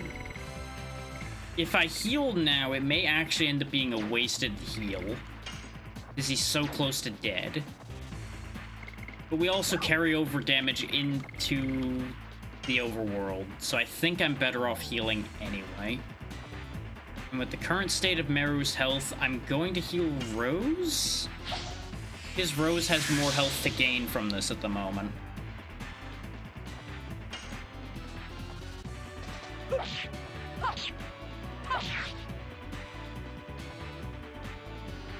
And the reason I didn't heal Dart is likely to survive the next attack, even without healing. So it became a matter of choosing between the other two. It's almost like I know. It's almost like I know. The second I used that heal, the fight was over.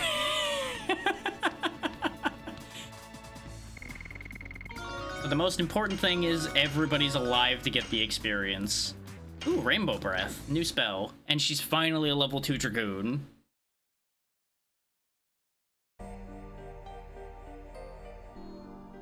I mean, that's the thing. It isn't actually that hard to fight.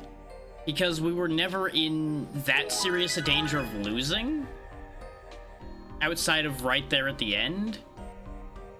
The biggest thing about that was, it just is a slog.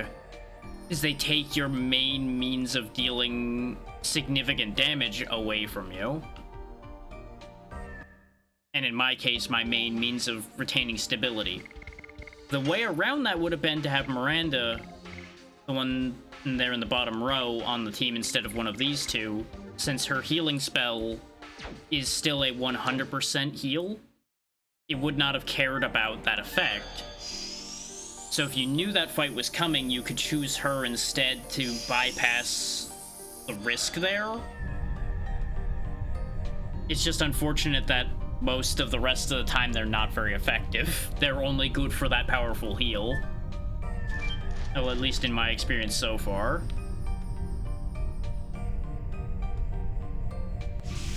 Sounds good. Hopefully it ends up being enjoyable. Which, you know, it'll probably be enjoyable, just how enjoyable becomes the question.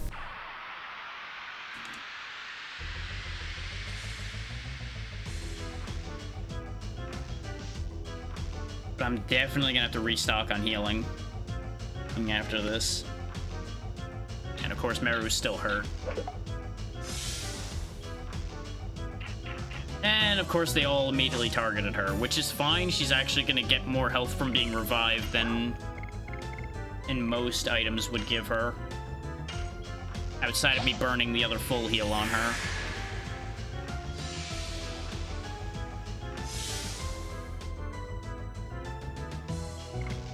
And we can steal some health from one of these guys, because they will take way more damage from Astral Drain than that boss was. In fact, the Toadstools I know only have like 200 health, so let's target the Gnome because I think he's got more health. Not that the amount they have I think is super relevant, but I'm also assuming that he'll have less magic defense.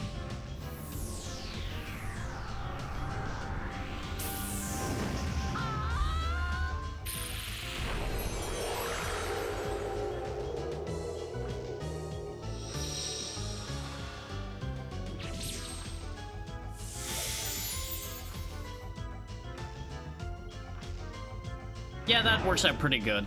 Kills him and gives everybody 200 health. Aside from Rose, who didn't need 200.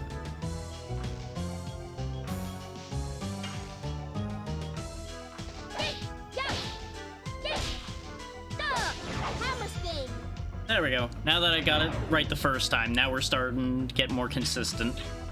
That's usually the thing, is you gotta be able to get the move right the first time. As soon as you get it done once, it all starts to come together from there. I am gonna miss the music in this place. It was a nice change from everywhere else having basically the same music all the time.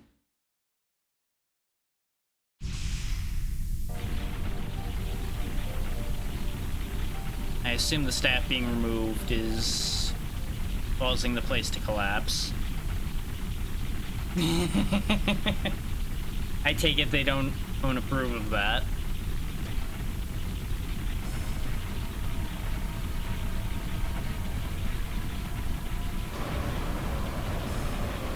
Oh, I am not ready for that.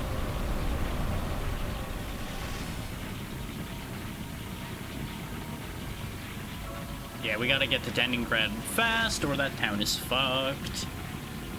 Fun fact, town's probably fucked anyway. Because if anybody out there thinks it matters what you do in games like this, I got news for you. If bad things are gonna happen, they're gonna happen anyway. The railroad is too strong. No, don't teleport me directly to Leningrad. I don't want to go straight there. I don't have items. Damn you, old man.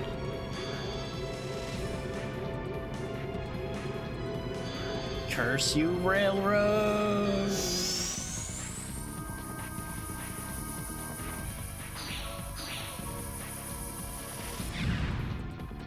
It also didn't work.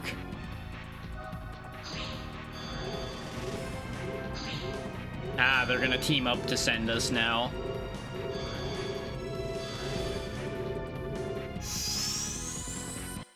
Good to know they just all know how to do that.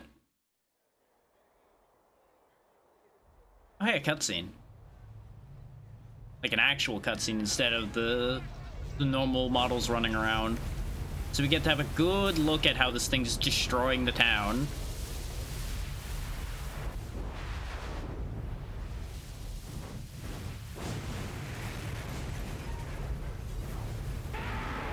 You know what? Looking at it, actually almost looks like one of the... Almost looks like the thing you ride around in Panzer Dragoon, actually. Oh, it just has like a magic missile launcher in its chest. Huh. Neat.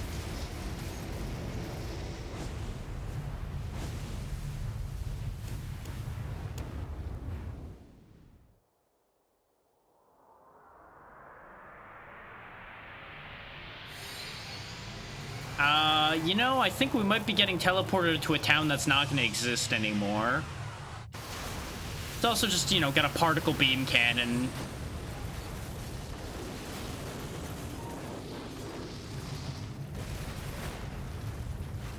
It destroyed the chamber of the signet.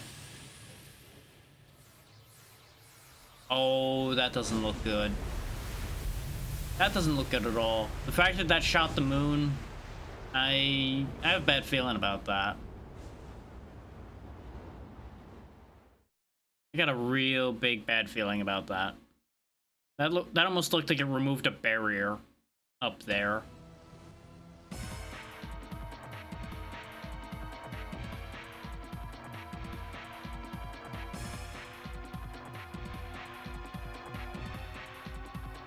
Ah, yeah, that makes sense. I mean, the whole palace isn't destroyed, just the top half, mostly.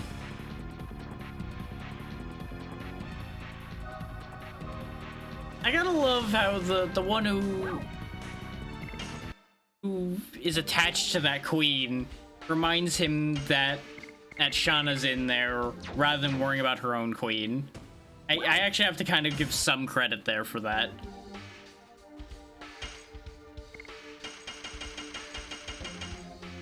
Grab a bunch more healing breezes, a couple healing fogs, a couple of these. Yeah. I mean, that does make sense, yeah. Oh, interesting. They suddenly have thunder spells in here. Oh, wait, no. It was the Winglies that had the dark spells. Those in their shop. Is there anything I want to get rid of? I feel like I should hang on to the couple dark mists I have left and the depetrifiers, because I don't know if the dark dragon will do petrification. We received those for a reason, I presume, is we haven't encountered anything that petrifies yet, and that honestly has me a little worried. get rid of the recovery ball because I'd rather have a guaranteed recovery item. In this case, a revive. The inn, I presume, got obliterated. So, not gonna have that luxury. Oh no, the inn is intact enough. Good. If the inn wasn't still intact, I was going to actually... Oh, I may not be able to use it.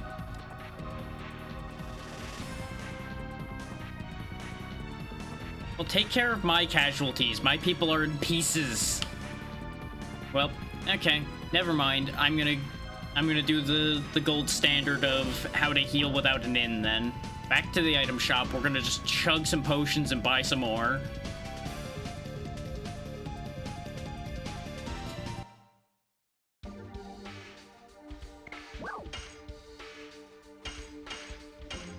Just get everybody back to full strength, full MP, full everything, and then we'll restock. Because I don't know if I'm getting any other kind of heal. Oh yeah, the power of money solves all video game problems. This is just the way this works.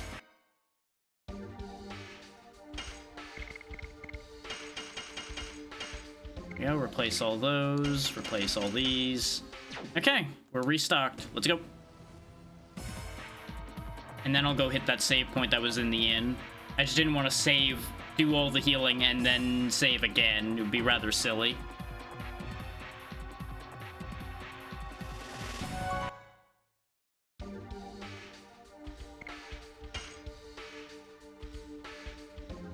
Well, yeah. You have to be able to fund ammo for casting gun, but it is the most powerful spell.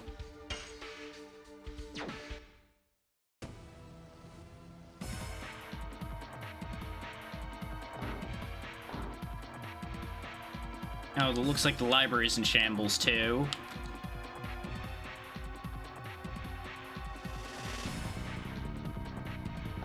If what you were most afraid of was the palace exploding, well, you're right. Your worst fear has come to pass. Okay, they're fine.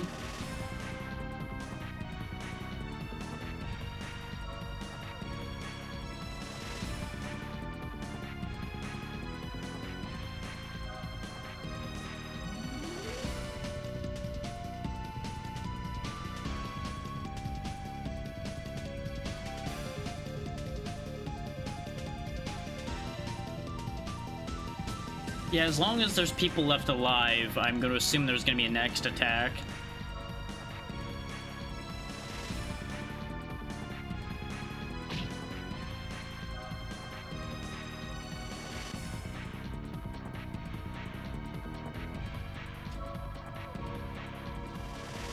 Though, I have a very, very important question. If they knew the Divine Dragon was on the loose, why the hell were they all up in this rickety, high off the ground, easily destroyed tower to begin with?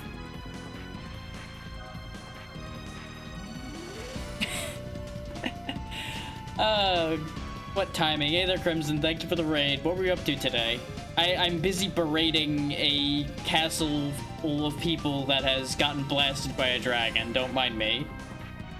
Because they knew the dragon was there and for some reason decided to stay up high in a tower anyway. But what were we up to? Oh, hopefully you had a good time today.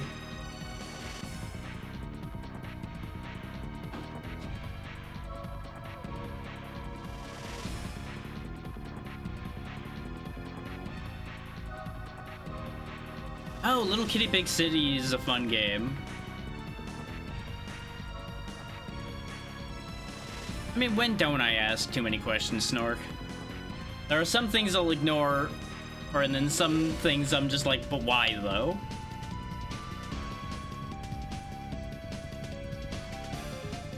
Yeah, about the only downside I ever experienced with Little Kitty Big City is that it was too short a game. There's a lot going on in it, but the game as a whole is still very short.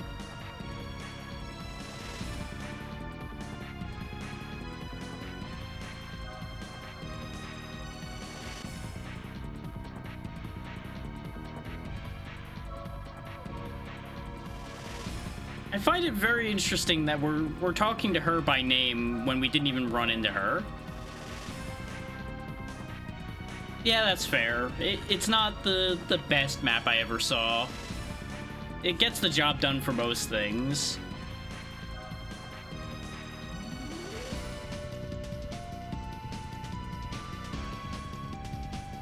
Exactly, yeah. Overall, it's still a lot of fun.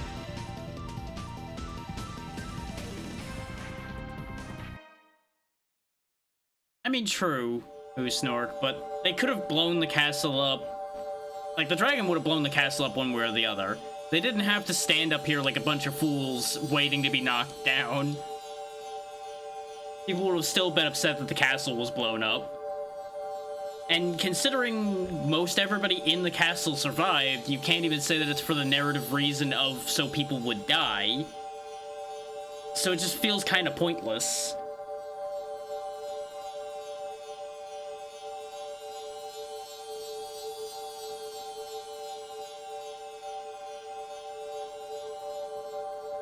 So I suppose it gives Shauna an opportunity to blind everybody with glowing light. So that's a thing that happened, I guess.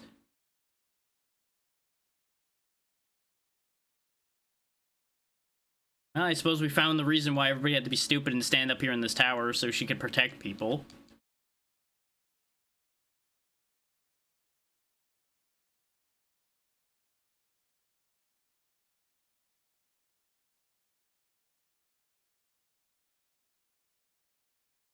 And if you can't live with the fact that something could have happened to Queen Teresa, yet the first thing you were telling Dart was that Shauna was over there. Your statements don't line up, lady, but you know what? You do you. Yeah, she has earned a cry, though. She ran off into the field with us, and then this whole thing happened. No, but it does happen a lot. It just happens that there's a lot of games with dragons in them because people really just put them in everything.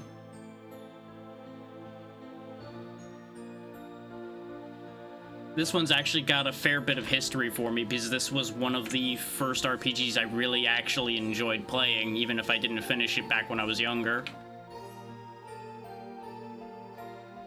I just did not want to end up doing that one because the emulated version of the first one does not run very well, so it's hard to show that one, and as one who's played through all of Drakengard 2, I don't know if I want to repeat that experience. Just to put that one bluntly. There are parts of that game that... Ugh. Most of the game is fine, but there's a couple parts that are just... Bleh.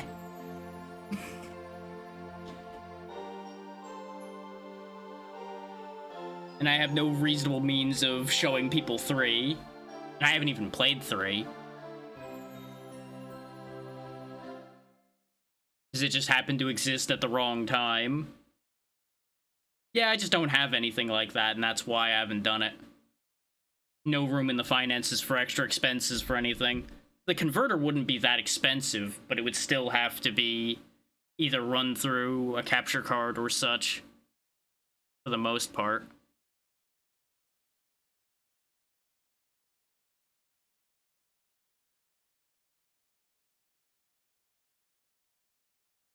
And I'd also have to dig out all of the power cabling and such for the PS2, which hasn't been used in God knows how long, so I'm not even sure it works anymore.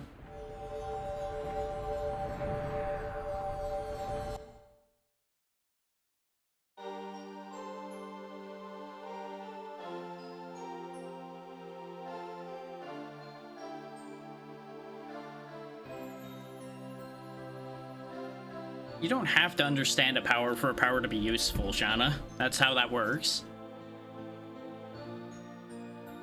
Yeah, I've heard from many people that PS3 does not play nice. There are some people that have managed to make it work, but it takes a very specific setup, more or less, to make it behave.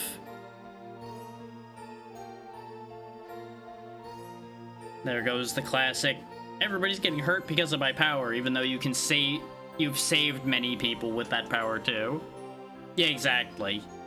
That's one of the methods. There's also another one I remember people telling me about that involves a lot more jank nonsense than that. The splitter's the easy of the options, for lack of a better way of putting it.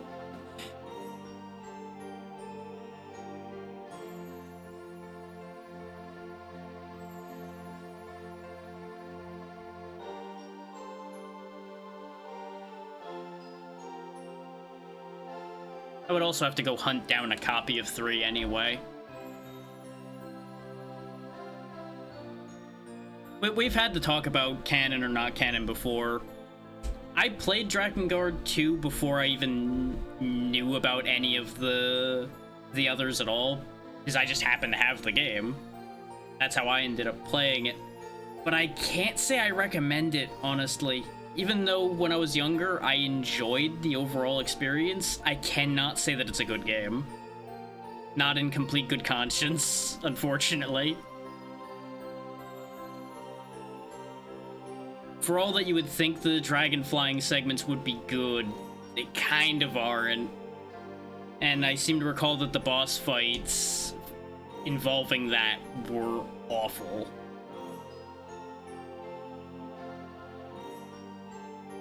I was gonna say, I don't think getting a copy of 3 would be that difficult. It's just a simple matter of I'm not motivated enough to bother when I have so much other backlog.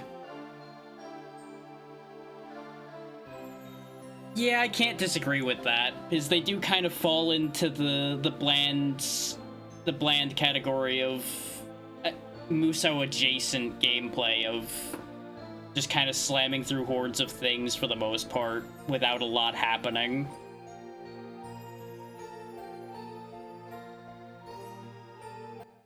Which it works if that's what you want, but it's not anything stellar or outstanding.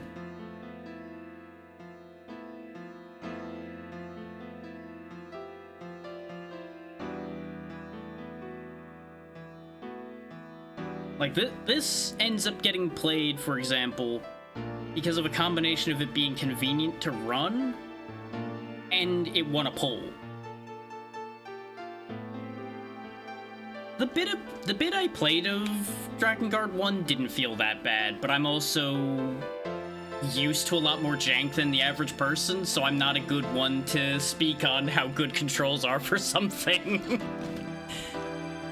I can adapt to a lot. And I do believe that the controls for Drakengard 1 and for 2 are fairly similar anyway. Well, yeah, that makes sense.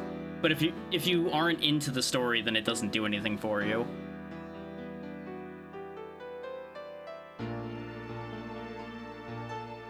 Meanwhile, there's a lot of nonsense occurring in the back here. People arguing about their response to things. Miranda hasn't proven herself, so Rose is kind of fair to say that. I don't know about that one either, but it's fine.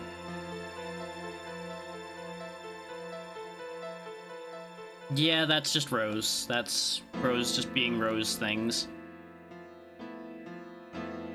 Clumsy's an interesting choice of word there, but not entirely inaccurate.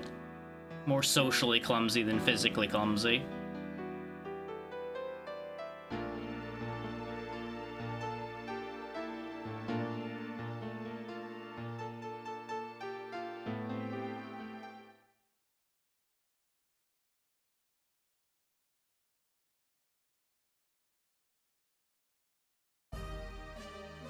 Okay, I was expecting the party screen to come up where I was gonna have to reassemble the team again. Looks like we got a little bit more to happen here first. They're assuming that the dragon is roosted at Mount Dragon Tomb, which makes sense. Because that's where it came out of, it may as well go back there. I don't think there's anything I need to change still. Not that I really would have anything to change. Yeah, because we already gave her the Warhammer. Let's go ahead and put Hardblade away again. I've proven that I cannot do that, therefore I'm going to stop trying to do that. Time to go slay a dragon.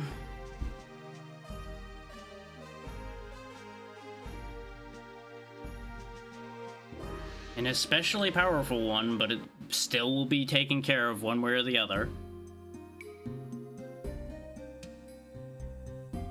How do I get there is the more important question. Ah, up there. Or I presume. No, that's where we just were, because that's out the top of the forest. Nostalgia can carry a lot of things.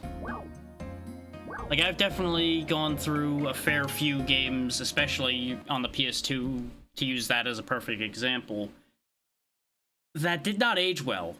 I still enjoyed them, but I am also someone who just is a fan of that console in general, so I give it a lot more leeway than I arguably should.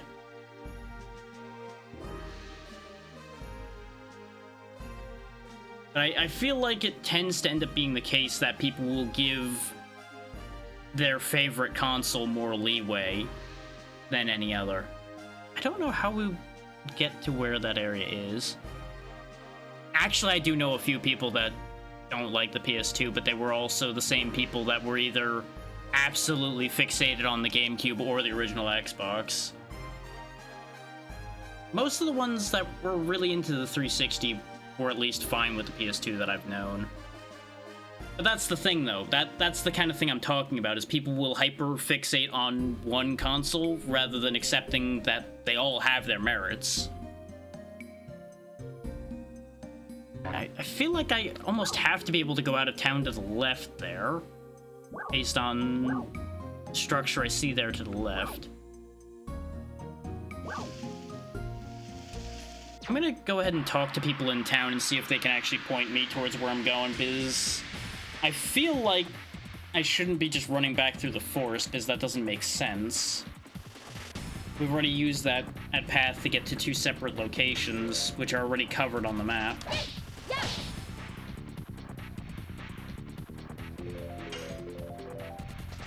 Yes. Go. Crack dance. Yeah, I will admit that the GameCube's library is smaller than the other two, but it is larger than people give it credit for. That's the awkward split there. Is, you know, your average person who says the GameCube's library is small also doesn't recognize that there's anything other than the main Nintendo titles on it. Which, yes, there are multiple things that are on multiple systems there, so depends on whether you count those. But technically they are part of the library. So it's an either or on that one. Yes, I know you're taking care of casualties.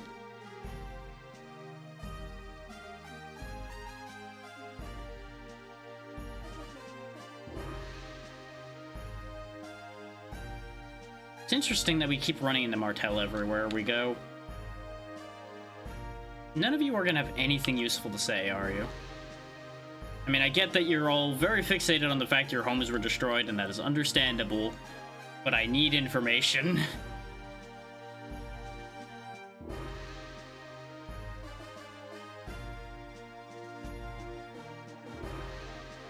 Unless there is just another path out of the forest, which is entirely possible. I'm just gonna do a quick check through, see if anybody gives me some useful information here. Because they discuss the mountain, but... no, there definitely was plenty more. It just becomes a matter of debate whether it's of note, because, you know, depends on what you're interested in. Like, for example, I think it was called Crimson Skies, was a very good arcadey flight game. I enjoyed the hell out of that, and that was an original Xbox exclusive. And there's also a handful of weird other games that were Xbox exclusives. They're just not coming to my mind at the moment because it's not a library I experienced that much because we didn't have much for it, and emulation for that is a nightmare, or by comparison to most anything else.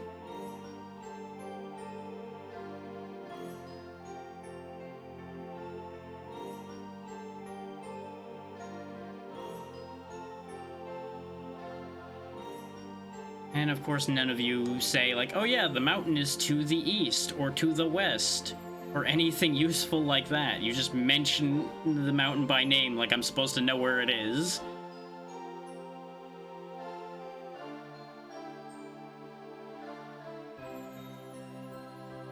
Oh, time to go run around the forest, then see if there's another path out of there, because I don't really see any other paths out of town. Even though there is a building to the left of town. Because it would have been marked with an arrow. This is not the first time we've had one of these situations with this game, and it probably won't be the last one. I'm not asking them to just put it on my map and tell me go there directly, but I would like a little bit more information to work with, rather than nothing.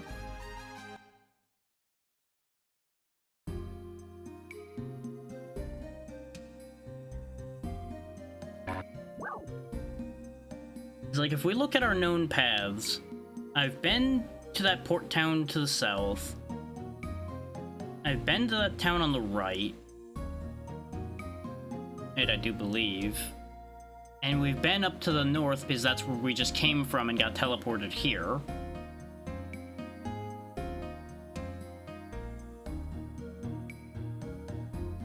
Is that town to the right would have to be the town that's all water. And this is as good as the map gets, by the way. Oh, there we go. So it is... So that is the Mountain of Mortal Dragon. That just doesn't make sense because you're basically going the same direction you went before. Okay. Sure thing, game. We'll just go right back where we just were, I guess. That just seems like an odd decision.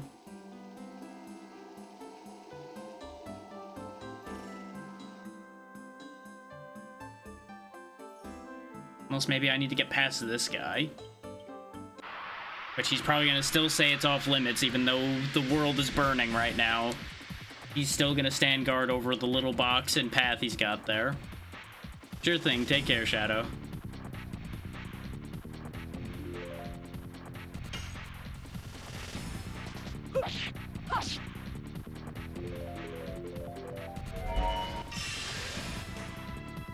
Oh hey, the flying rat is actually using magic finally. We spent a long time fighting these and all they would do is jump at us. Now it's finally remembering it can use magic.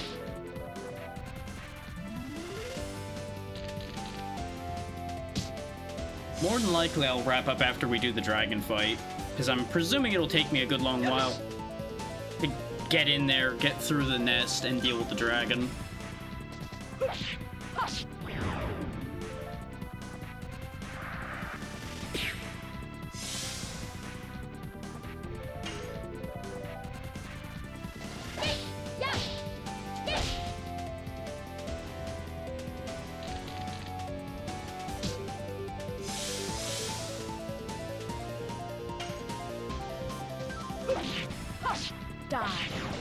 There we go. Getting my eye back in for that attack. Yes. Too early on that one, but it's fine. These aren't fights I'm particularly concerned about. There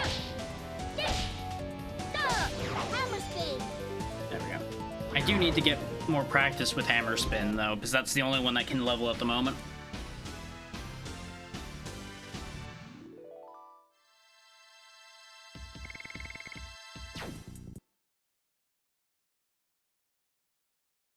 It does remain such an odd decision. Oh, we are allowed to go this way.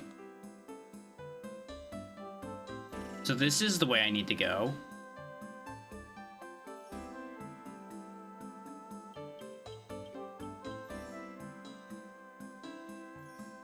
Because this was the only remaining option, basically. it just looks weird on the map because it's placed where we had already been. Because you would think this would be like up and left of the forest, not straight up from the forest based on where this guy's positioned. But this may also just be a case of me overthinking the pathing. No, it does just go straight up though. So weird. And the crater at the top of this mountain looks an awful lot like how the structure the Winglies sent us to looked. At least if you look at it very small on the map. Die. More and more.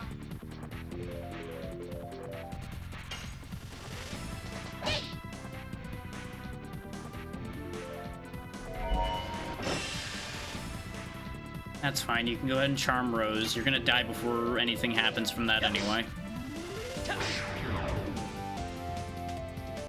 Doesn't matter if I get Crush Dance right at all at this point because it's maxed out already.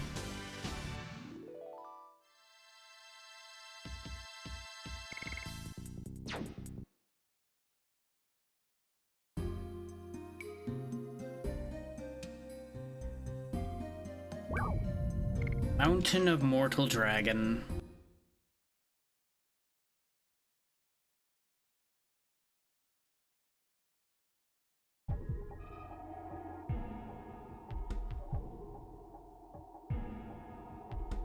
Oh boy. Friendly looking place, huh? With all the skeletons and bodies just right at the entrance. Letting you know what you're getting into straight away.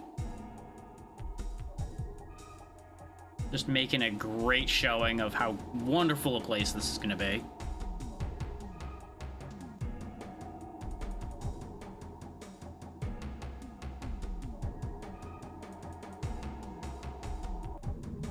Okay, that leads further in, so I need to go the other way to get to the boxes that I saw. I also want to get a feel for the strength of enemies in here anyway.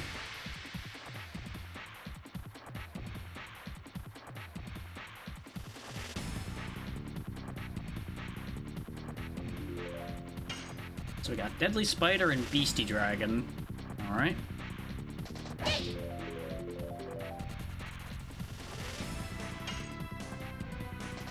Yes. Let's get rid of the spider first because Go. it's a spider. Both the fact that it's a spider and it probably is going to poison me, really. Hush. Die. More and more.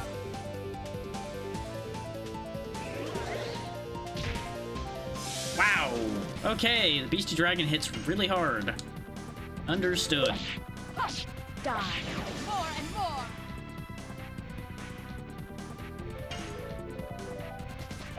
Yes. Yes. Hammer spin. So this game does put the female cast in the same usual problem of their armor is lower.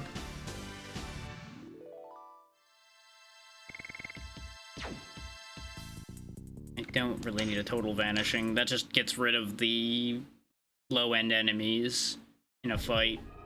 Which presumably is like all regular enemies, but it doesn't matter to me that much. This is not where I expected to end up. Can't carry any more items. Okay. So... I mean, we could heal Meru. Or we could heal everybody. I do have more healing breezes. Both Meru and Rose are missing some health. Okay, sure. This is gonna come back to haunt me, probably, but... yeah, because I don't know if I need more mind purifiers that badly. It would be nice if boxes made the same prompt that combat does for when you have too many items. I really don't know why it doesn't. And that's kind of a running theme with this game, is there's little odd decisions here and there. With how hard these things hit, let's just go ahead and nuke them.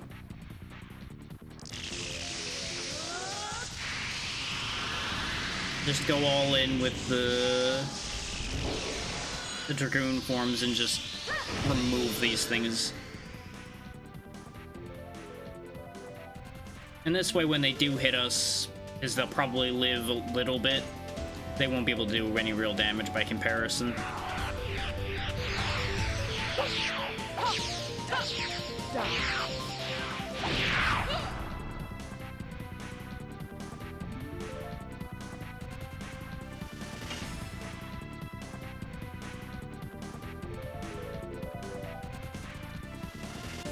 Oh, that's right. Yeah, Blue Dragon was stuck on that one, wasn't it? Destroy All Humans was a multi-release as well, so... Oh, I didn't even really consider that one too much. My brain was trying to sift through exclusives as far as that discussion went.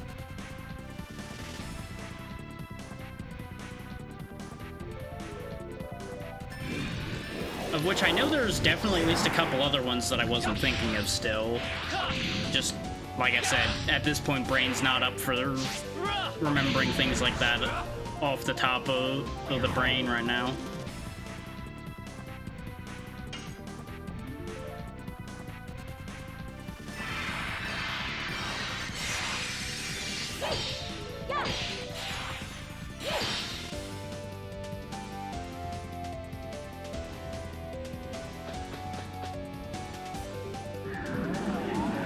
Oh, it's got a fear effect. Okay, that's fine. It didn't work, so it doesn't matter. But that's presumably why we have so many mind purifiers around here, is effects like that are common in here.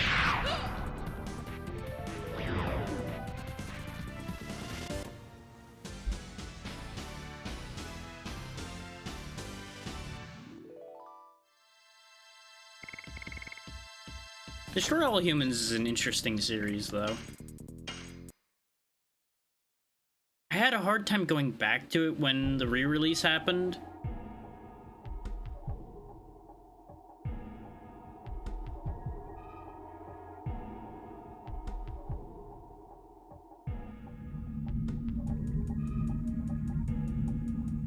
Okay. Yeah, the re-release for the first game, I played some of that and I just could not get into it the way I did back then. I do remember enjoying the second Destroy All Humans more than the first anyway, but after not really being that enthused by replaying the first one, I just didn't even bother with the re-release of the second one, if I'm honest. Perhaps someday I'll care enough to give it a shot again.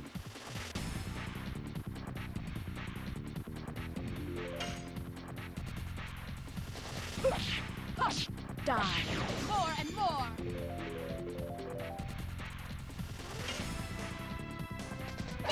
Yes. Yes.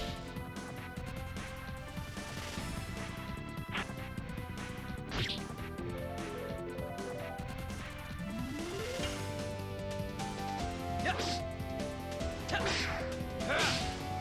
Go. Nope, way too early on that. It's a hell of a thing when I just can call ahead of time, like, nope, this is where I went wrong. Because you can just feel it that you're gonna make a mistake.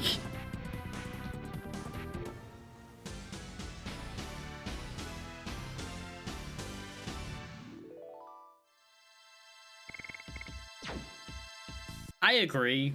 Making things exclusive to consoles is very annoying.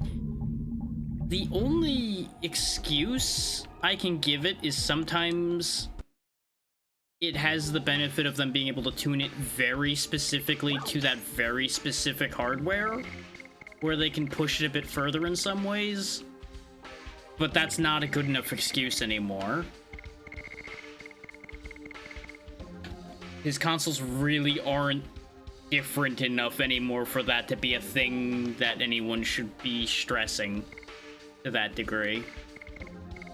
But yeah, no, Bloodborne is a perfect example of a massive wasted opportunity because of exclusivity.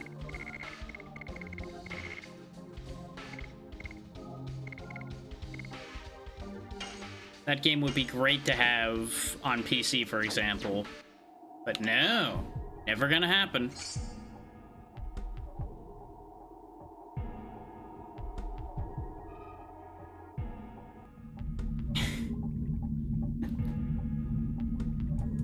You're not understanding my point. Yes, it's created there, but it's not necessarily designed for it. If you're understanding my meaning there. Just because it's coded on a machine does not mean it's designed for the machine it's coded on.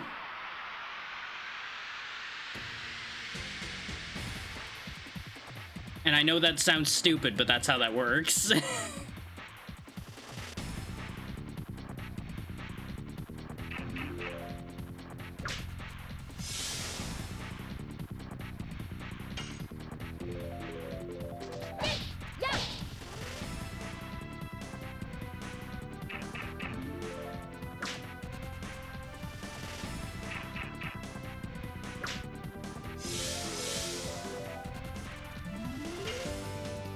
So at this point, I'm not sure if they think through the design of anything anymore. Go!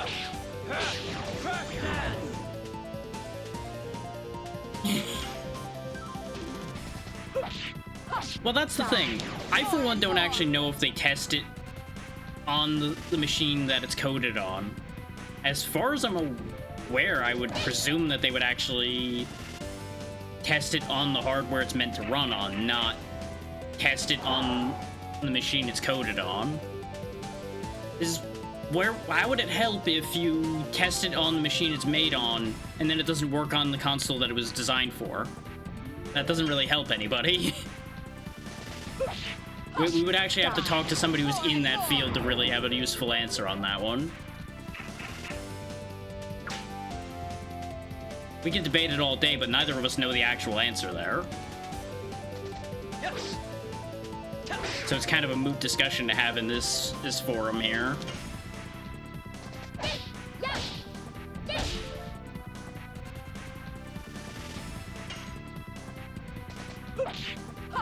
Die. More and more. Unless we have a developer in that field pulled out there somewhere that wants to chime in on this one, it's really not going to go anywhere.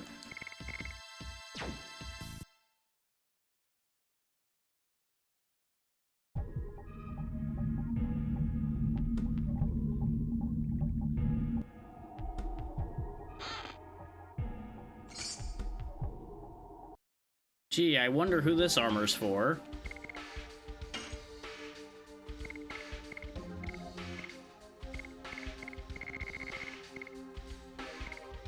That is really good armor for him. It's a real shame that he still doesn't have a Dragoon spirit, but it's good armor. If I just ever need a physical wall, Kongol is there.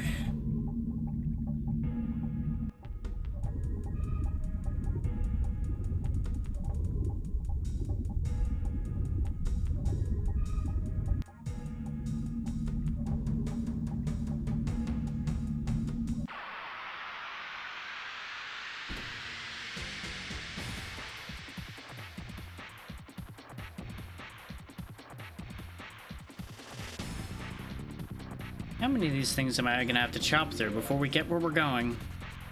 Answer, probably a lot. I won't burn everybody's SP this time, we'll just have Meru transform.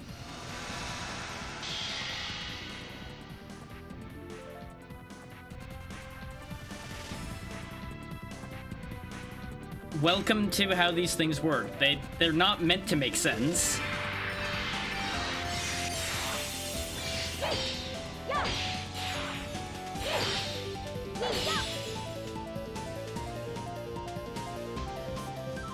This is why they need a wide variety of testers, because otherwise they just work off of bad information. Which is also how a lot of these things end up so badly optimized. Other than just a complete lack of care on the part of the people making the thing, they just don't have adequate testing material.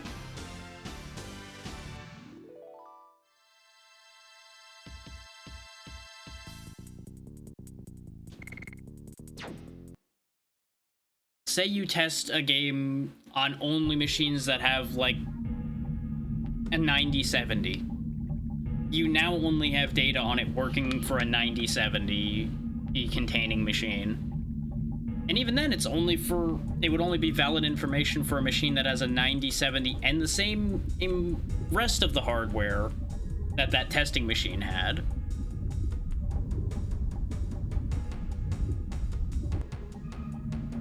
I think I missed something over here, didn't I? Or is this just where a box was? I was on that line of thought and just didn't process where I was going at all for a second there. And I think this fight got me turned around.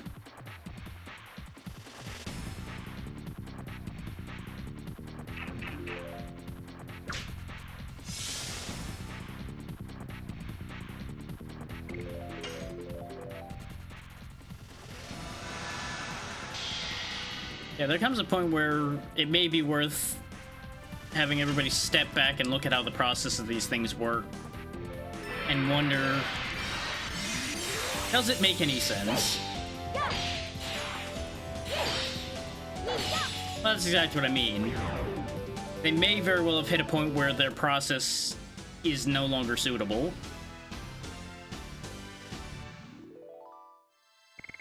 But it's a simple case of they're still surviving, so it may very well be a simple case of why change if it's still working, even if it's not necessarily working well.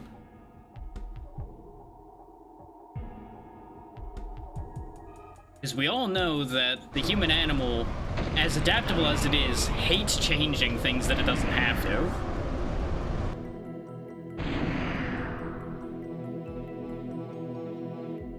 Seems like he's having a great time up there.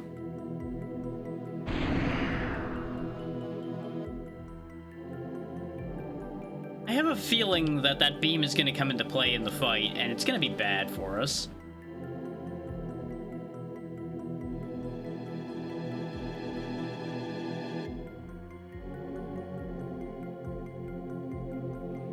You just happen to be nearby.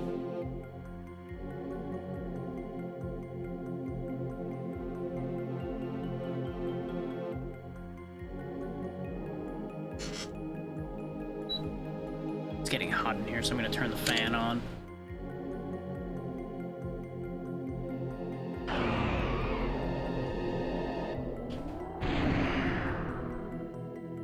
That's part of where the brain is falling apart from. Just like, yep, getting warm in here, brain melting. Okay, good, there was a save point. I was worried they were gonna be silly and not give me a save point, which would have been really unfortunate for me.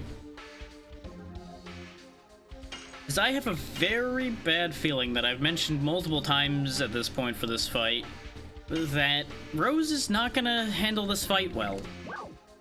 I'm gonna stick to the team as it is for the moment, but I have a distinct bad feeling that sticking to that team layout is gonna come back to bite me for this specific encounter. But where would be the fun if I chickened out and changed team alignments now?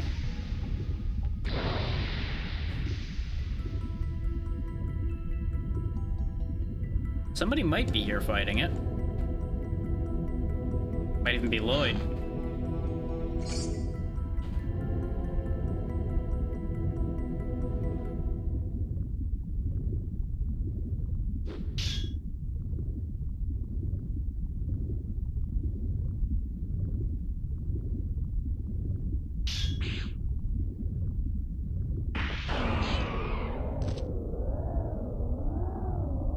Uh-huh, you totally were kidding about running away. Sure thing.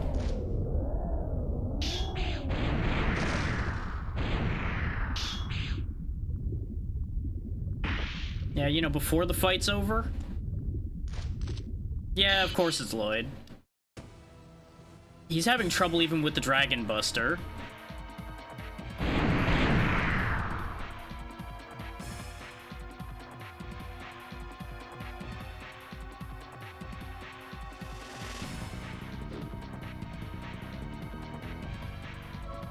Why is he fighting the Divine Dragon, though?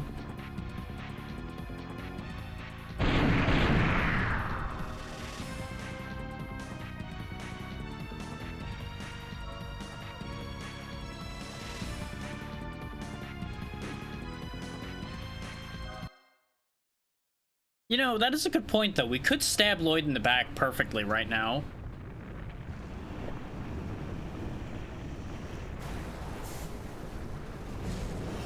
He's also weakened, so if he really is the big problem we keep thinking he is, we could just solve this problem right now.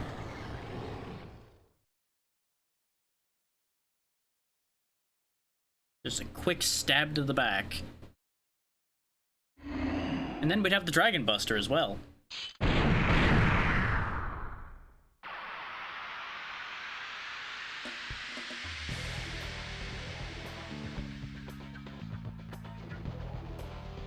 Oh, absolutely. All things come to an end in the business world someday. And honestly, for some of them, it can't happen soon enough, in my opinion, but that's neither here nor there. Here's the thing, using the Dragon Block Staff, is that gonna block us too? No, I couldn't give a shit about AEA. They're not even that relevant anymore. Nope, staff exploded, so that's not great. Okay, yeah, Divine Dragon and Dragoon, so this is another fight where my Dragoon powers are weakened. So that could actually be really bad for me. Well, it did its job. It weakened the dragon, it just also weakens us, too. Just, the Divine Dragon's kind of a big deal, and the staff's kind of old. Okay, so that was a fire attack, so Meru took more damage from that. This could actually be a much bigger problem than I thought. But then again, this thing's been hyped up for so long. This had better be a tough fight.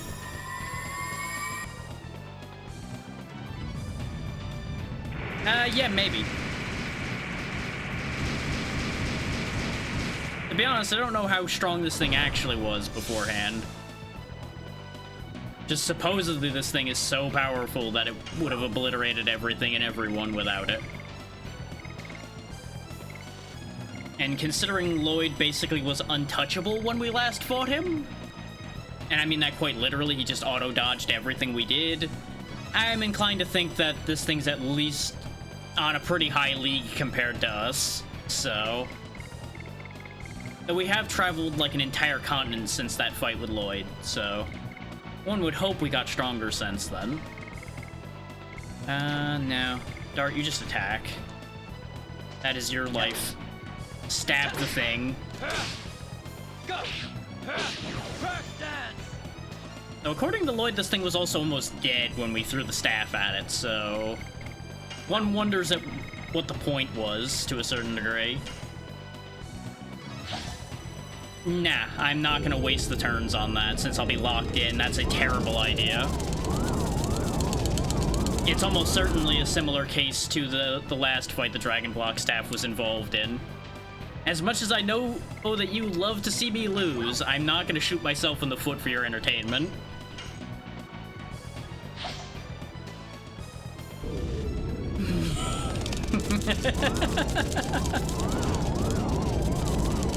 Never at all. That's totally got nothing to do with why you tell me to go touch things that'll kill me all the time or anything, no.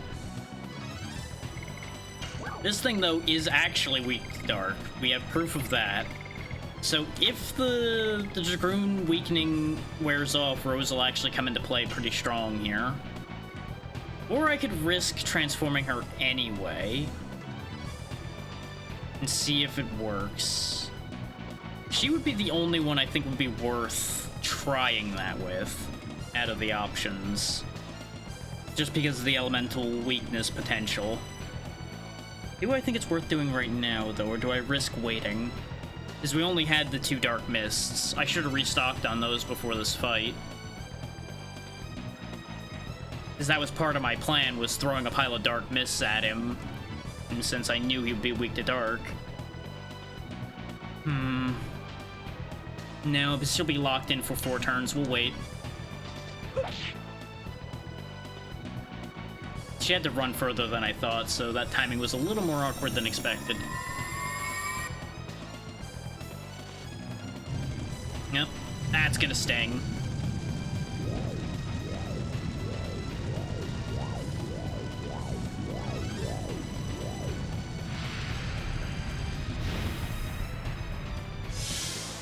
Okay, definitely time for an AoE heal right about now.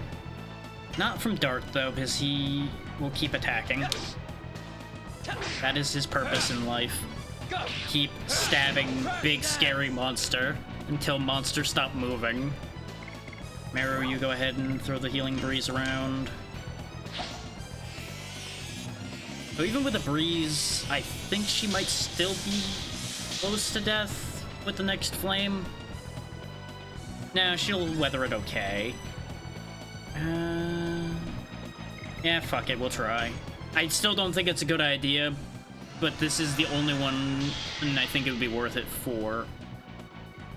If it'll work for anybody.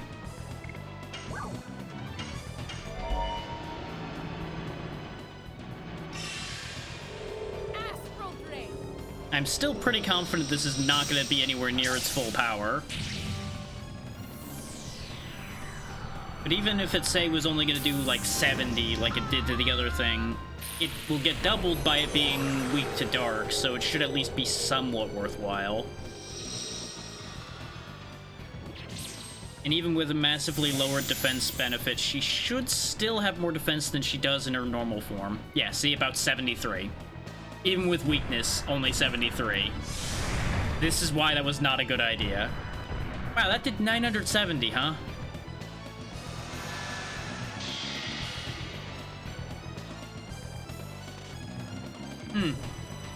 Yeah, it didn't matter that she went into Dragoon form. Not at all. This might be our first loss. As that is concerning. We might not be supposed to win this fight, though. There's every world in which this is actually meant to be a losing scenario. But hey, knocked her out of Dragoon form, so... we've got that going for us. Yeah, it seems really likely suddenly, doesn't it? Yes. Go. Even this thing being nearly dead, according to what we were told. Which is still in blue health, I might add. So I'm not so sure about that whole nearly dead thing to begin with. So if the staff effect wears off, we might be SOL.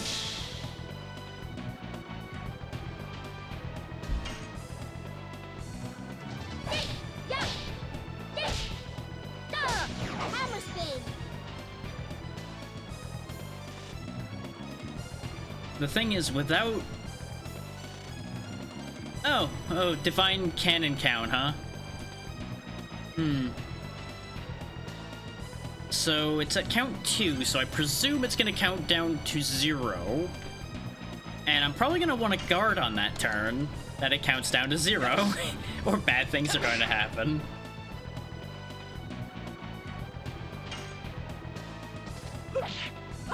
Too early. Yeah, exactly.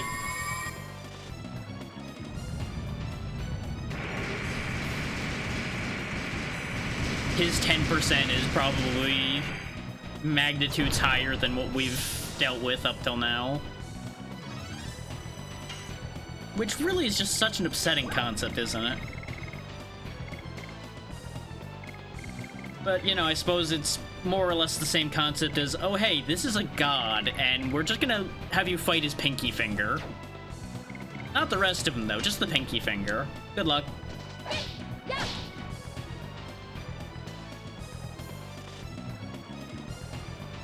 Count 1. So on his next turn, he fires it, I presume. So everybody duck and cover. This is gonna be bad.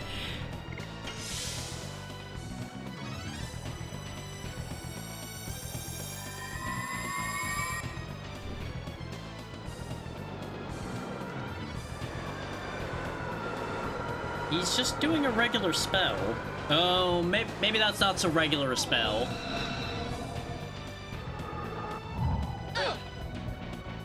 Okay, yeah, guarding was a real good idea, because that hurt a lot. Even with guarding, that hurt a lot. If I hadn't guarded, though, I'm pretty sure half the party would be near death right now. Not dead, just near death. His guarding, I think, just reduces by, like, half. So that would have been, like, 400 to 500 for everybody. Thankfully, we don't have anybody that's weak to wind here. Now, the question is, do I think that that's the actual Divine Cannon shot or not? Based on the fact that that was a much stronger spell than anything we've seen up to this point, I'm going to assume yes. Even though that might be a very bad assumption to make. Hush! Die! More and more! We need to move this thing's health bar along, or is this just going to get worse? Yep, I was right in fearing that that was the cannon shot. Hahaha. I'm gonna die now.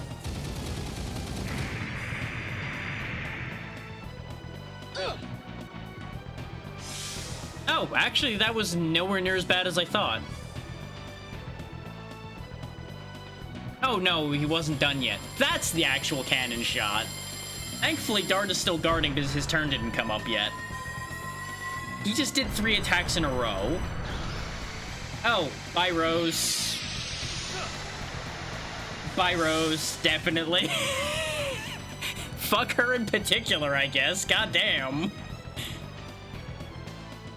Wait. This thing's an idiot. I just realized this dragon is an idiot. If he just shot Dart, he would have hit all 3 of them.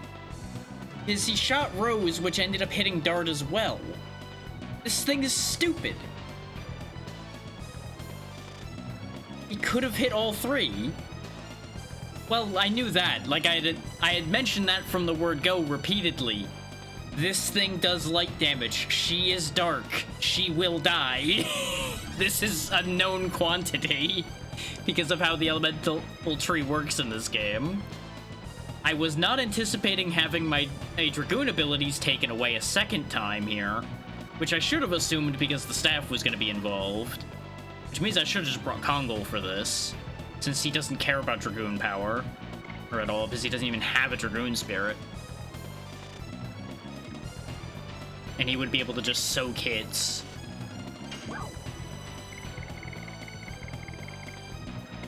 But it's almost like I said that this was a bad idea from the word go, but I was doing it because this is the team I had, and I was committing to the choice I made.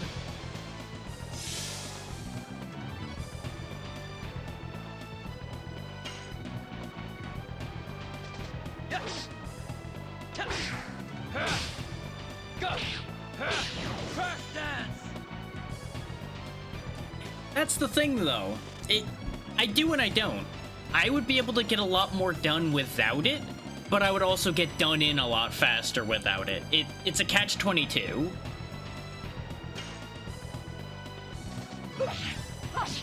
Die! Because without it, I would actually be able to use Rose's attacks to do real damage to him. But everything he did probably would do, at a minimum, twice what it's doing now, so we would be dead and it wouldn't matter. But you know what? I would have died doing something.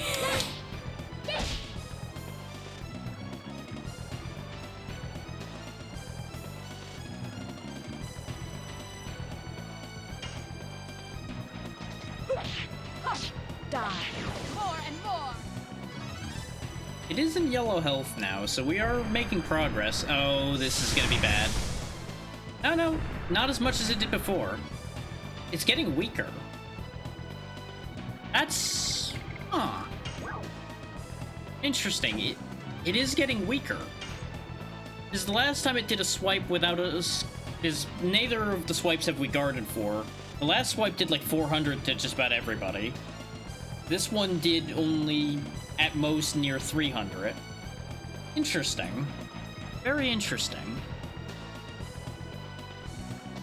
Yes. Go. Crash dance. Like, I feel like now is not the time to be like, ooh, neat. But that's where my head's at right now. Because I don't really need to focus on what I'm doing on these turns, because I really don't have very many options without my magic. You really don't have that many other moves in the game. Was it that high? I knew it was a lot, but I couldn't remember exactly how much. Die. More and more.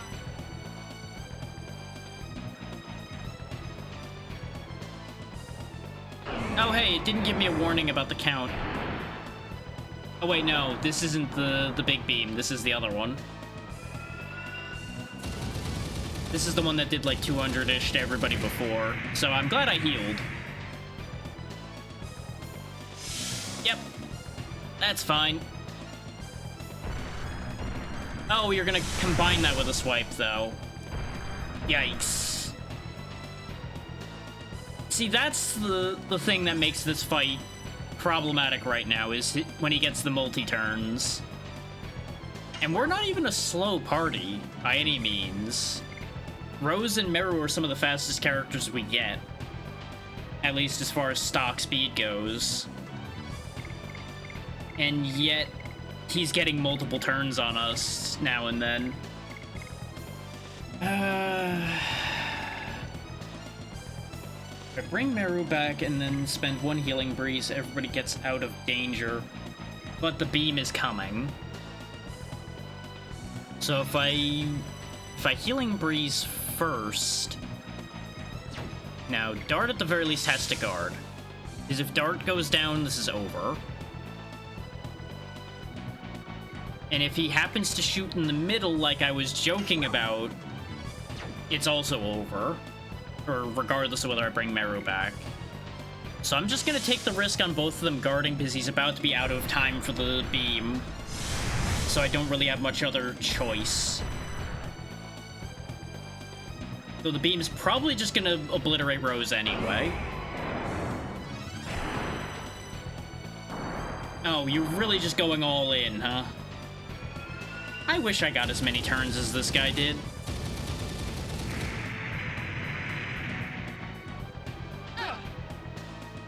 Thankfully, guarding really does make a lot of difference. Oh, hey, we got another turn before the beam. Okay. If I'd known I was gonna get another turn, I would have just committed to reviving Meru. Fuck it, at this point I may as well risk it then. I'll revive her and hope that she gets a turn before the beam goes off.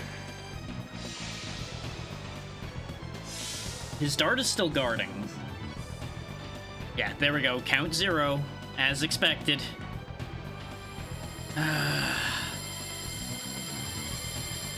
I was kind of hoping I could cheese the turn order by reviving somebody, and she would still get her turn first.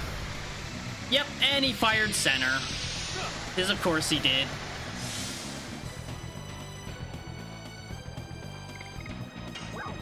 And now we're fucked. We're not dead yet, but we're fucked because I only have one more revive.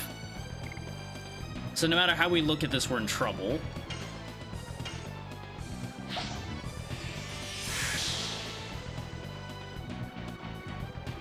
Which once again begs the question of if this is meant to be winnable. Theoretically it should be, because we did get him down to red health. I think just the poor choice of timing on my part there might genuinely be what lost me this. That's not to say I'm giving up, but I have a very strong concern right now. Based on the damage being dealt, I think even if I revive Rose, she'll have 500 health, but she takes more damage from just about everything this thing does, so Meru is a better choice to revive anyway. Well, that's the thing. Meru and Rose were both on the ground the same amount of times, just about. I think having two characters with lower health in general was not a good choice for this. If I had either Kongal or Hashel in either of those positions, it would have ate up the difference. Or if I had brought, like I said, more of the magic attack items that I had planned to have for this fight. And there's no saying that I've lost this yet. I can still turn this around.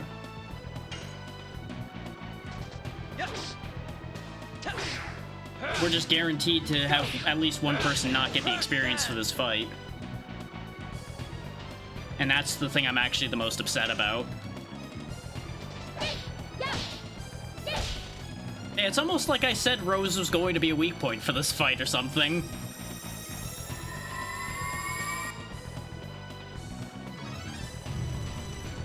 And of course you use your fire spell now.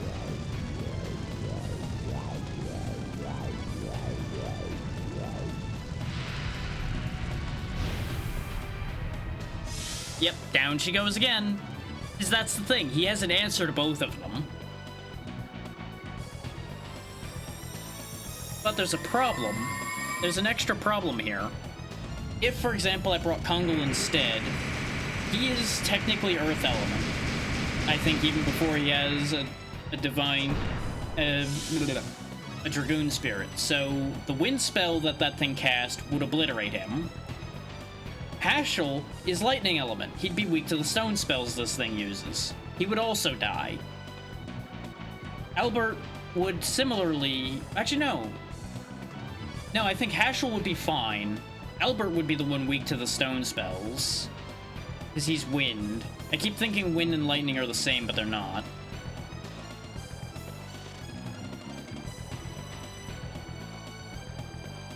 We don't know for a fact that he doesn't have an AoE stone. Considering that AoE wind spell kind of came out of nowhere, and he also has an AoE fire, he could easily have every magic for all we know. I wouldn't take it for granted that he doesn't have other options.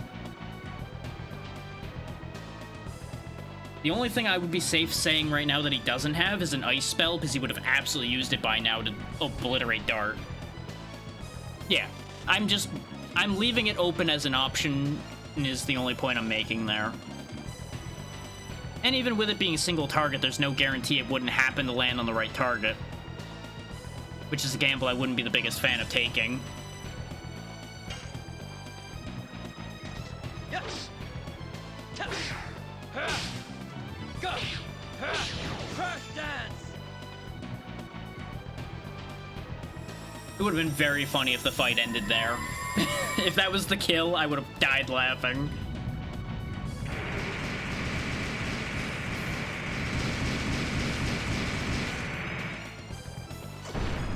Well, I don't know about okay, because it's doing 256 to Dart. So it would be doing about 5 to 600, depending on magic defense, to Albert in that example, with it being doubled. And Albert's health is similar to Dart's, but not as high. So he would only weather a few of those as well. And yeah, I just accepted that. I could have blocked there, but I'd actually rather have this be my first loss, because I made 8 mistakes in this fight. This is a fair fight to have be my first loss.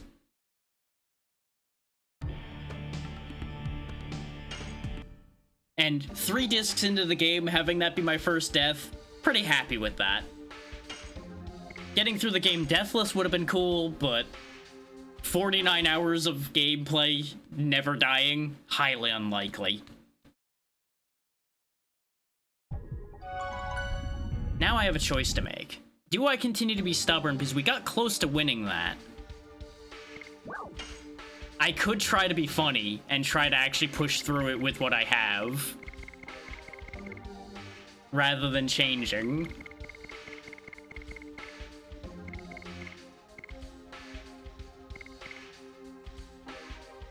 Actually, yeah, see, it's a 500 health difference between Albert and Dart, so he'd only really weather 2 of those stone spells, so I think Hashel's just a better choice overall between the 2 of them. I do think either of them is a better choice than either Meru or Rose in this specific situation, just because we're deprived of our magic. I think what I do, actually, is I bring Hashel and Kongal. His Hashel is fast, so I don't lose the speed game entirely and give that thing piles of extra turns. But we have a lot more health to work with.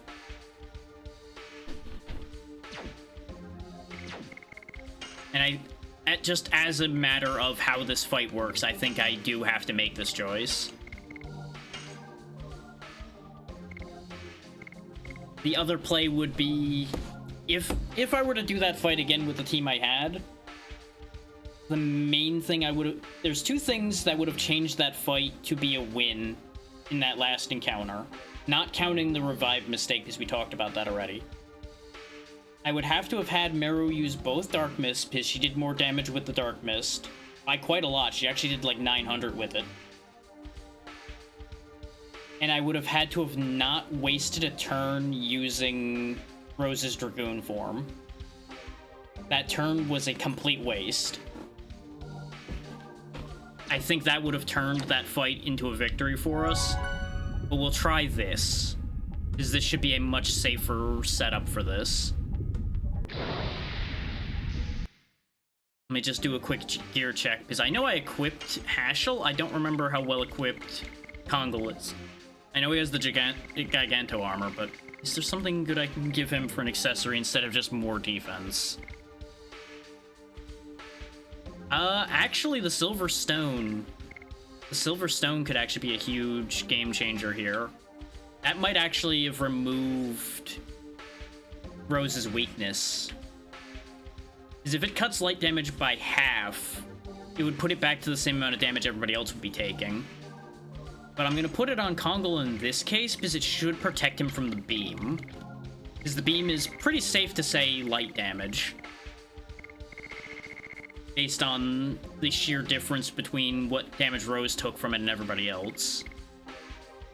The big concerning point with Kongol is his magic defense.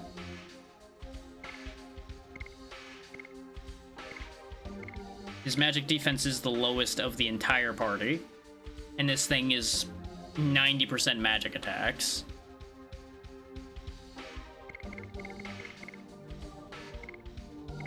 So maybe I don't give him the light magic protection. But I don't this is why they gave you those magic defense boosting items to buy. But I didn't buy them because it hadn't mattered up till now. We were getting away with it before. And I knew this was going to be trouble. But it wouldn't be interesting if I didn't take risks. The other option would be keeping either Meru or Rose and give them the Holy Ankh. So that they might just come back. This way we still have somebody with better magic attack. Though actually at this point, Dart's magic attack is higher than Rose's, but that's because he has 2 more levels on her. The only one with exceptional magic attack is Meru.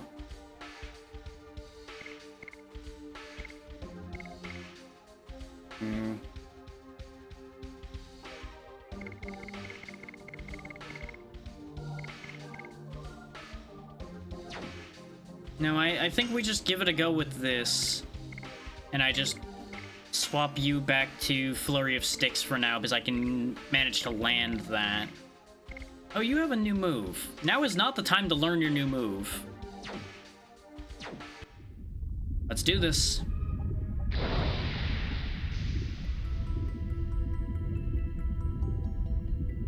Unfortunately, I can't skip this, as far as I know. Oh yeah, we traded out for this, didn't we? We threw something away. Let's just leave that this time, because I don't remember that being something huge. No, Snork. We already had one loss. We're not losing a second time just because we want to try something. Now is the time to actually give this fight proper respect and actually win it this time.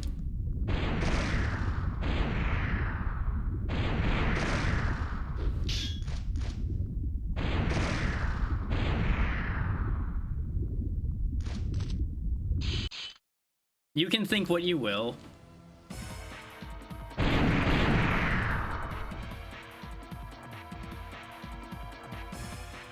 I would like to be able to end stream sometime. I'm in the next hour, and I said I was gonna finish this fight before I end the stream. So we have to make this happen.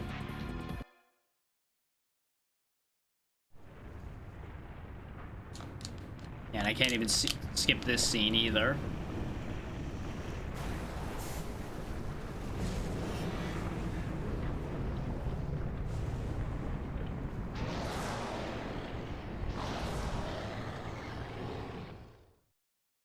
I will say, it's an interesting difficulty shift because of the fact that these last two fights have taken away your primary trump card.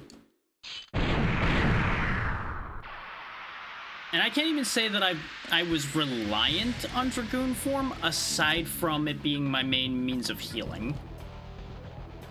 And like usually, obviously, we spend a decent amount of boss fight time in Dragoon form, because that's what it's designed for.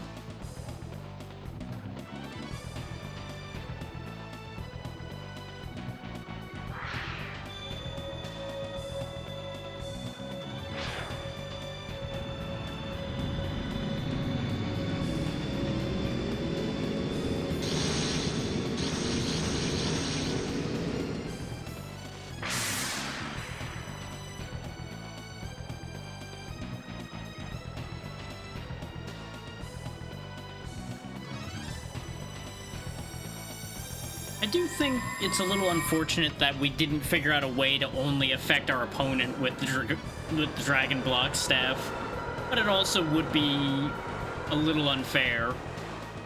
Speaking of, it's kind of rude that you're starting the fight with this.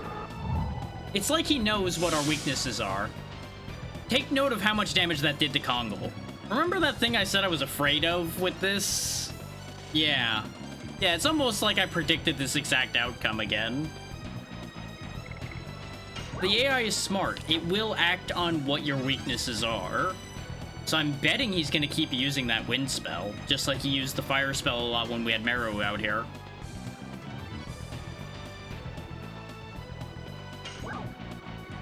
All the health in the world doesn't help if you have a massive glaring weakness to something.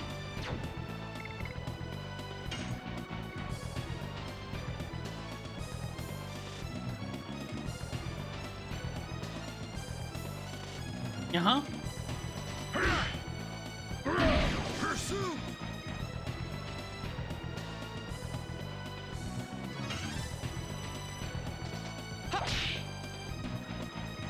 And I pointed out rightfully that Albert's health is low enough that the physical attacks would have been just as bad. That's why I ended up choosing Kongol anyway, because he'll hold up against everything other than that wind spell better. I just don't know if I have a right choice to this, is more what I'm getting at. Go! Crash dance! I think it is just a case of least bad choice. Yeah, but see, Kongol takes the claw like a champ. He just didn't even get hurt by that.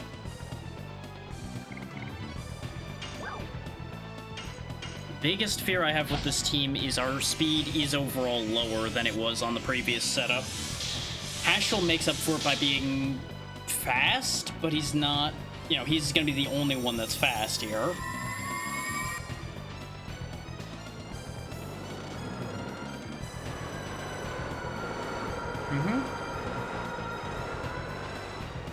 I just healed this, and now it's gonna be gone again. At least for Kongol.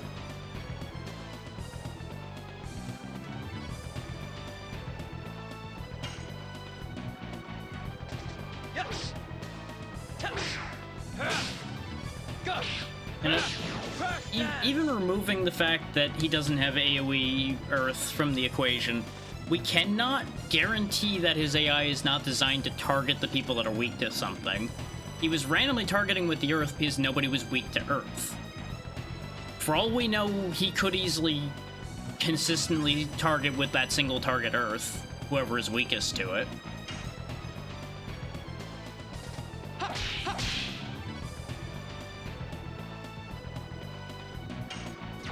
Kongol needs to heal again. But this is the thing, though, is Kongol's gonna end up sitting here and absorbing all of the healing items because of the damage he's taking from the magic.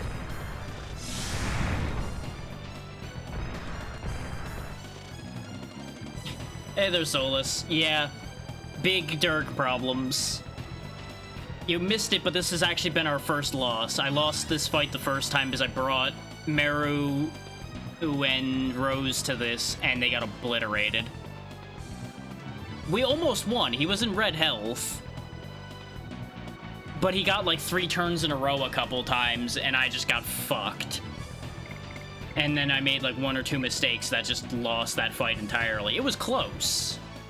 If I hadn't made those mistakes, we would have won. This time around is in some ways actually going worse. Yes.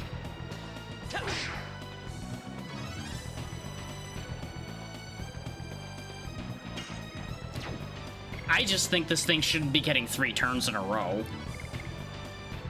You know, maybe that's the guy who lost complaining, but I do think 3 turns of attacks back to back is kind of unfair.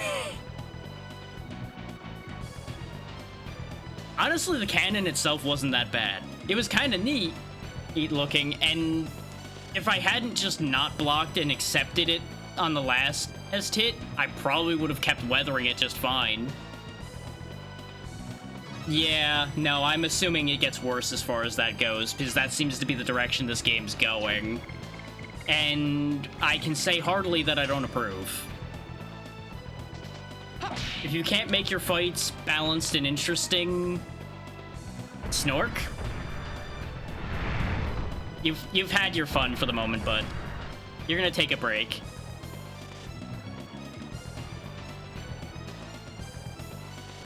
You have this habit of pushing when you shouldn't push, Snork. Hopefully this will be a lesson.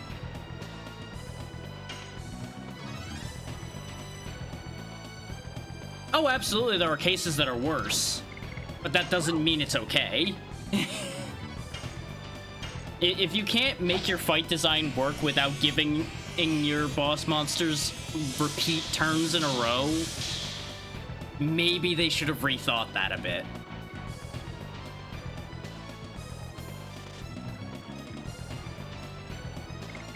But what I was talking about before as well is if I just brought a few more Dark Mists like I had before, it absolutely would have been fine.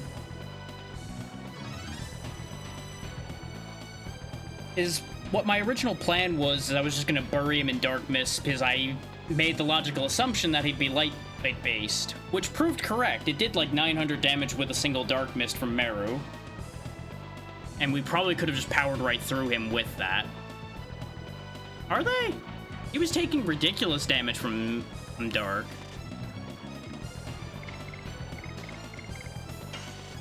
Like, the other elemental spells I used didn't do nearly as much. And I'm not counting Dragoon moves because we are weakened as far as that goes here. Just purely item spells.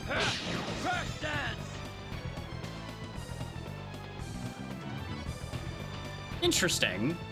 I wonder why Dark Mist did so much then.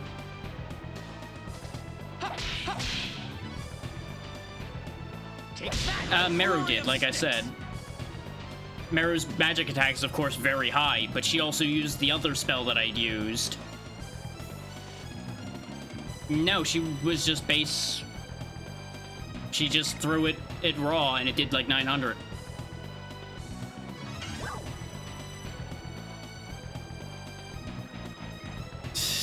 Whatever she got naturally by this point. I didn't give her anything special for magic attack.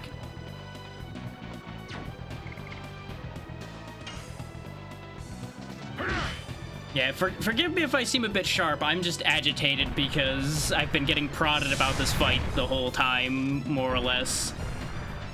And, you know, no one's happy to have their first loss. So... And add that to being tired because 5.5 hours in, just not a great combination of things all at once there.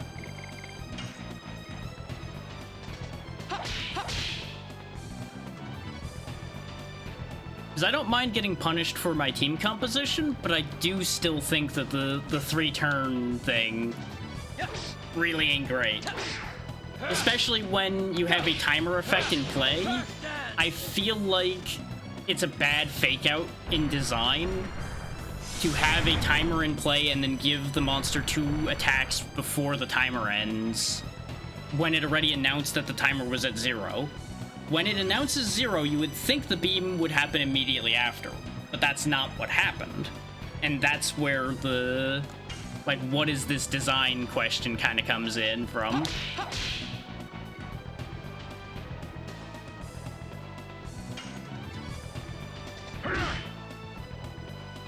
And now I'm tilted, so now I'm just making stupid mistakes.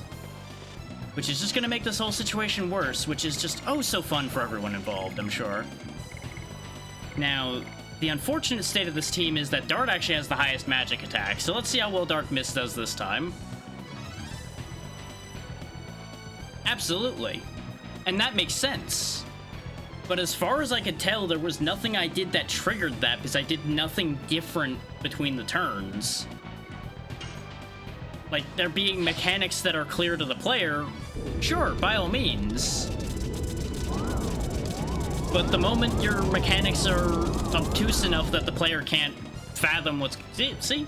Just a raw Dark Mist from Dart did 875. You're sure that this thing isn't weak to Dark?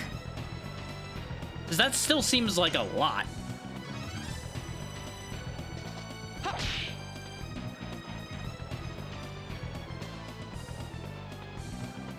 Weird.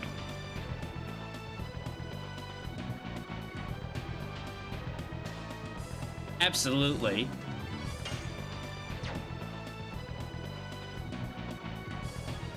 Weird. Why does that do so much then? Is like the only other spell I had was Spectral Flash, and it didn't really do much by comparison. And that's a powerful versus a regular, so it doesn't make sense. Like, I'm absolutely gonna throw the other Dark Mist on Dart's next turn, because that just chews through its health. This is why I was saying if I just brought more of them, this fight would have just been over. Yeah.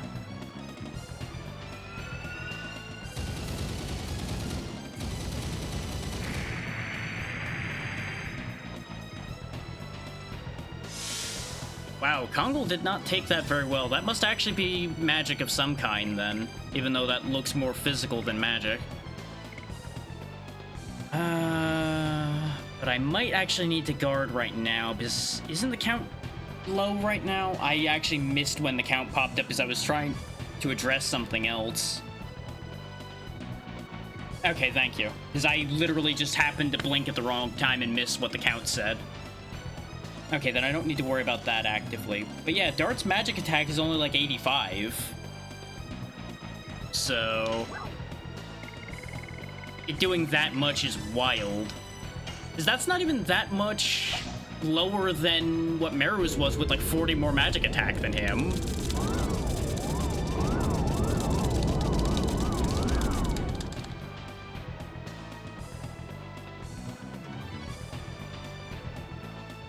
Fair. I use them in very specific situations, especially like this one here where I can't use my regular magic. These were initially only brought for Meru to use because her magic attack is so much higher than everybody else's. I've also just been having a bad day as far as my timing goes, so it was a workaround for bad timing.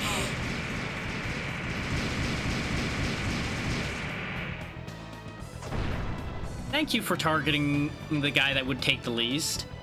No, you're fine. What you're saying is absolutely fine.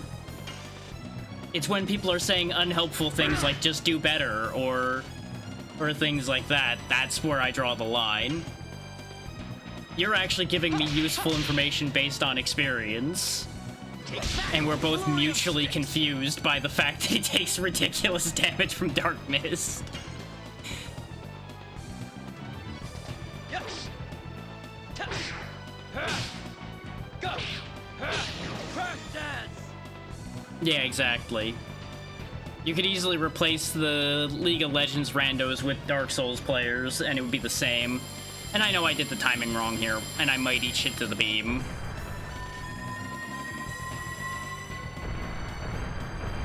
That's what I expected to happen. And that's why I wasn't as worried about guarding. Because I don't think even guarding Kongo... Well, no, it did 2,000. Guarding Kongo might have survived that. He seems to like firing into that side. But I wasn't sure if he kept firing that way because Rose was there or not at first. Turns out, no, he just likes that side. Thankfully, even half a Kongo is still more health than most people, so... Yeah, that was the final shot he did of the last attempt. He shot Dart right in the face, but Dart was also the only one alive at that point, so he didn't have other targets to shoot at. I was joking the first time he shot. I'm like, why didn't he shoot center? It would make the most sense. Why wouldn't you shoot where 3 targets are?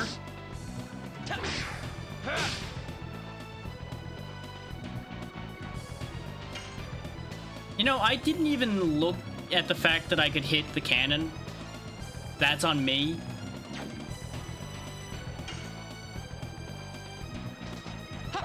I just went for the kill.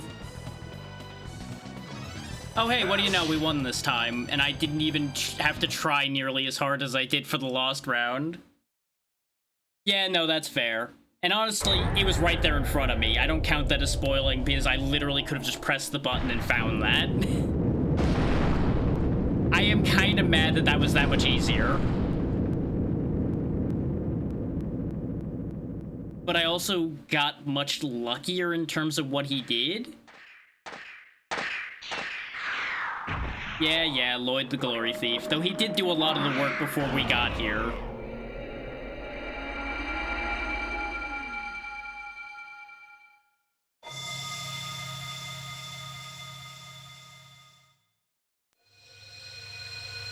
Pretty light. Num num pretty gem, yes. Delicious magic rock.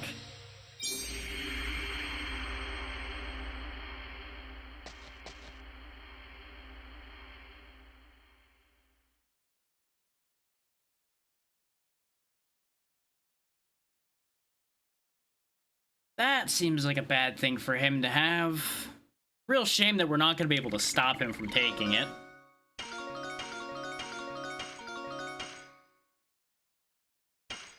Oh hey, new magic for Dart. Well, I suppose that's proof that you don't actually need to enter Dragoon form for your Dragoon level, then. Oh hey, it's the title track. What do you know?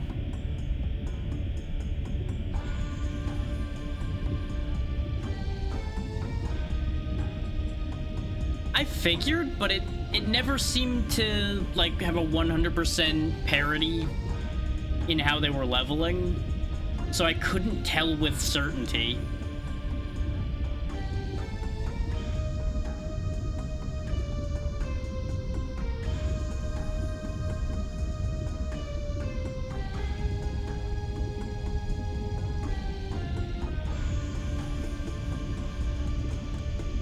Of course it doesn't.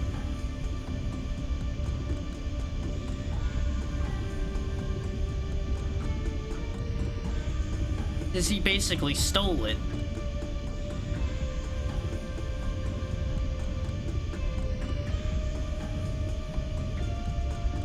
Yeah. I'm sure there's more explanation that'll occur later. Saying he stole it is a good enough explanation for now.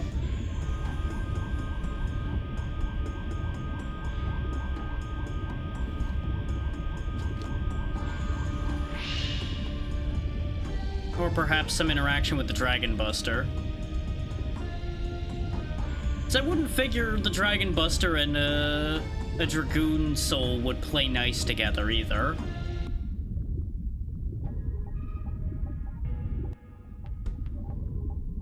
Now, we'll save that for when we get to that.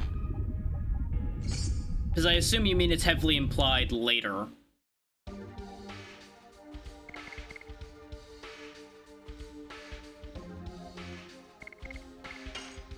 Yeah, hang on, I'm reorganizing and then I will look into that.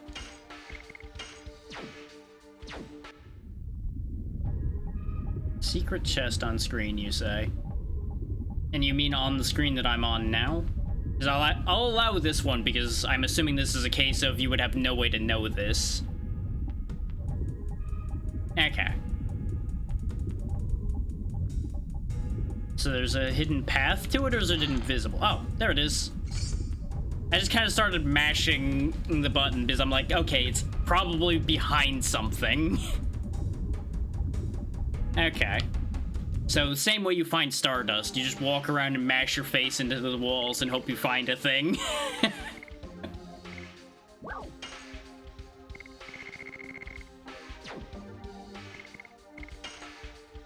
Now it would be interesting. You know,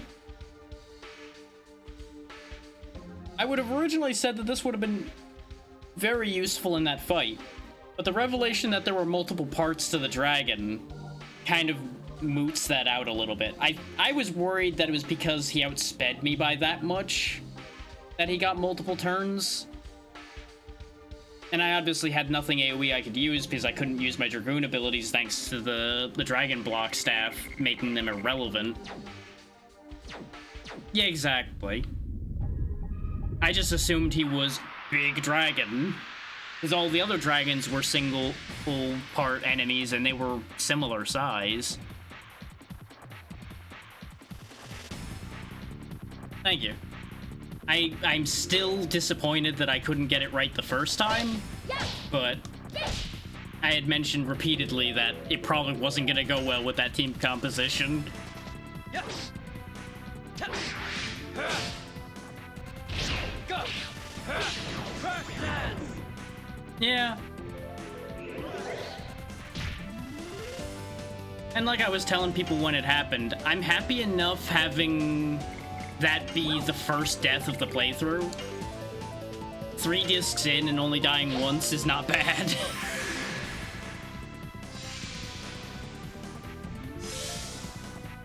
Especially with how kind of lazy I've been through chunks of this game. Die. More and more. Yeah, Grand Jewel was a near miss. I almost lost that fight because of just getting so badly weakened. Did you know that Grand Jewel would eventually do the opposite of the lowering level thing, by the way? I was surprised by that. Yes. Okay. I was surprised because like level down, level down, level down. Okay, I guess I'm just stuck down here now. Level up. What? Why? Why are you giving me back this? What is this? Yeah. No, and I appreciate that. And I knew magic defense was gonna matter. I just didn't expect it to suddenly matter, if that makes sense. Like, the warning is obviously there with the Lennis fight. But then you kind of just skate along just fine even with that for the most part. Yeah. And then once I got to Grand Jewel, it's like, okay, the gloves are off now. Now the game is being serious with me. But I do think if I still had access to full Dragoon power for that fight wouldn't have been anywhere near or as much of a thing. Yeah. Now, that's the thing. Is it eases you in well, but it's a double-edged sword of easing you in well, because what it's been doing to me, and this is probably an uncommon scenario, is it actually keeps lulling me into a false sense of security. It's like, okay, I'm just breezing through, everything's fine, I can get away with fucking around. Wham! No you can't. Also, I missed this box.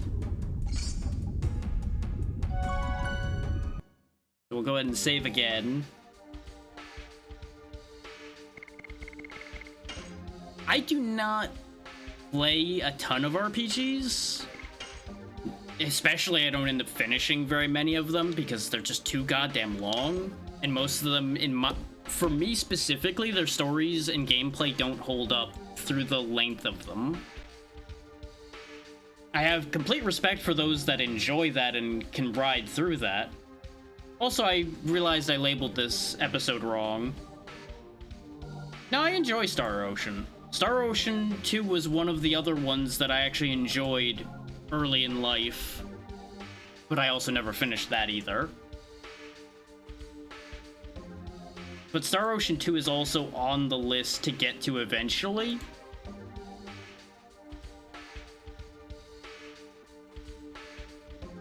The thing is, that list is long. Quite long.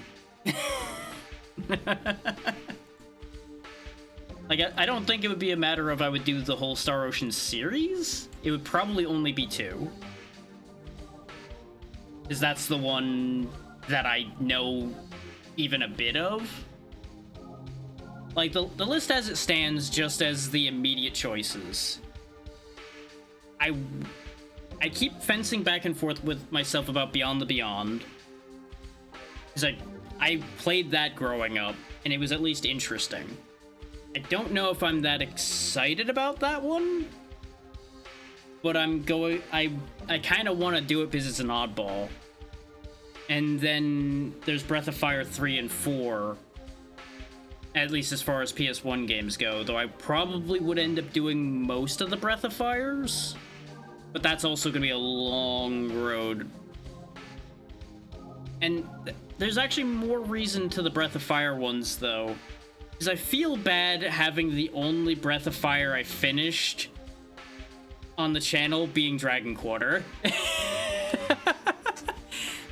Is to show people what Dragon Quarter was, I did a playthrough of that. And it doesn't feel right having that be the only Breath of Fire on the channel.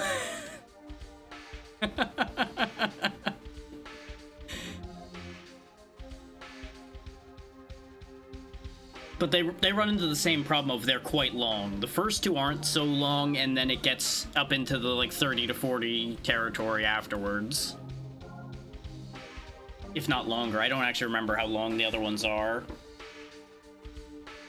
But that's kind of the other thing I'm thinking about, is I don't know if I want to do another like near 50-hour RPG after this is done. I think I want to do a shorter one if I'm going to do an RPG after this. Because it will kill me to have multiple takes month plus to get through projects back to back. Especially with how long the Monster Hunter Freedom Unite series took to get through.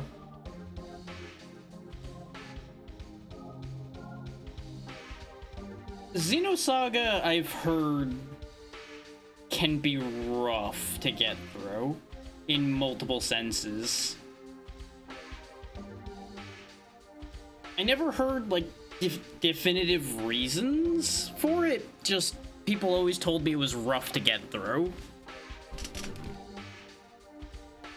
And I never followed up on it myself enough to get through it either. I think I, like, started it. I think I started the first Xenosaga once, and then never looked at it again. Because that was in my era of, ooh, what's this? Ooh, what's this? And just bouncing around constantly. More so than I do these days. Like, I used to pick up and drop things at the drop of a hat.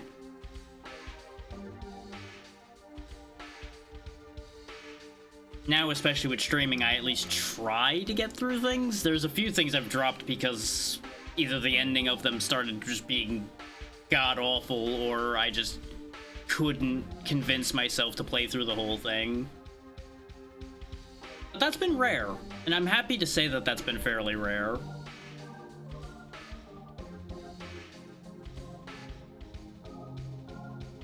Yeah, no, if it's that long, nah, I ain't touching that. I have a hard enough time getting through something like this. This where it's like 49 hours. Similar case of why there's a lot of other things I would have loved to do for the channel, because I think they would be interesting, but they're just too damn long. Like, it was hard enough in some ways to finish Tactics Ogre, Knight of Lotus without feeling like I was taking too long. Yeah. Now, that's the kind of numbers I was seeing, yeah. The 49 is just the average I saw, touted around a decent bit on, like, how long to beat and such, which is why I was just using that as a baseline of where I was going to end up. I have a gut feeling, based on where we're at now, that it's probably going to come in at the 50 range for me. This is the 5th session, and all of them have been about 6 hours each, give or take, so we're 30 hours-ish in, as the timer there also can attest. So actually, no. We might actually be closer to the 40 mark. Because we're in Disc 3 now. And we've been in Disc 3 for a session and a half now? I don't know how long Disc 3 is, and I'm not asking for that information necessarily. And yeah, absolutely. Everybody has their own thing. Okay. That just confirms what I was figuring. And I have no intention of rushing, but I had a feeling at least one of these discs was gonna be longer.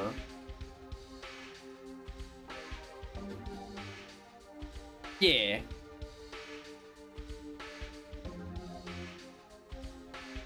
No, that's just a simple based on pace statement. I can see it as that.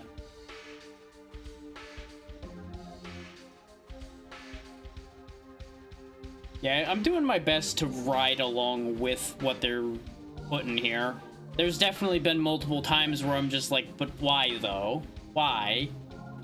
Like the whole sequence with everybody still being in the tower or castle in this latest area when they knew the dragon was flying around. I'm like, people, why didn't you evacuate the fucking tower that could easily be knocked down?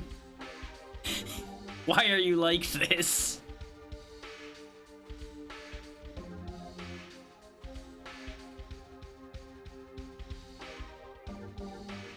Oh, absolutely.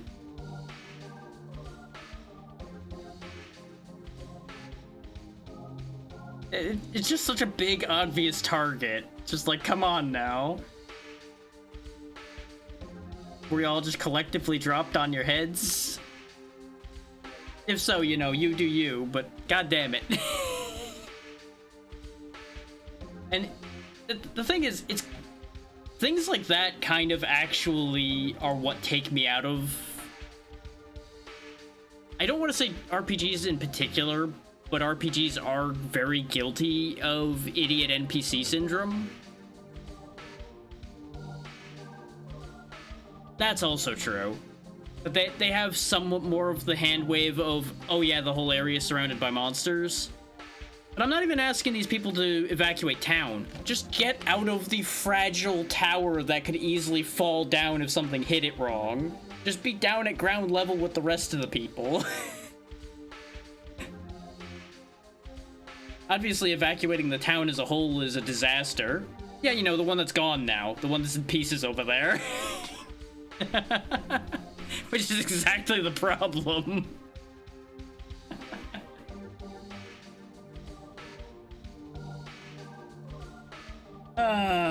It just boggles the mind sometimes. But back on idiot NPC syndrome, it's just like, there are so many times, and I genuinely can't think of a single RPG where there isn't at least one instance of either your player characters or your NPCs doing something that makes no sense, even in context, with the decision-making a character like them would have. They still do some of these dumb fuck things that just don't make any sense. And it just rips me out of the game viscerally.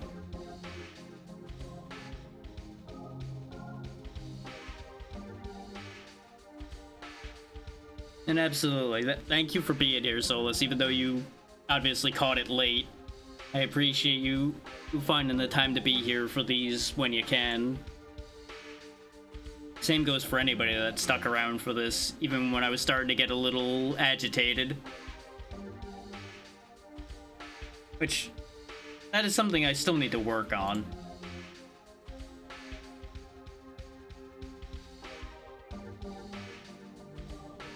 And this whole ramble is me trying to find a raid target, by the way. That's why I've been sitting on the menu the whole time, just chattering away about things. I'm just having the usual indecision problem.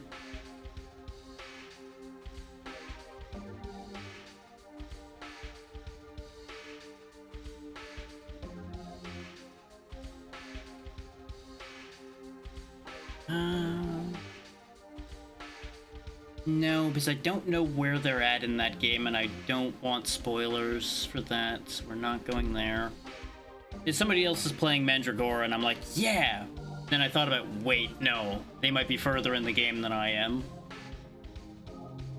Because they usually chew through games like that the same way I do. So that might not work out. That might not work out. Let me see what the situation over here in this one is right now. This might be a good balancer. Or Twitch is just gonna make me waste my time with ads. No, they're past the usual mark where I'd say no. Oh, they're probably ending soon. They're over 6 hours in, just like we're approaching 6 hours, so we won't risk that.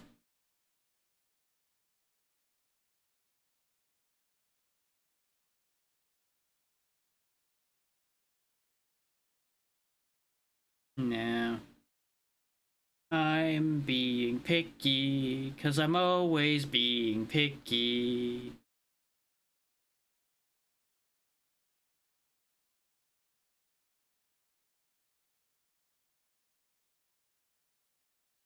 Like, that's just one of those things where it's like, I just always end up finding myself in this hole where I'm just staring at the list going, I need to find somebody to pick, but who? But who?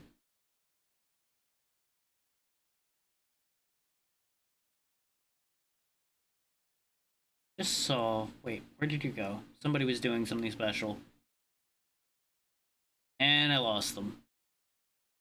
Thanks, Twitch. Thanks for reshuffling my list on me randomly. Thanks for that. Appreciate it when you ruin my everything that I'm trying to do.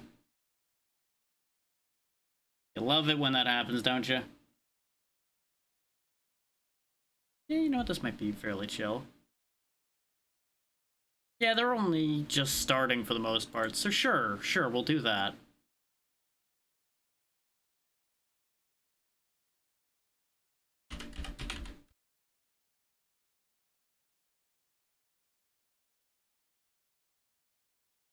We'll go see Megan Lovania, who I have interacted with on Blue Sky a lot, as I end up mentioning a lot with anybody that I haven't raided repeatedly before. But yeah, that's been the main interaction point there. She has been very nice anytime I've spoken to her there, and I've been meaning to visit at some point anyway. So this should work out pretty well. And they're just doing some shiny hunting in Pokemon, so that should be pretty chill after me being ready to burst here and there, or today. So we'll go with that. That should work. So, once again, thank you all for taking the time to be here. With a bit of luck, like we talked about before, we should be through this in a few more sessions. Tomorrow we'll be continuing Mandragora. I may very well get agitated again tomorrow, we'll see. Because that game has definitely prodded me in similar ways occasionally. But we'll see how that goes. And then Thursday probably is going to be a Lurkit game, because I have a few I need to get through by myself, because they're all solo stuff, and it may be a similar case on Friday, just so I can chew through the backlog a bit. Saturday's looking to be a Lethal Company lobby. as a change of pace from all the repo we've been doing, and I had promised that I was still going to do something group related on Saturday, so that's been the compromise I decided to make there. With all that said, be good to Megan, and she's good people, and I'll see you tomorrow. Good night, everybody.